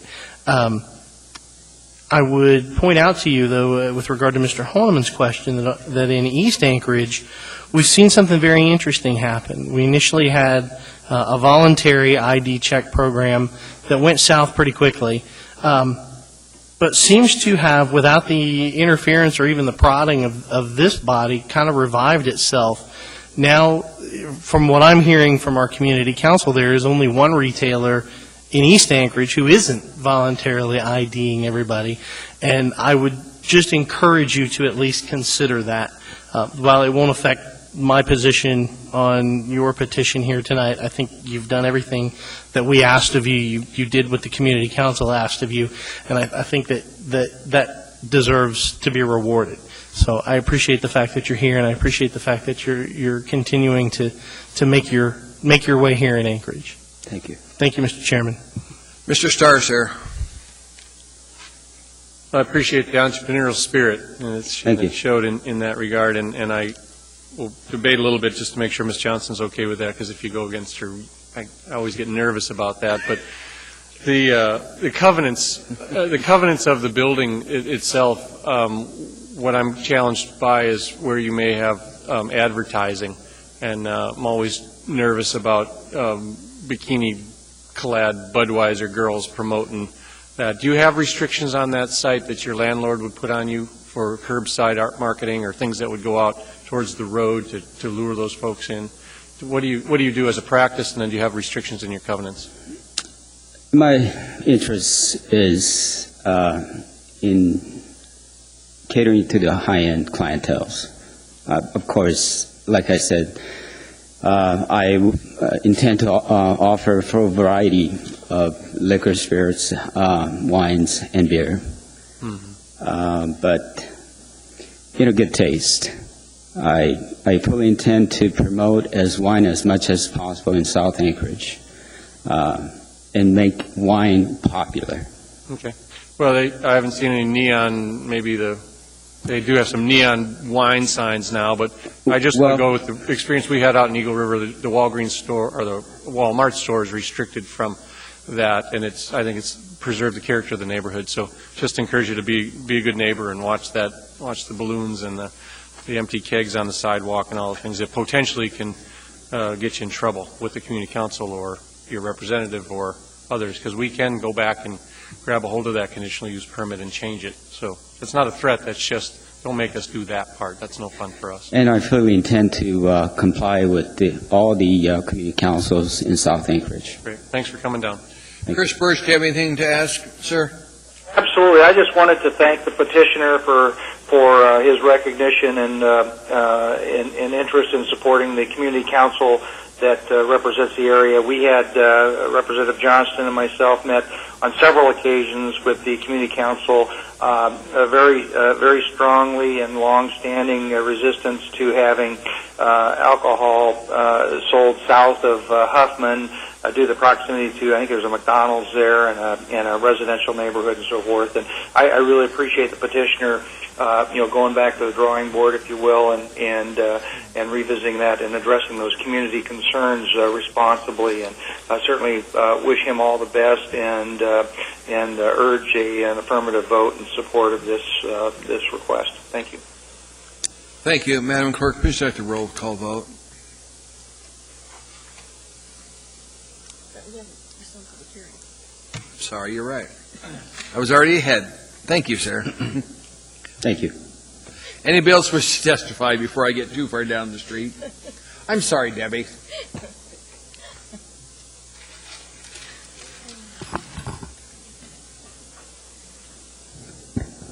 Good evening. Good evening. My name is Christine Monette, Monette, and I am the current chair of the Huffman O'Malley Community Council.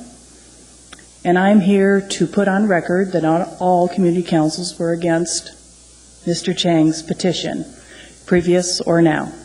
I did submit via email the resolution, and I'm not sure whether you got it, but I want to read into the resolution that our community council placed for Mr. Chang.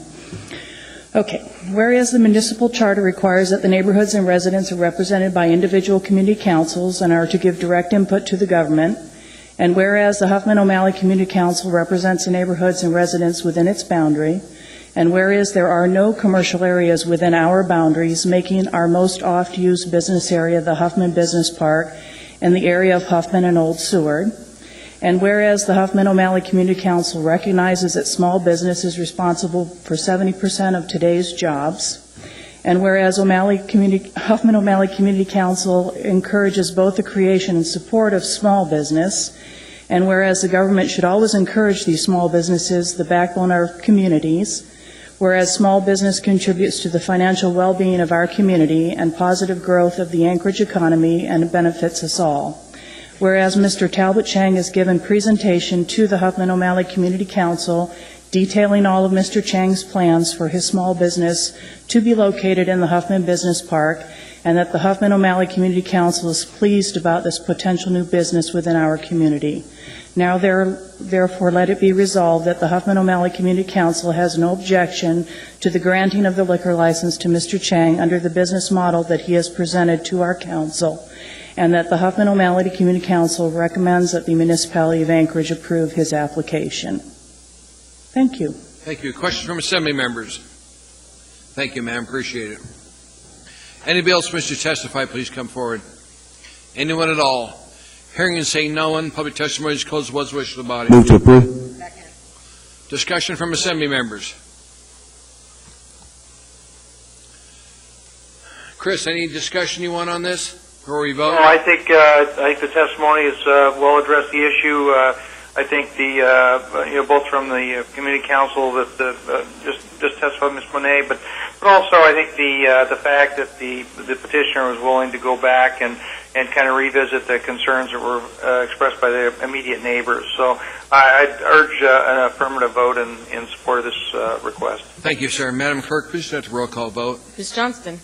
Yes. Ms. Gray-Jackson? Yes. Mr. Birch? Yes. Mr. Birch is a yes. Ms. Drummond? Yes. Ms. Osiander? Mr. Gutierrez? Yes. Mr. Honeman? Yes. Mr. Hall? Yes. Mr. Starr? Yes. Mr. Flynn? Yes. And Mr. Trainee? Yes. Mr. Chair, that's unanimous. That item was approved by the body. Next item in front of us is item 14, Q Resolution Error 2011-13, a resolution of the municipality of Anchorage appropriating $171,000 as a contribution from the Anchorage Fire Department. This is a purchase of a new fire and rescue apparatus equipment. Public hearing on this item is now open. Anybody wishing to testify, please come forward. Anyone at all? Hearing and saying no one, public testimony is closed. What's the wish of the body? Moved and seconded. Discussion from Assembly members. Madam Clerk, please have a roll call vote. Mr. Honeman? Yes. Mr. Gutierrez? Yes. Ms. Osiander? Ms. Drummond? Yes. Mr. Birch? Mr. Birch is yes. Ms. Gray-Jackson? Yes. Ms. Johnston? Yes. Mr. Trainee? Yes. Mr. Flynn? Yes. Mr. Starr? Yes. Mr. Hall? Yes. Mr. Chairman, that's unanimous. That item was approved. Next item in front of us is item 14R, Resolution Error 2011-14, a resolution of the municipality of Anchorage appropriating $122,973 from the State of Alaska Department. This is for impaired driving enforcement. Public hearing on this item is now open. Anybody wishing to testify, please come forward. Anyone at all? Hearing and seeing no one, public testimony is closed. What's the wish of the body? Second. Moved to second. Discussion from Assembly members. If not, please conduct a roll call vote. Ms. Drummond? Yes. Mr. Birch? Mr. Birch is a yes. Ms. Gray Jackson? Ms. Johnston? Mr. Trainee? Yes. Mr. Flynn? Yes. Mr. Starr? Yes. Mr. Hall? Yes. Mr. Honeman? Yes. Mr. Gutierrez? Yes. Ms. Osiander? Mr. Chairman, that's quorum. That item was approved. It's getting late, isn't it? Just came late.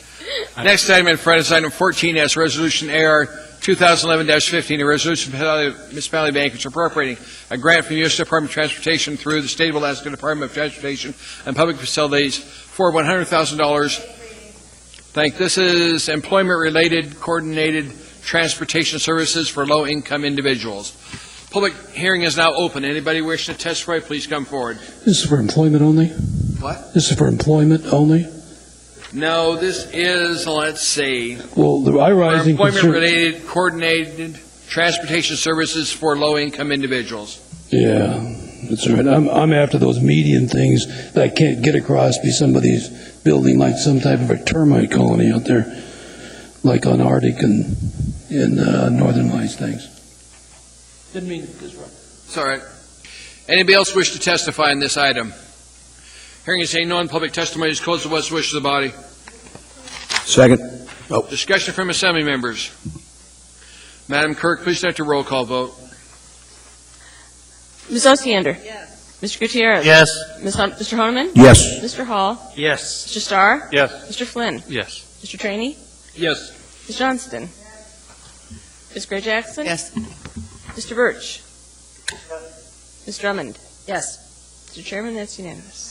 That was passed unanimously. Next item in front is item 14T, Resolution AR 2011-16, a resolution of the Municipality of Anchorage appropriating a Federal Transit Administration Section 5303 Metropolitan Planning. This is Transit Planning Program. Public hearing on this item is now open. Anybody wishing to testify, please come forward. Anyone at all? Hearing and saying none, public testimony is closed to what's the wish of the body. Move to approve. Second. Mr. Starr, sir. Oh, just through the chair, I see Mr. Wilbur in the audience, I guess. Mayor, does he have an official title yet? Have you adopted one? We're going to let him choose his own title. I see. Okay, so we'll take that as a no, but nice to see you, Mr. Wilbur. Thank you for being here. Any other discussion from assembly members? Mr. Flynn. Yeah, Mr. Chairman, in that spirit, I guess I would add, had I known that we'd be getting him back, I would have never authored that resolution. I remember your resolution. You almost lost him. Almost, all right. Mr. Chairman, Mr. I would Gutierrez. suggest transportation czar. That might work. Okay, Madam Clerk, please conduct a roll call vote. Mr. Hall? Yes. Mr. Honeman? Yes. Mr. Gutierrez? Yes. Ms. Osiander? Ms. Drummond? Yes. Mr. Birch? Mr. Birch is a yes. Ms. Gray Jackson? Yes. Ms. Johnston? Mr. Trainee? Yes. Mr. Yes. Flynn? Mr. Starr? Yes. It's unanimous. It's getting squirrely. Next item in front of us is item 14U, Resolution AR 2011-19, a resolution appropriating a Federal Transit Administration grant of $4,104,662. Waive reading. Contribution, okay, this is for the Americans with Disabilities ADA Paratransit Services and Facilities Maintenance. Public hearing is now open. Anybody wishing to testify, please come forward. Anyone at all? Hearing and saying none, public testimony is closed to what's the wish of the body. Move to approve. Comments from assembly members? If not, Madam Clerk, please conduct the voice vote. Sorry. Okay, Ms. Gray Jackson? Yes. Ms. Johnston? Yes. Mr. Trainee? Yes. Mr. Flynn? Yes. Mr. Starr? Yes. Mr. Hall? Yes. Mr. Honeman? Yes. Mr. Gutierrez? Yes. Ms. Osiander? Ms. Drummond? Yes. And Mr. Birch? Mr. Birch is a yes, and that Item is is unanimous. approved. Next item is 14V, Resolution AR 2011-23, a resolution of the Municipality of Anchorage appropriating a transfer responsibilities agreement, TORA, Waive reading. of $261,552. This is to finance the public transportation marketing program to the State of Alaska Federal Pass-Through Grants Fund 231. Public hearing on this item is now open. Anybody wishing to testify, please come forward. Anyone at all? Hearing and seeing no one, public testimony is closed. What's the wish of the body? Mr. Flynn. We're going to need a motion on this. Jennifer, you made the motion, and Mr. Flynn seconded it, according to the screen. Traditional question on these, it's a TORA, transfer of responsibilities, and I just want to make sure we, in fact, getting our costs covered in this one. The answer is yes. Thank you, Mr. Vacalis. Thank you, Mr. Wilbur. We just couldn't record the mayor's yes sign, so appreciate that. No other comments? Please conduct the voice vote, Madam Clerk. Oh, Mr. Sullivan? Well, since this will be the last item on the agenda that Mr. Wilbur will be required to attend, he is the Director of Public Transportation. He is taking the role that Jody Carr has had, but Jody is staying with the department in a planning role, so we're pleased to have both of them. Good. Well, Lance, it's always good to see you here. Madam Clerk, please conduct the roll call vote, please. Mr. Flynn? Yes. Mr. Starr? Here. Mr. Hall? Yes. Mr. Honeman? Yes. Mr. Gutierrez? Is here a legitimate vote? Yes. By the way, for me, yes. Ms. Osiander? Ms. Drummond? Yes. Mr. Birch? Mr. Birch? Mr. Birch is a yes on the phone. Ms. Gray Jackson? Yes. Ms. Johnston? Mr. Trainee? Yes.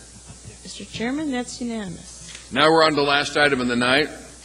Item 14W, Ordinance CO 2011-18, Ordinance of the Municipal Assembly submitting to the qualified voters of the municipality at a regular election on April 5th, 2011, an advisory ballot proposition on whether the municipality of Anchorage should require mandatory photo identification for the sale of alcohol by package stores. Public hearing on this item is now open. Anybody wishing to testify, please come forward, state your name clearly for the record, and spell your last name. That includes you. Say, Paul, middle initial D, Kendall, Kendall. Look, I got a real problem with this. I go into a place, I'm a senior guy, I don't carry an ID.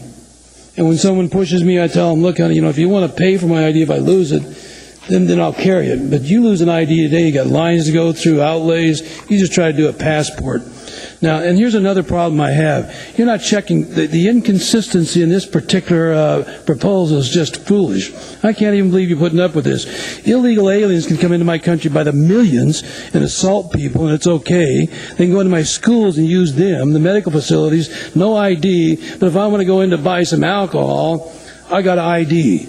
I mean, the whole thing has just become nutty, gentlemen. I just wish you'd, hell, I'm 60-some years old. And I got some young guy go and show me your ID. And him and I look at each other, and he goes, I know it's stupid. And I go, I know it's stupid. I mean, we're making it work. You guys are following it down, and we're making it work.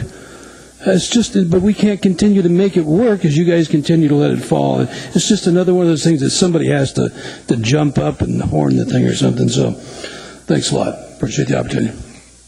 Anybody else wish to testify, please come forward. Anyone at all? Gentlemen, time's running late. Please come join us. Welcome, sir. Thank you. My name is O.C. Madden. I'm Director of Operations for Brown Jug, and I'd like to ask you to support the ballot initiative. We neither, at Brown Jug, our position is we neither support nor oppose 100% carding. We're neutral on this issue. However, we fully support bringing this forward before the voter and let them decide what they would like to do.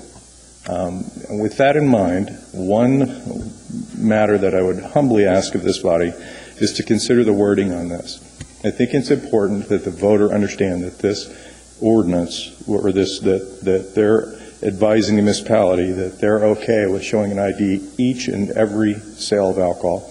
So I would just ask for the consideration to add the words require mandatory photo identification for each and every sale of alcohol by package stores.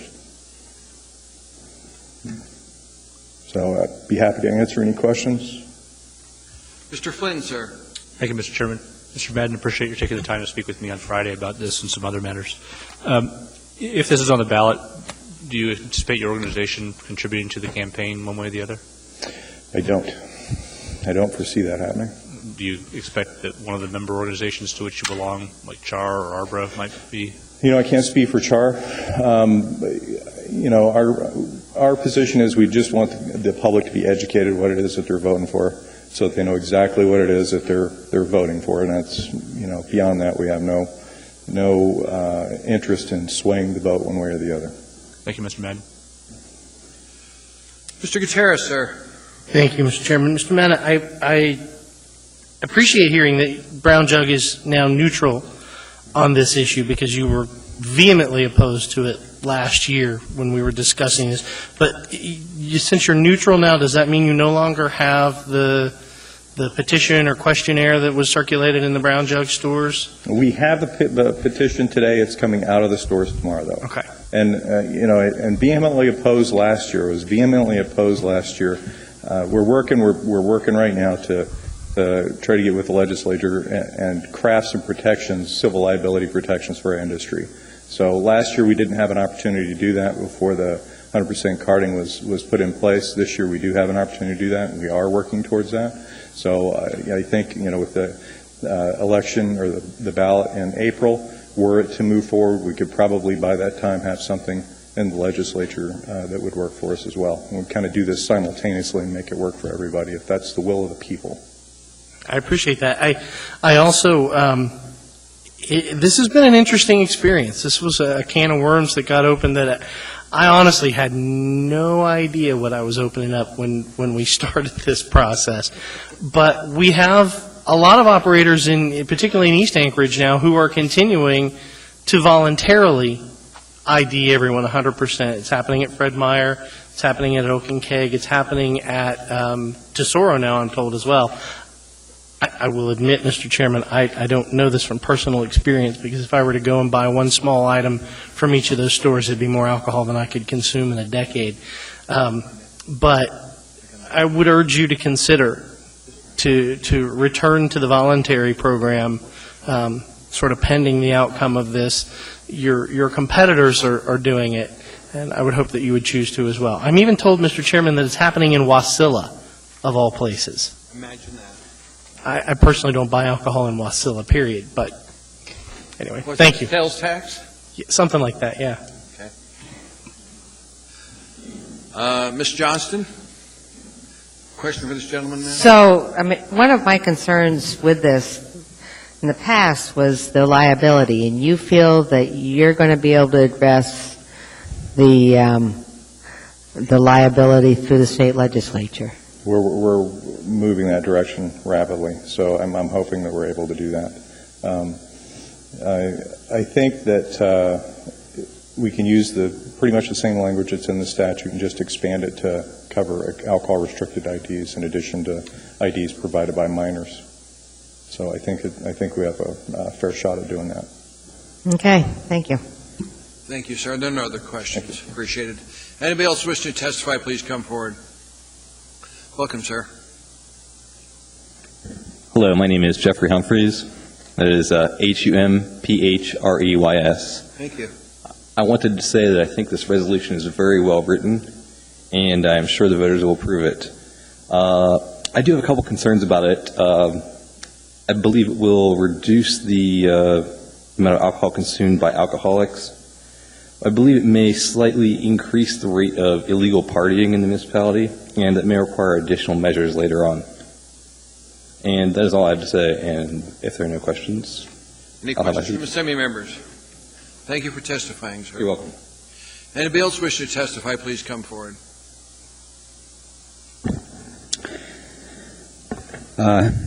Excuse me for my ignorance in this matter, but what I do like to testify is that ever since this started, I haven't seen one customer come in with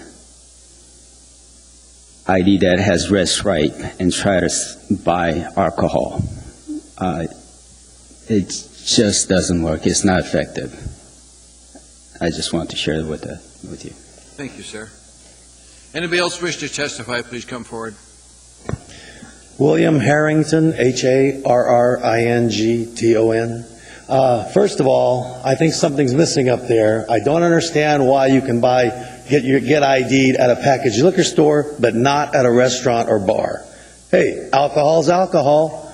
Why aren't they IDing in a bar? Maybe that's where all the people with the red stripes are getting theirs.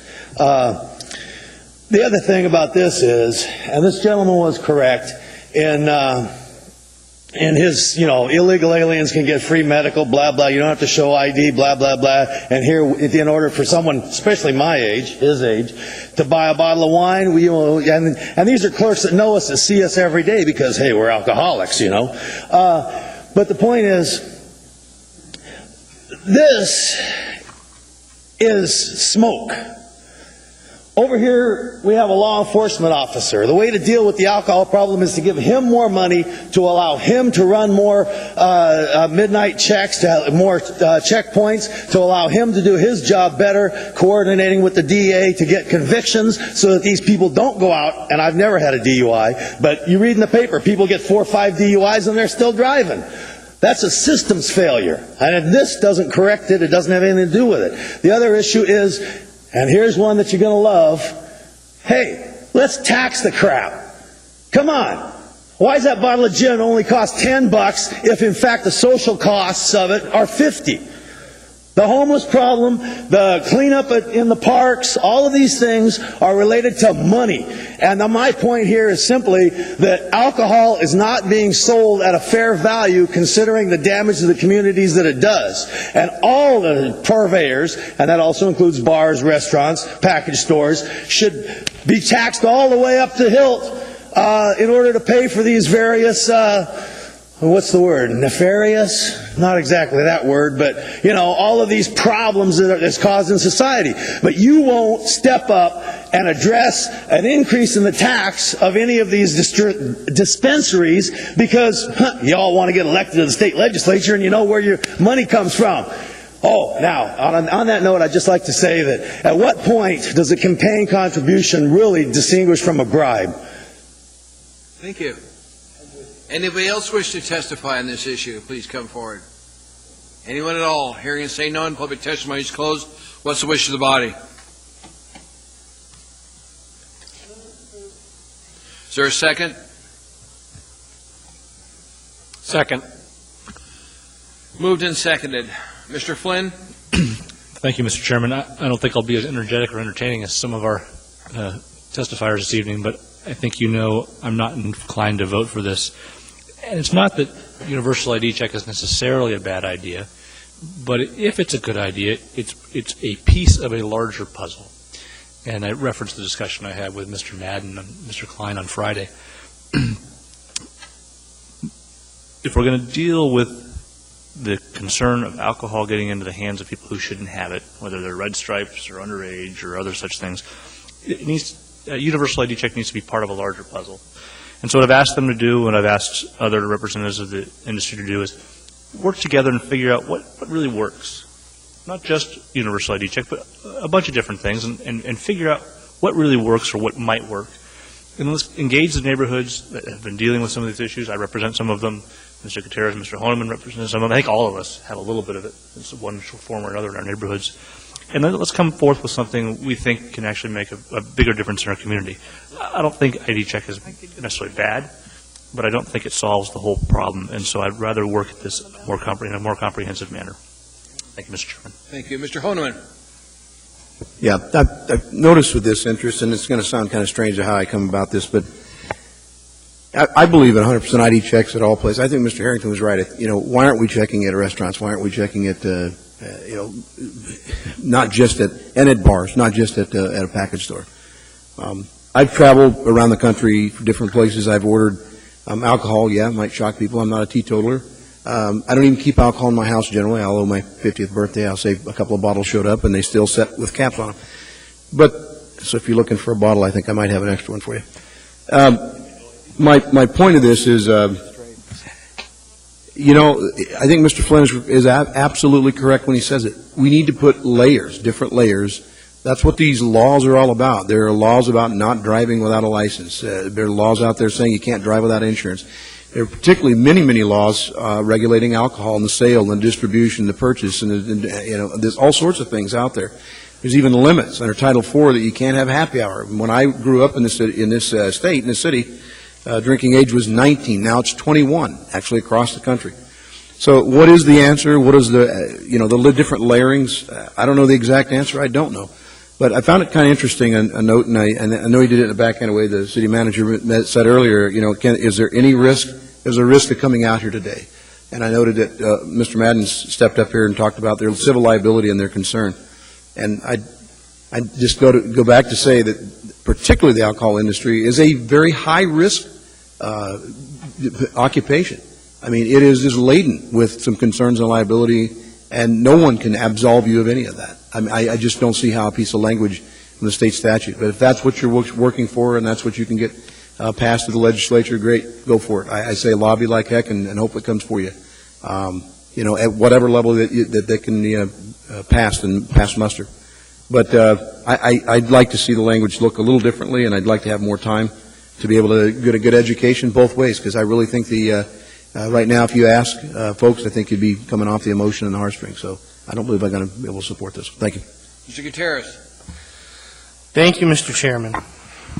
I suppose I should offer an apology to the body, since I opened this can of worms sort of inadvertently. A little more than a year ago, a community council came and they wanted this particular issue addressed with a conditional use permit for a new location in East Anchorage, and this body approved and then later disapproved, and we've kind of gone around and around on the issue.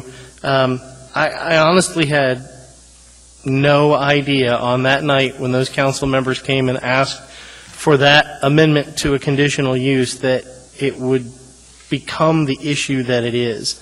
I appreciate your interest in this issue, Mr. Chairman. I know this is something that is important to you, and the idea of ID check itself is important to me as well.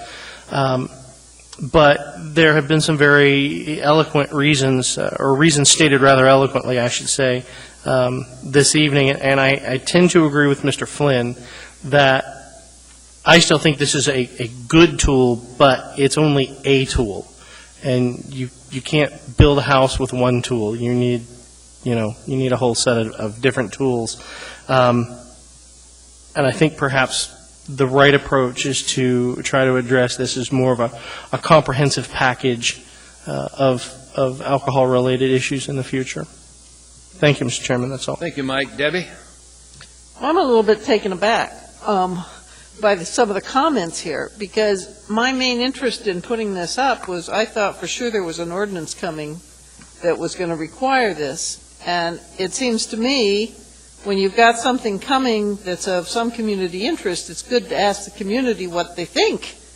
But now I'm hearing that maybe that's not the case. So I'm, I guess, a little bit baffled at this point. Debbie, I think you and I are both in the same position, because I hear all the time from assembly members, we want to have this package store have mandatory ID, this package store have mandatory ID. And my fear is you're going to try and just hodgepodge this whole city. So let's ask the voters what they think.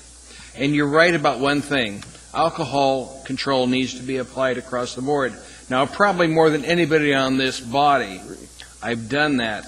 When you take a look at the first time we take your car for 30 days, second time we sell your car, believe me, there's people out there that have my name on their wall.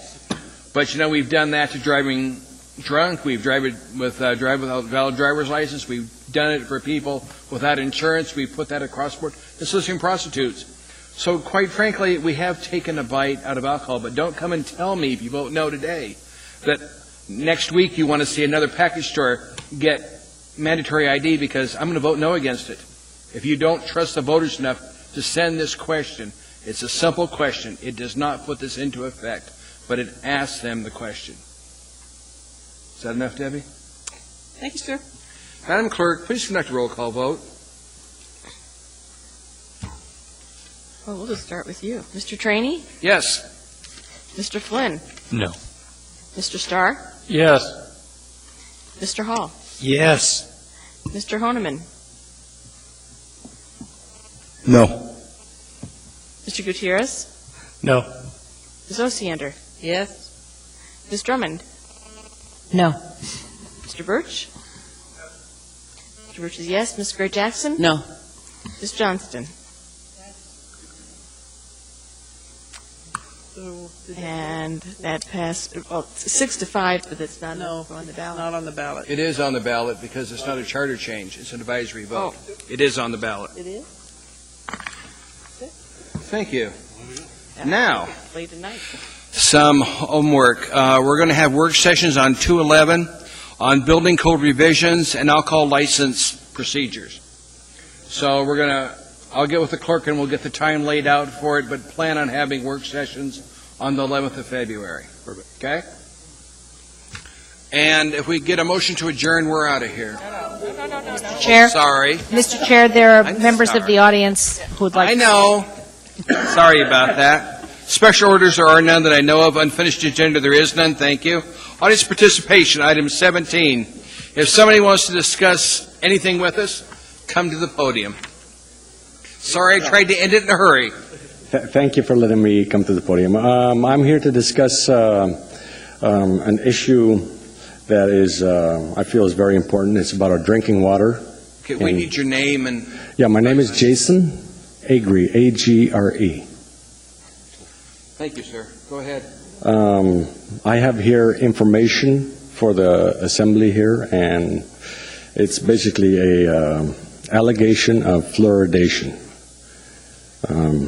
I'll read it to you. It says, information, explanatory note. This information is provided to protect the good people of Anchorage from unethical, unlicensed, unwanted treatment of our public water supply. As it is that assembly members of the municipality of Anchorage, through the continuation of 2640-050, direct and authorize the manager of AWWU to add fluoride to the public drinking water. As the reason for this additive is a desired oral health benefit claimed to promote strong teeth, achieved through a chemical reaction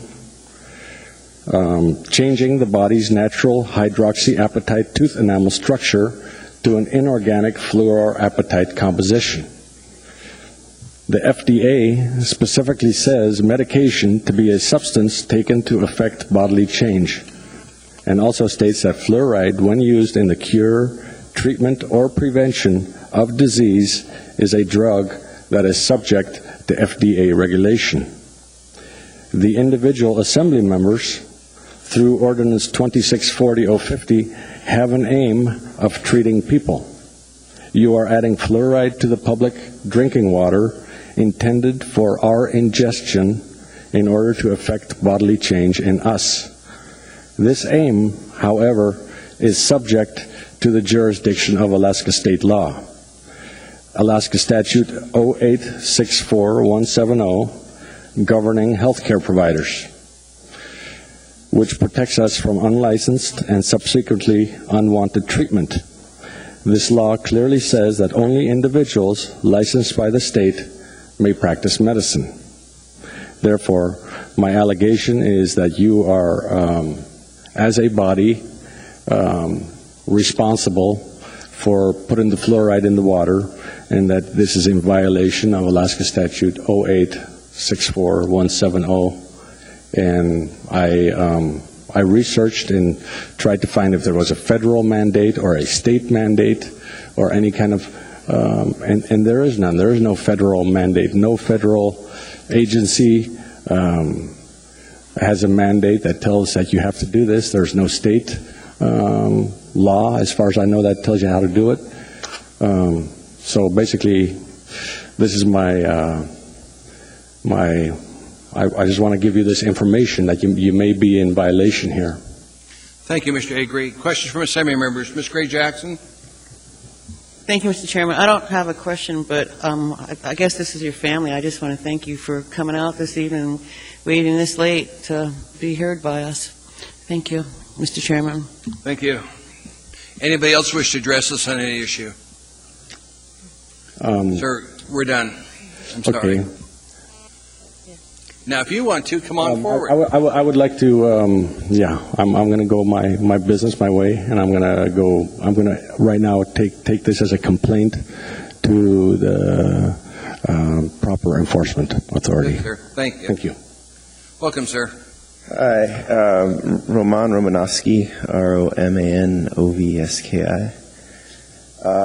I'm representing Spinardians Against Fluoridation. I also am of the opinion of Jason Agri. I took it upon myself to research fluoridation of our water supply.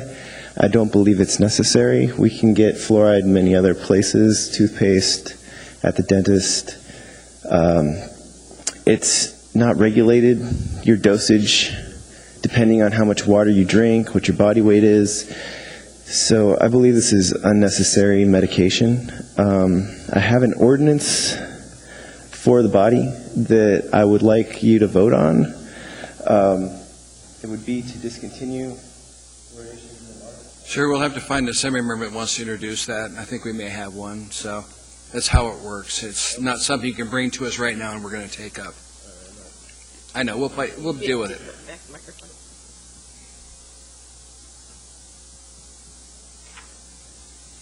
Anyway, there's numerous ailments that come with overfluoridation. That's been a problem. There was one problem earlier this year on base. I think Elmendorf Air Force Base issued a warning for their soldiers not to drink the water because they accidentally added too much fluoride to it. 4 times the amount. Yeah, it's also happened in bush communities in Alaska. So this is a threat to public health. The benefits aren't really quantifiable, and it's medication that I would choose not to take. In fact, I go out of my way not to drink tap water. This constitutes a trip once a week to a well to get 5 gallons of water for personal consumption. It'd be nice if I didn't have to do that. Thank you for your time. Thank you, sir. Questions from assembly members? Thank you, sir. Anybody else wish to testify on any issue?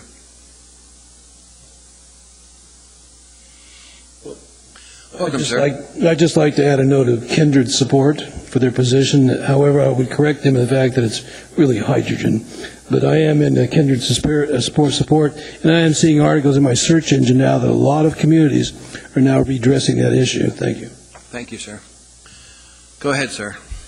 Well, I didn't even know there was a Spinards Against Fluoridation, so I've learned something tonight. But on another note, another tempest in the teapot. We need your name. Oh, William Harrington, Harrington. Thank you, sir. Same as last time, as a matter of fact. I know, but okay. We don't get it. There's a tempest in a teapot, which I was so bored one night I was actually watching this on TV. We've got a couple people writing tickets downtown. Now, these are sworn officers, and that's good because maybe them walking around with guns prevents a little bit of crime, and citizen needs help. There they are. Maybe they shouldn't be replaced by a couple of unsworn officers running around writing tickets. What you're not seeing here is nobody should be writing tickets. There's a parking problem downtown. The people who own the buildings downtown, the people who own the real estate, the people who are employing all these people that have all these cars downtown who want to attract customers like me to come and spend money need to deal with the issue, which is you don't have enough parking, period. The only reason that you've got your parking meters is so that the people who work in those buildings don't park all day right in front of their office. That's what, but me, if I want to go downtown, shop, maybe I'll get a $25 ticket. Hey, I'll just go out to Diamond. And that's my point. My point is that rather than worry about whether you got a couple of sworn officers doing the job, why not address the real issue, which is every downtown in every city in the United States has similar problems of not enough parking and parking being misused. Thank you very much. Thank you. Anybody else wish to testify on any issue in front of the assembly?